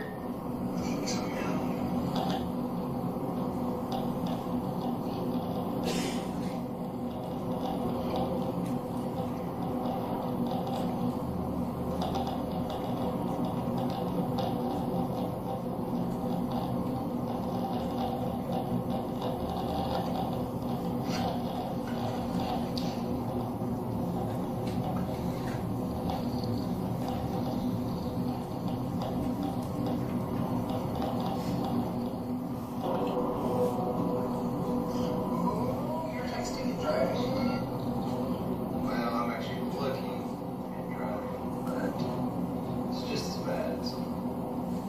Just have to listen. It's alright. We'll do that. I appreciate that, dude. What was it, like that? No, I was supposed to call. So he doesn't give me a hard time. Everybody gives me a hard time, though.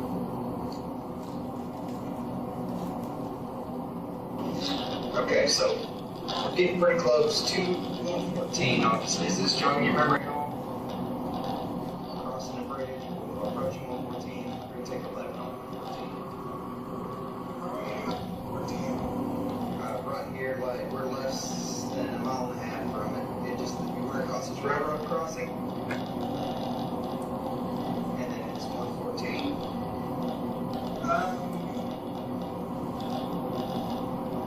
There's a couple of bridges here.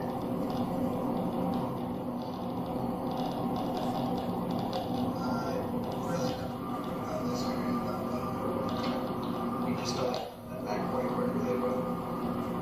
Yeah.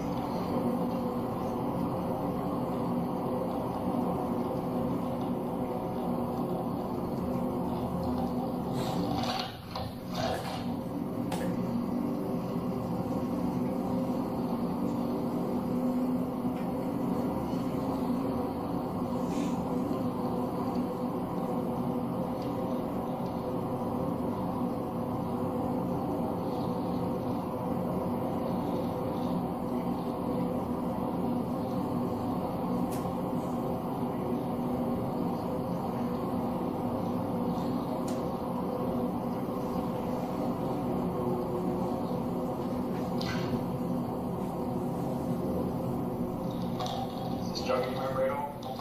This is 114 right here.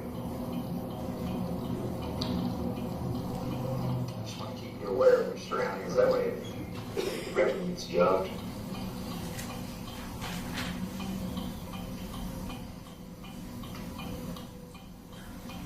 I think I know this. I think I've delivered here a couple times. Is 51 that way? 51 is this way. No. Yeah, oh yeah, I'm sorry. You go around and then it turns into 51 south, around that little bridge. So 51 south and then 114. approaching it. Yeah. I didn't even know that, like, 51 went past the bridge. Okay, so.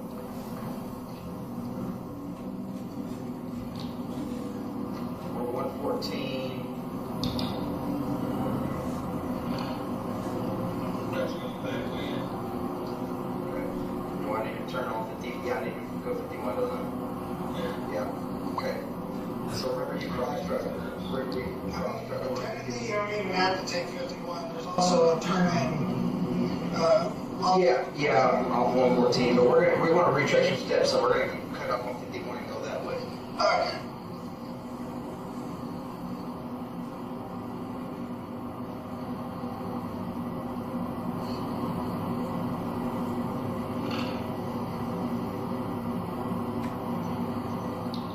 What happens when I get an attorney? Sir? What happens when I get an attorney? I don't know the legal system, right? Yeah, like I told you earlier, I can't really give you legal advice. Obviously, you know, it's just the same thing as when I explained to you your rights earlier. Just that's basically the rights you have afforded to you.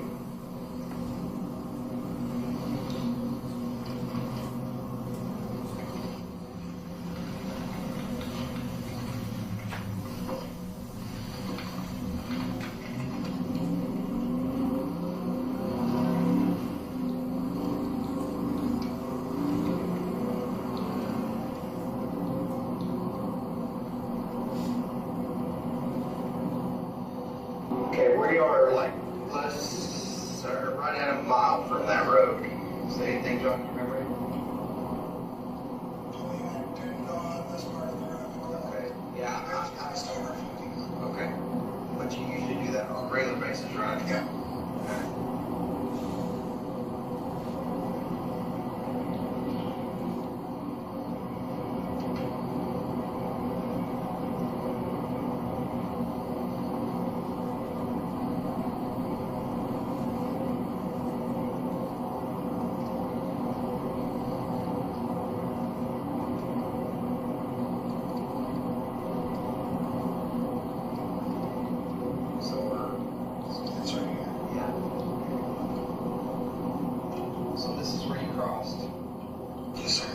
Actually, at the time, there was someone being pulled over. I think they're getting a DOT inspection.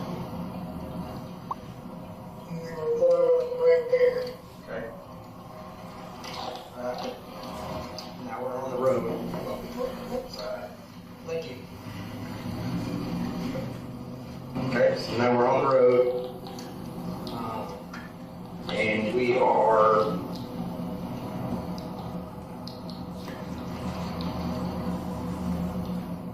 Slow down a little bit just in case something comes back to you, okay? So are you going normal speed, I guess? Anything out of the norm, or you? I guess that truck has monitors and stuff in it that keeps your speed regulated, right? I mean, I don't know. I think if you go over speed limits, like, might ding something, but we never get anything about it. Okay, so now we're approaching here, right?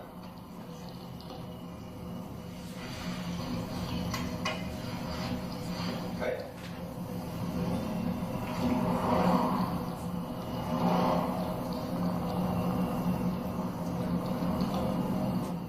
Anything?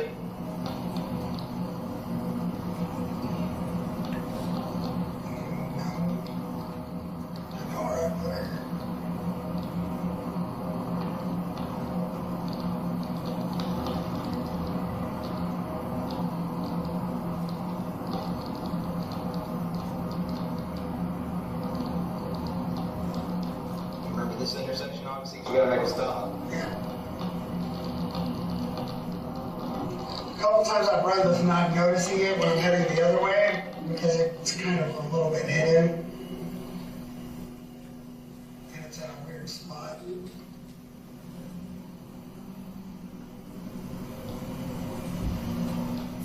Okay.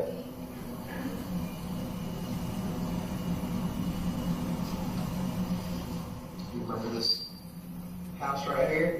The one they built. I've actually been watching that one being built for a while. Okay.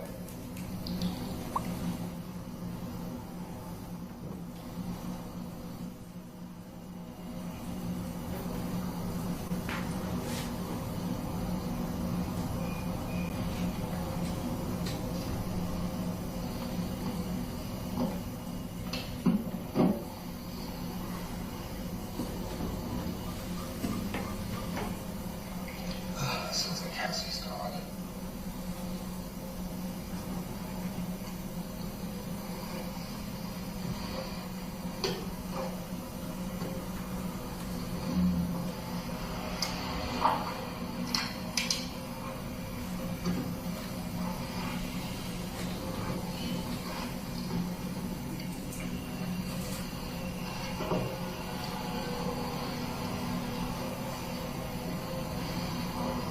Okay. You still good with it? Mm-hmm. Okay. And you remember this house right here? Yeah. I stopped right past the van so people in the house couldn't see. Okay. So we're here now, right? Yeah. Alright. We're driving here. And then you get to this spot right here. Do you stop before the van move or after the van A move? little bit after the van. Okay, so tell me where you stop before I move. Forward one.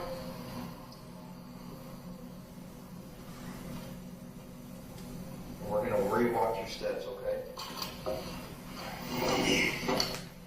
It's further. Further? Yeah. I did a judging based on Okay. how I can see the house. A little bit more up. Okay. And there. Right here? Yeah. Okay.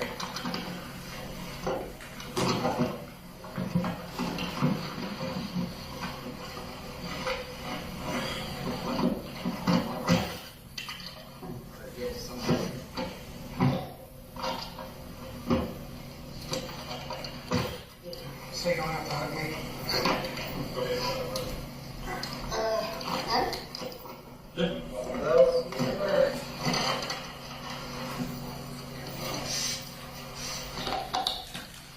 Okay.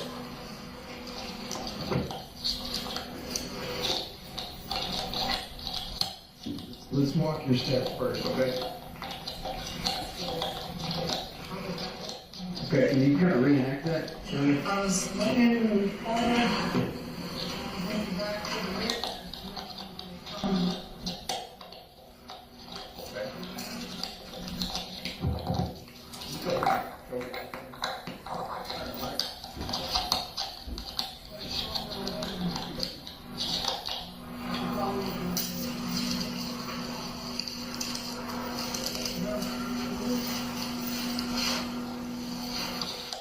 Down around this part.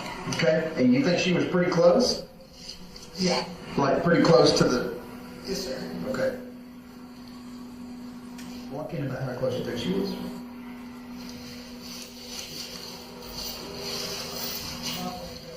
About right there? That close to the road? Okay.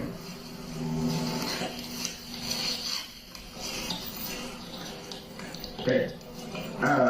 Are you sure it wasn't this side? Or Yes, sir. you're 100% positive? Yes, sir. Alright, let's put some light on it then. I know it's kind of dark. Now shine it that way. Okay. And now shine it back. And you think it's right there? Yes, sir. Okay. You can do the question. Okay. Shut it. About right here.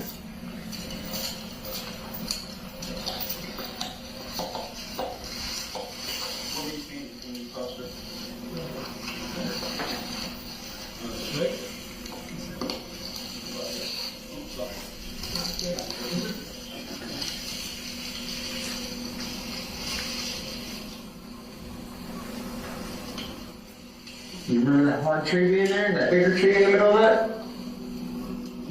Bigger than that, came out of the corner. Can I go back there, please? You see in this spot. This spot?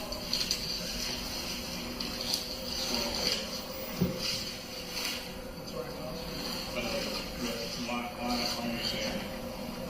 How do you know that's what you're talking I'm just saying this spot in general. I can't move my arms over very much. I'm sitting around this.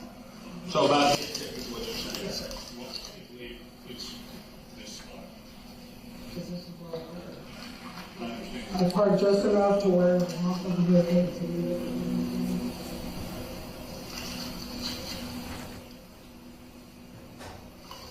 it. Let's go back over to the truck, smoke a cigarette real quick.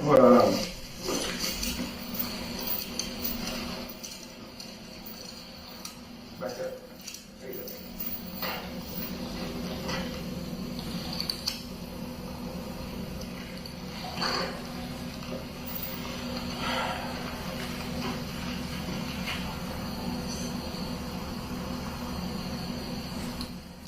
Is there any way you could be confused? Yes, sir. That if we go to your house and look or anything like that, is that going to change anything? No, sir. My fiance lives with me. Okay, But there's no way anymore. so you wouldn't take her back?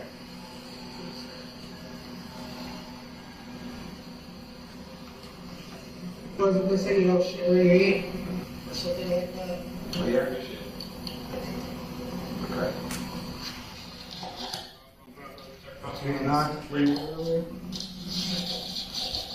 Why don't you hop over there out of curiosity?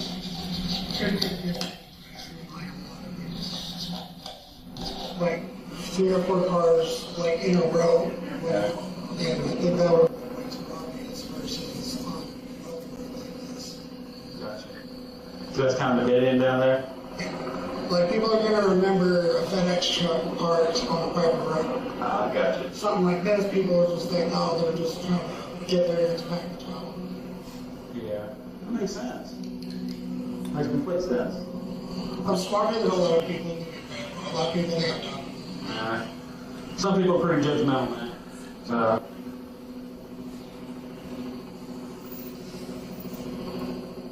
Ain't my right.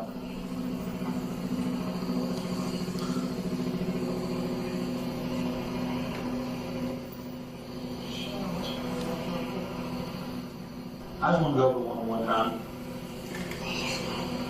It's expensive though.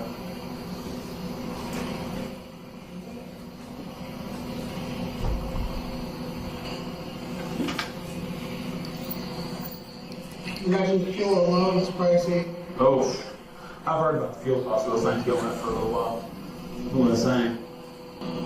You can't believe all the diesel and whatever. Well, yeah, this economy's kind of going crazy right now. Doesn't have to be, but... I try not to blame whoever's in office, but it's hard not to. Well, they sent them $91 billion overseas. It's kind of hard not to blame them. And they can't track $20 billion of it? Ooh, you didn't know that? They've been trying to track it all. They lost track of $20 billion. They don't know where $20 billion went. $20 billion. American dollars. Money your money. $20 billion of it. Yeah. And when they ask about it, they're like, yeah, pretty much. Yeah. Who made the money? Who made the money? We don't know. I mean, it's just printed, but I mean, when you send $21 billion over there for aid, we don't know where it went to. So it went to somebody's pocket. We have homeless people in our whole freaking country. Why do we have to help other people? 100% with you. 100% with you. We need to help our homeless veterans, our homeless people, take care of them, feed our starving, our hungry children. But I'm just ducked out. So I don't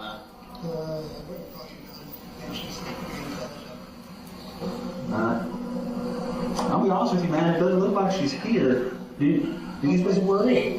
Do you think she was actually dead? I didn't check. I just kind of assumed because she defecated on herself. Yeah. Do you pick her up in your arms or by her clothes? What? I mean, which one? In your arms or by her clothes? By her clothes. Oh man, when I went in there, something stabbed in my eye. My eye's irritated now. Yeah. A little piece of bamboo leaf. I think I'm allergic to bamboo. And there's no chance you could have done a little further, back, now 3549. Originally, the plan was I was gonna go on that private road, and don't know about that anymore. Yes. I understand. Because our main goal is to get her remains home, you know, close it out. Yeah. I mean, I think it might be possible somebody picked her up, but at the same time, like, you know what I mean? I mean, that's random person picks her up. That's gonna be when they come forward and stuff like that. I'm a hero. I found her. Stuff like that. You know what I mean? Unless they were not right. Yeah, that's true. Like, I've noticed there's quite a bit of truth beside these. Quite a bit. So, and I'm just sitting here racking my brain and thinking, it's like, Tanner's being completely honest with me, completely cooperative with me. He's been upfront and honest, and it just clicked to me. Is it Zero that's fucking with me? That's not wanting to tell me where she's at?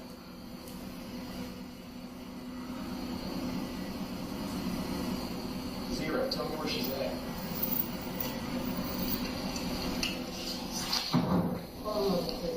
Where? Bottom of a creek, which creek? Wait, can you take me to it yet? Take me to it.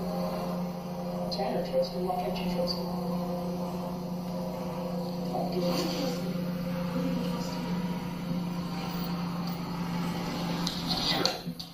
let me take her home. Let me take her home.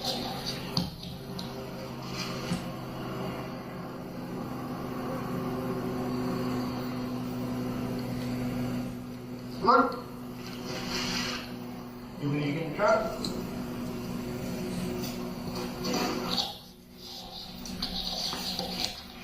Woman. Here.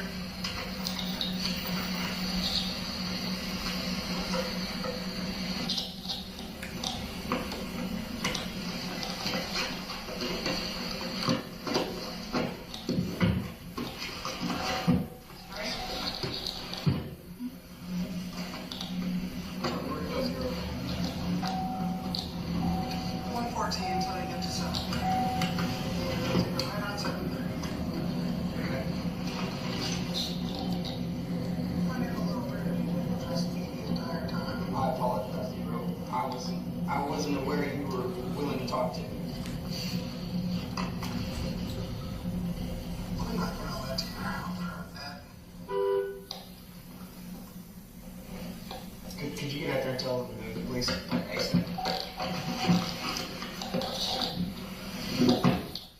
Hey, come on, let's out real quick. Weed it out. Weed it out.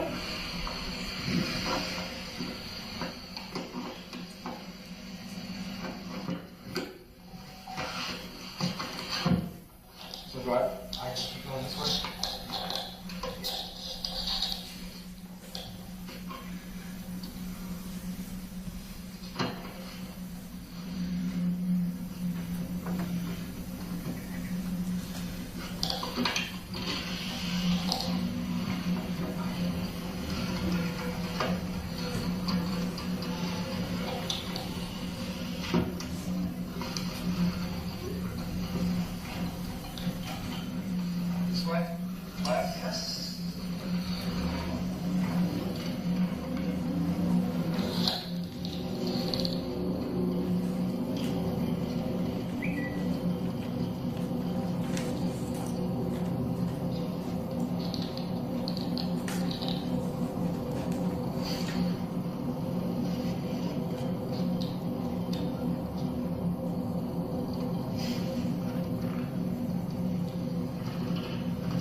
Farther?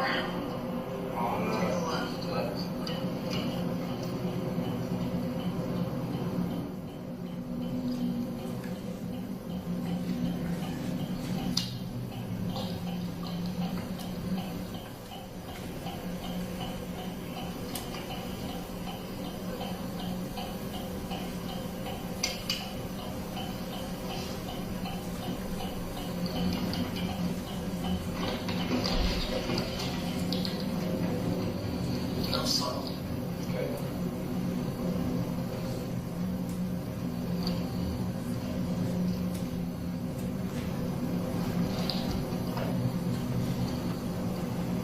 There we go. Where those trucks are? Those trucks are at? Yes. Where did you park? Right here. Where'd you put it? I'll show you.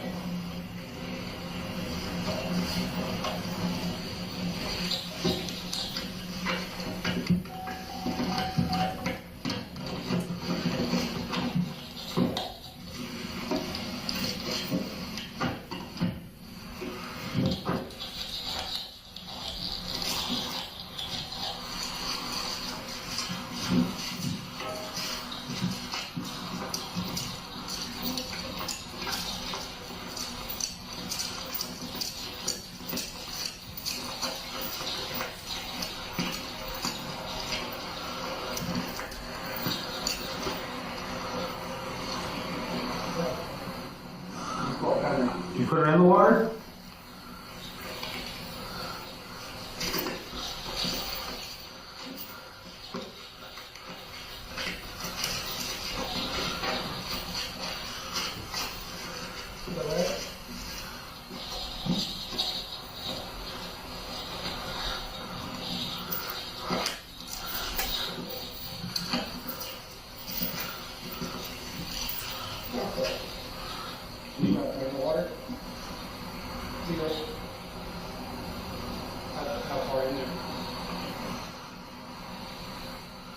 Tossed her in, got back in the truck, started driving off. No, let's get her back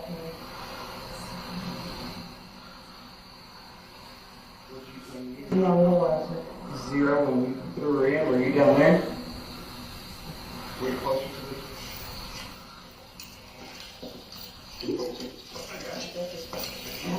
I'm just gonna slip. I got you there.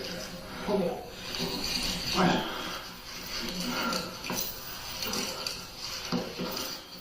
Yeah? Were you this far down or did you step over? Right there. You tossed her in right there? Did she sink? She did sink? Did you tie something to her? Right there? Right there. Oh, yeah. She's there. There she is. Okay. Let's go. Thank you, Zero.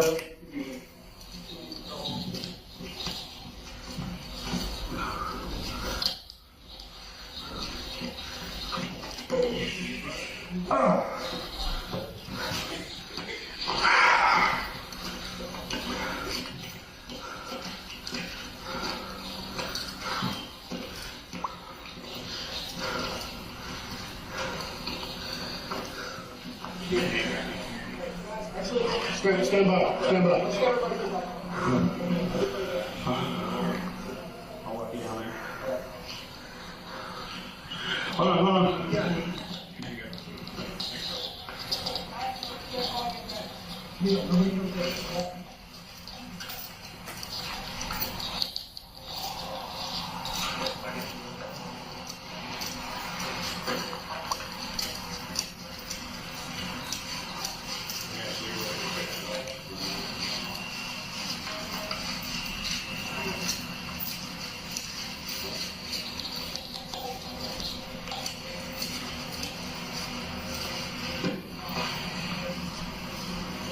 Sit there with it for a second.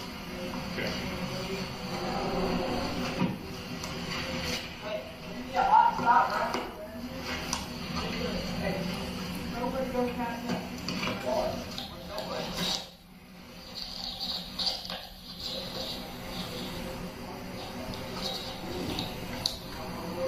That's awesome.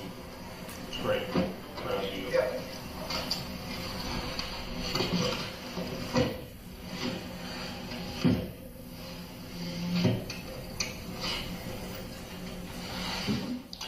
Zero, thank you for getting here. But I've got a question, Zero. Hold on. What happened? Am I talking to Tanner now? Yeah. What's...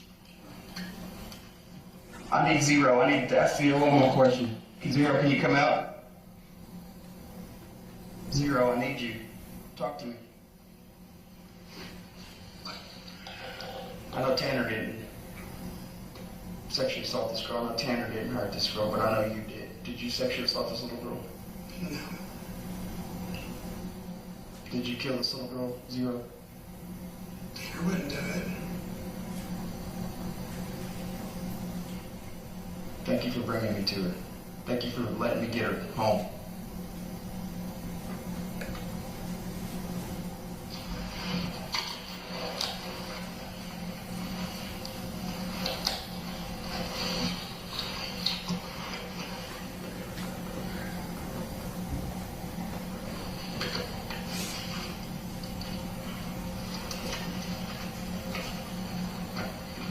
I'm gonna have to back up.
How do you feel?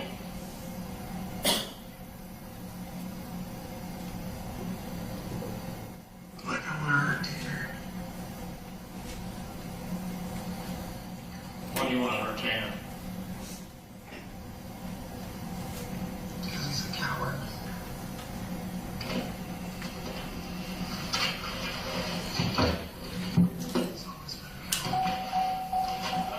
I'm so good. He's been a coward.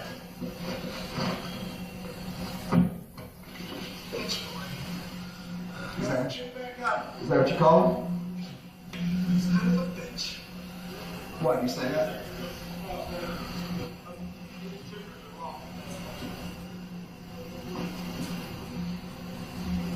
Keep going, Joe. Keep going. We've got that road stopped for you.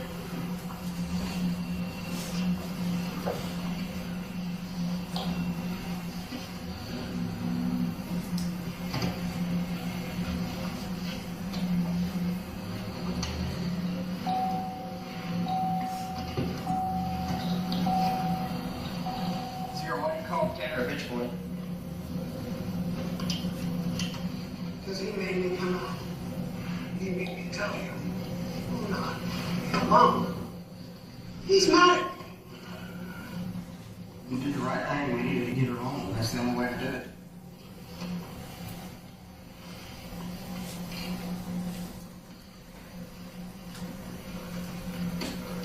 We needed to get her home. If something happened to somebody you cared for, wouldn't you want them to come home?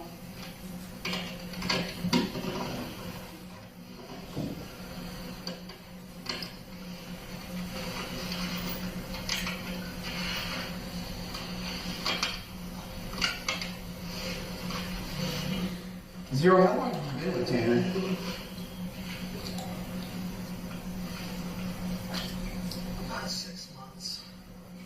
Where'd you come from?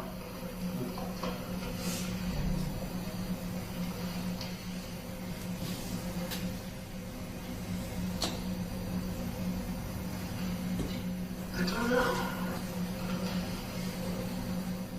What made you come to Tanner? It's vulnerable. Where did you find it? What do you mean we're gonna find one? Where'd you find it? What was the location you found him at? Did you just find him at home? Did you find him when he was in a dark place? Did you find him when? Did he come to you? I found him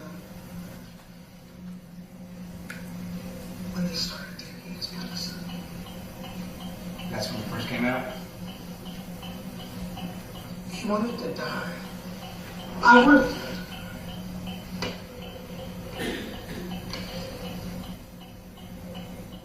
He seems to be more in control most of the time.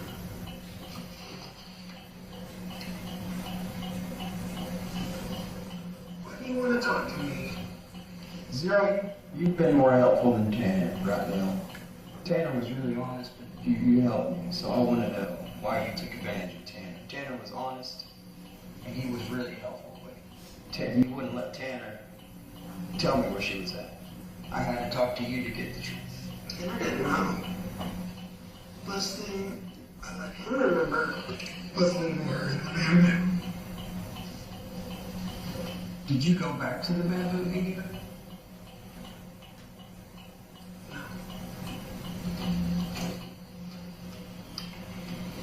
You didn't go back to the bamboo and get her and then bring her here? Immediately after she was put in the bamboo. Immediately? Tanner didn't handle this reality. So I took over. What was his reality?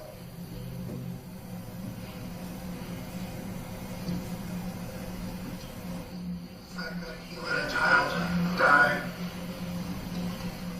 So is Tanner telling us the truth on how everything happened? His truth. What's your truth on it? What's your take on it? How did it happen? I tried to get into her. That little girl. She was gonna put us away for a long time. Sorry that you... Vehicular assault. Sorry Even that... if it's an accident. So I took the initiative to make her know.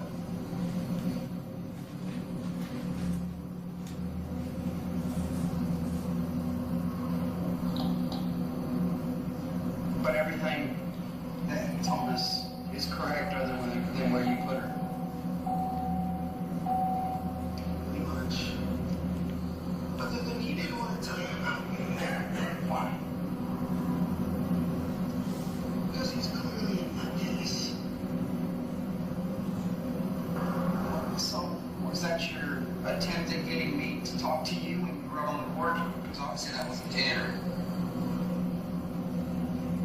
Or was that Tanner warning me about you? That was his warning.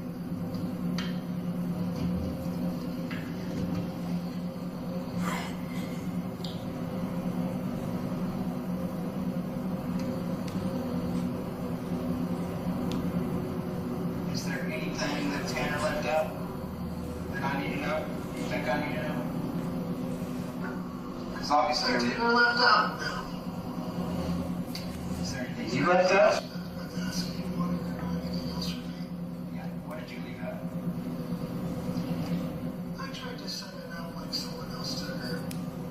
How did you do that? Came up with an entire story. Is that where the story about the green van and the Hispanic male came from? Yeah.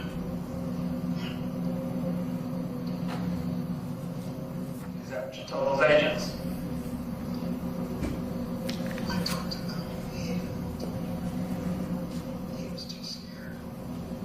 The guy was too scared to talk to you, to talk to Zero? Tanner was too scared.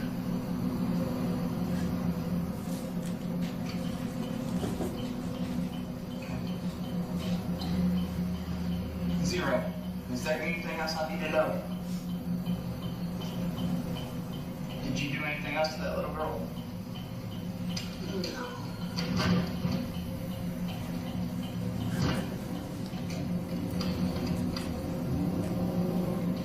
Was that your biggest fear, that Tanner would get y'all put away?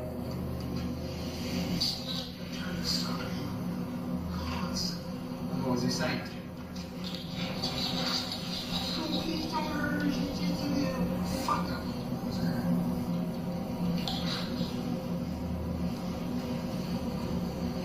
Did you immediately, as soon as y'all hit her, did you come out and take over?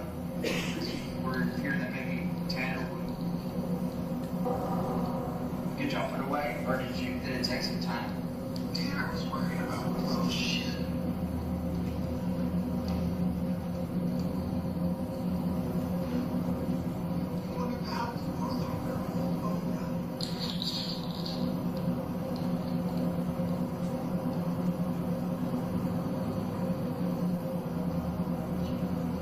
Why didn't you want to help her? Do you want to help anybody? No. Other than myself.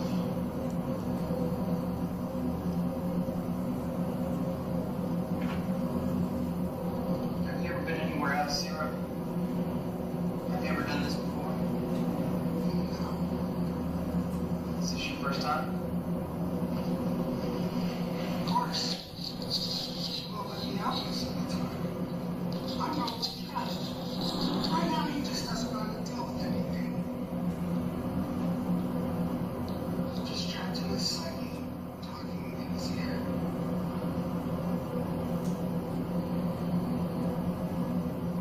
Yes. Have you ever made Tanner do this before? This time? No. There's never been a situation like this.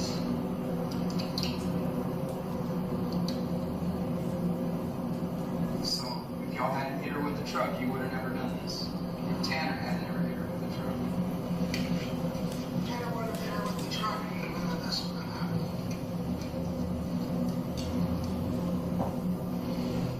Right now, we're getting ready to go out to the bar and celebrate our brand new coffee.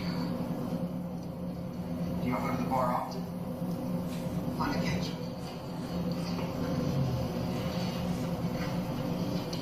Tanner and Cassie like karaoke. Have you ever tried to hurt Cassie for any reason? No. Does Cassie know about Zero? She does. How does she know about Zero? We've talked. What does Cassie say to you? What do you think of her? Oh, I like her. She nice to you? Yeah.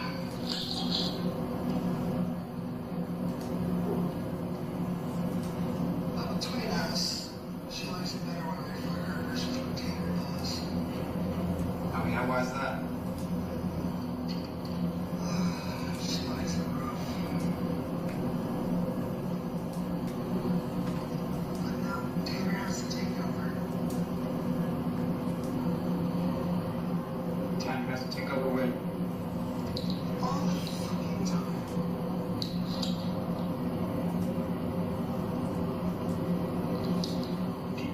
How long does Tanner stay away? How long do you keep him away? Does it come and go, or do you take over for long periods of time? The longer I've been here, the longer I'm able to keep in control. I've even found ways to block Tanner out. How do you do that? I make him go to sleep. How long does he stay asleep? Long like 1 or 2. How do you make him go to sleep? Just make him.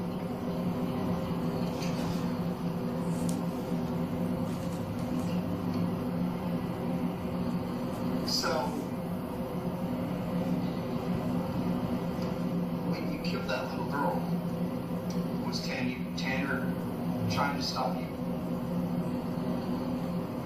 trying to come out, or did you put him to sleep? He was trying to come out. I was just sleeping when I was bleeding. What did you tell him? I didn't do anything. He didn't stop. Trying to stop me. He really matters. What was his response to that? He did help him up. He let him just sleep.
Oliver, DB, y'all got any questions for Zero? I don't have to see when we get to the sheriff's office. We can talk to me at a table. Better environment.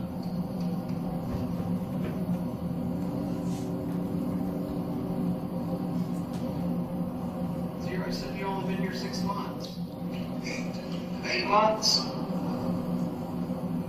In those 8 months, how have you made Tanner's life better?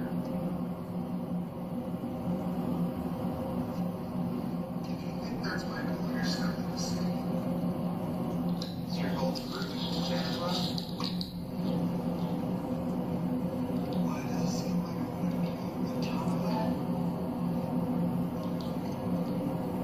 Is that your sole reason for coming in to Tanner?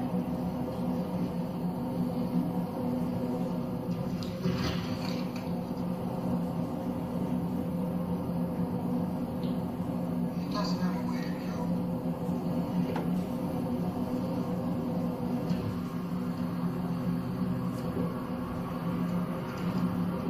All of us worthless parents, we drugged up junkies. Not being able to deal with anything. Like, he needed me, otherwise he wouldn't have anywhere to go.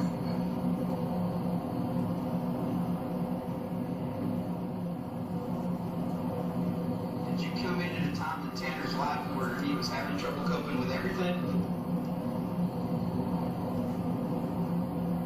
He was trying to kill himself. He'd been planning for 2 months. When I came around, 2 more months, he was still planning. The dumb bastard has to go right now. Get medicated. Why did you do this to her? Well, I can't have any fun if I'm in jail. Say what? You can't have fun if you're in jail.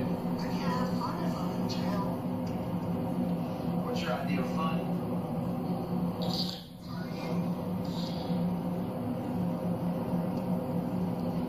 So you're saying that's why you did In Liberty? particular, I'm a very big fan of the white stuff. Cocaine or meth? Cocaine. Is Tanner or just you? No, Tanner just likes me. Let the world out of crazy. More fun that way. He just wants to relax.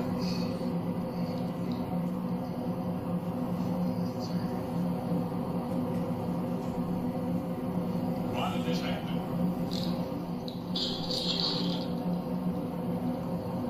Why did this happen to her?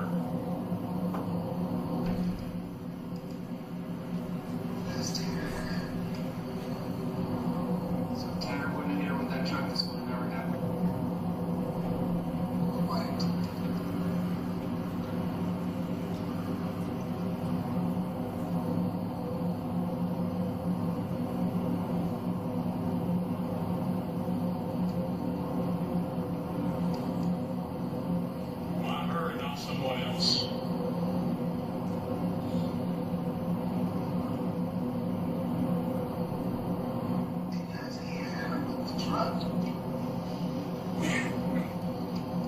So you never intended to hurt anyone unless it was going to potentially cost you your freedom. You would never just randomly hurt somebody. Tanner doesn't let me. So Tanner keeps you suppressed from hurting anybody. But if when you weren't hurt, that kept you from partying, that kept you from your cocaine, that kept you from doing what Zero likes to do. So you knew if you didn't take control, that Tanner would get you put in jail. Is that right?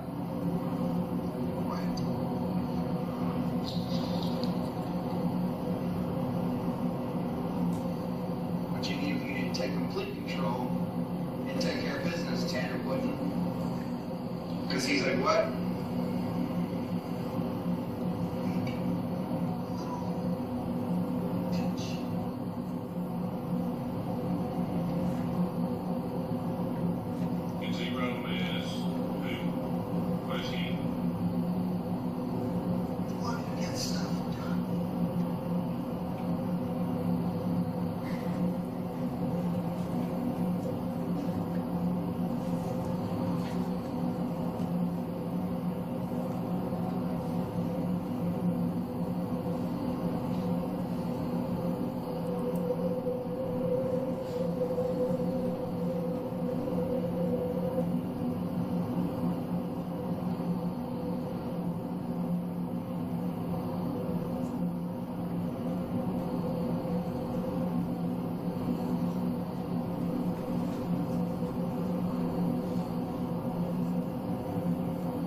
What's your main goal, Zero? Is it just to party and live and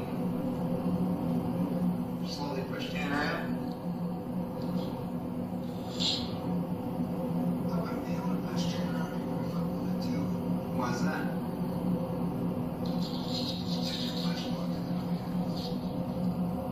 Is it hard to push somebody out when they've been around that long? Just past the right there. It is. I find it to be completely impossible to get rid of anything. Yeah. But this is the first time you've been in anybody?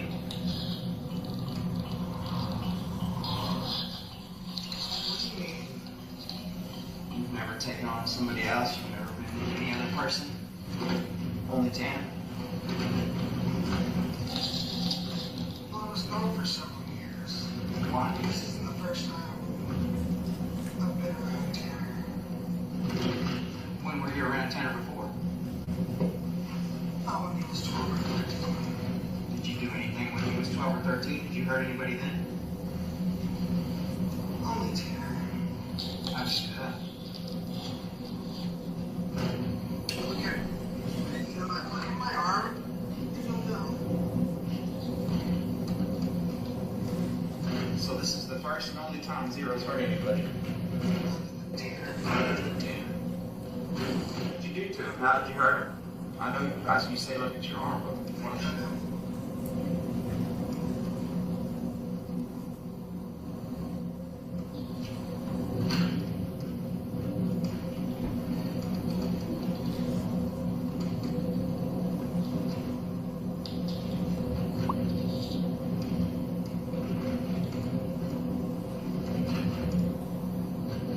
One time I got really good.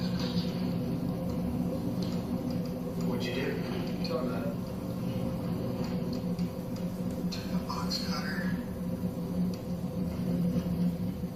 Slashed as hard as I could. On where? His wrist? Yeah. You could have killed him. That was the goal. But then what happens when he dies? I'm free. That you won't be able to party and do the things Zero likes to do. Self-destruction is beautiful.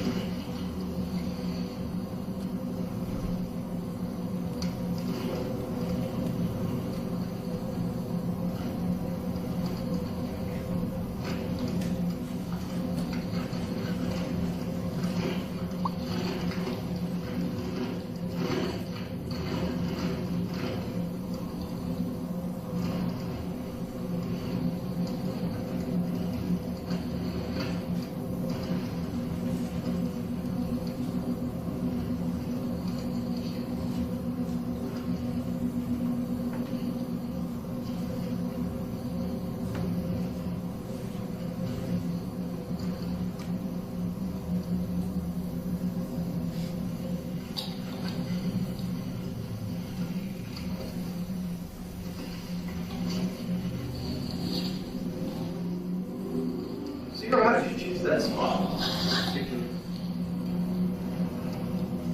What do you mean? Why that spot?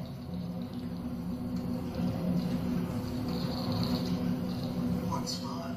The spot where you took her body. Doesn't mean Tanner would tell. Eventually. So that was the spot where she might not be found. Did you wrap anything around her? Did you do anything to weigh her down? Like what? Like anything, rocks, anything tied to her, anything like that? No. Did you turn your phone off, Zero? Yes. When did you turn your phone off?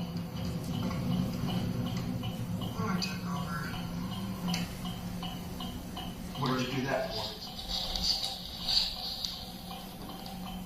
So nobody would know. Were you afraid when somebody's been distracted on your phone? Did you say somebody would know? Where'd you get that idea from? TV.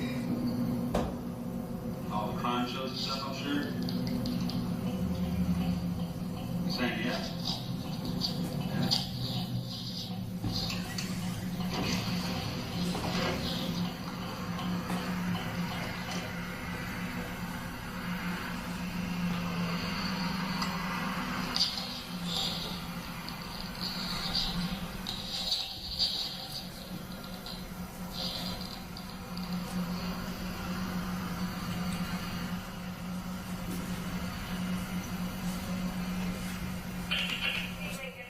Rangers coming back in.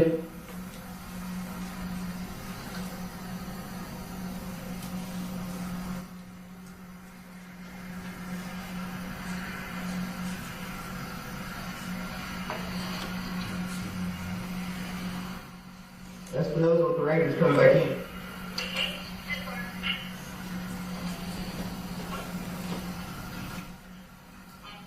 Yes. Sergeant Oliver, Investigator Oliver, we're going to the sheriff's court.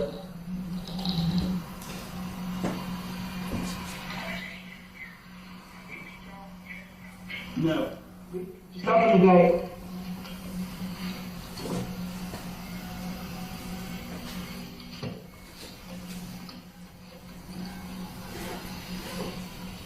Zero, do you smoke? Let's teach you how to smoke. Get that?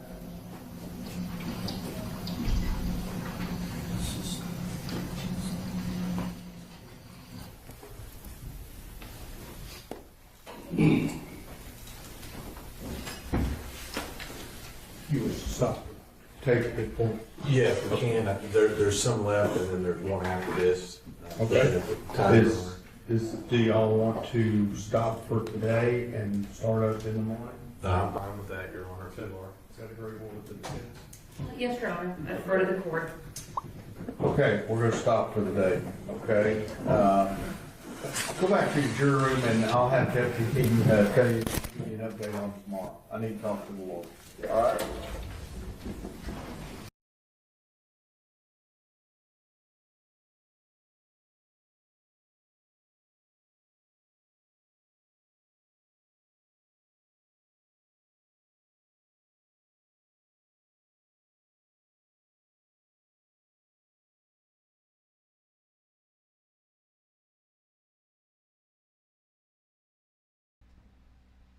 Wow. So that was intense. So that's going to do it for day 2 of the Tanner Horner sentencing hearing in the death of 7-year-old Athena Strand. Today, the jury saw video evidence and interrogation footage along with finding her body, including over 4 hours of misdirection by the defendant before investigators finally did locate Athena's body. So sad. I'm so sad. Tanner Horner pleaded guilty. He admitted what he did. And now the jury is hearing every detail of what that looks like. We will be back for day 3, exactly as the jury sees it. If today's coverage meant something to you, please hit that thumbs up and click that follow so you don't miss a single day. Thank you all so much for being here. It is truly appreciated and it really means everything. Stick around. We are going to raid out to Eric on the TV. Go show him some love. Give him a follow. And tell him that WYCCAPEDIA or Wicca, either one, sent you. So until next time, I am Wicca. WYCCAPEDIA is the most authentic trial experience online. Howdy out.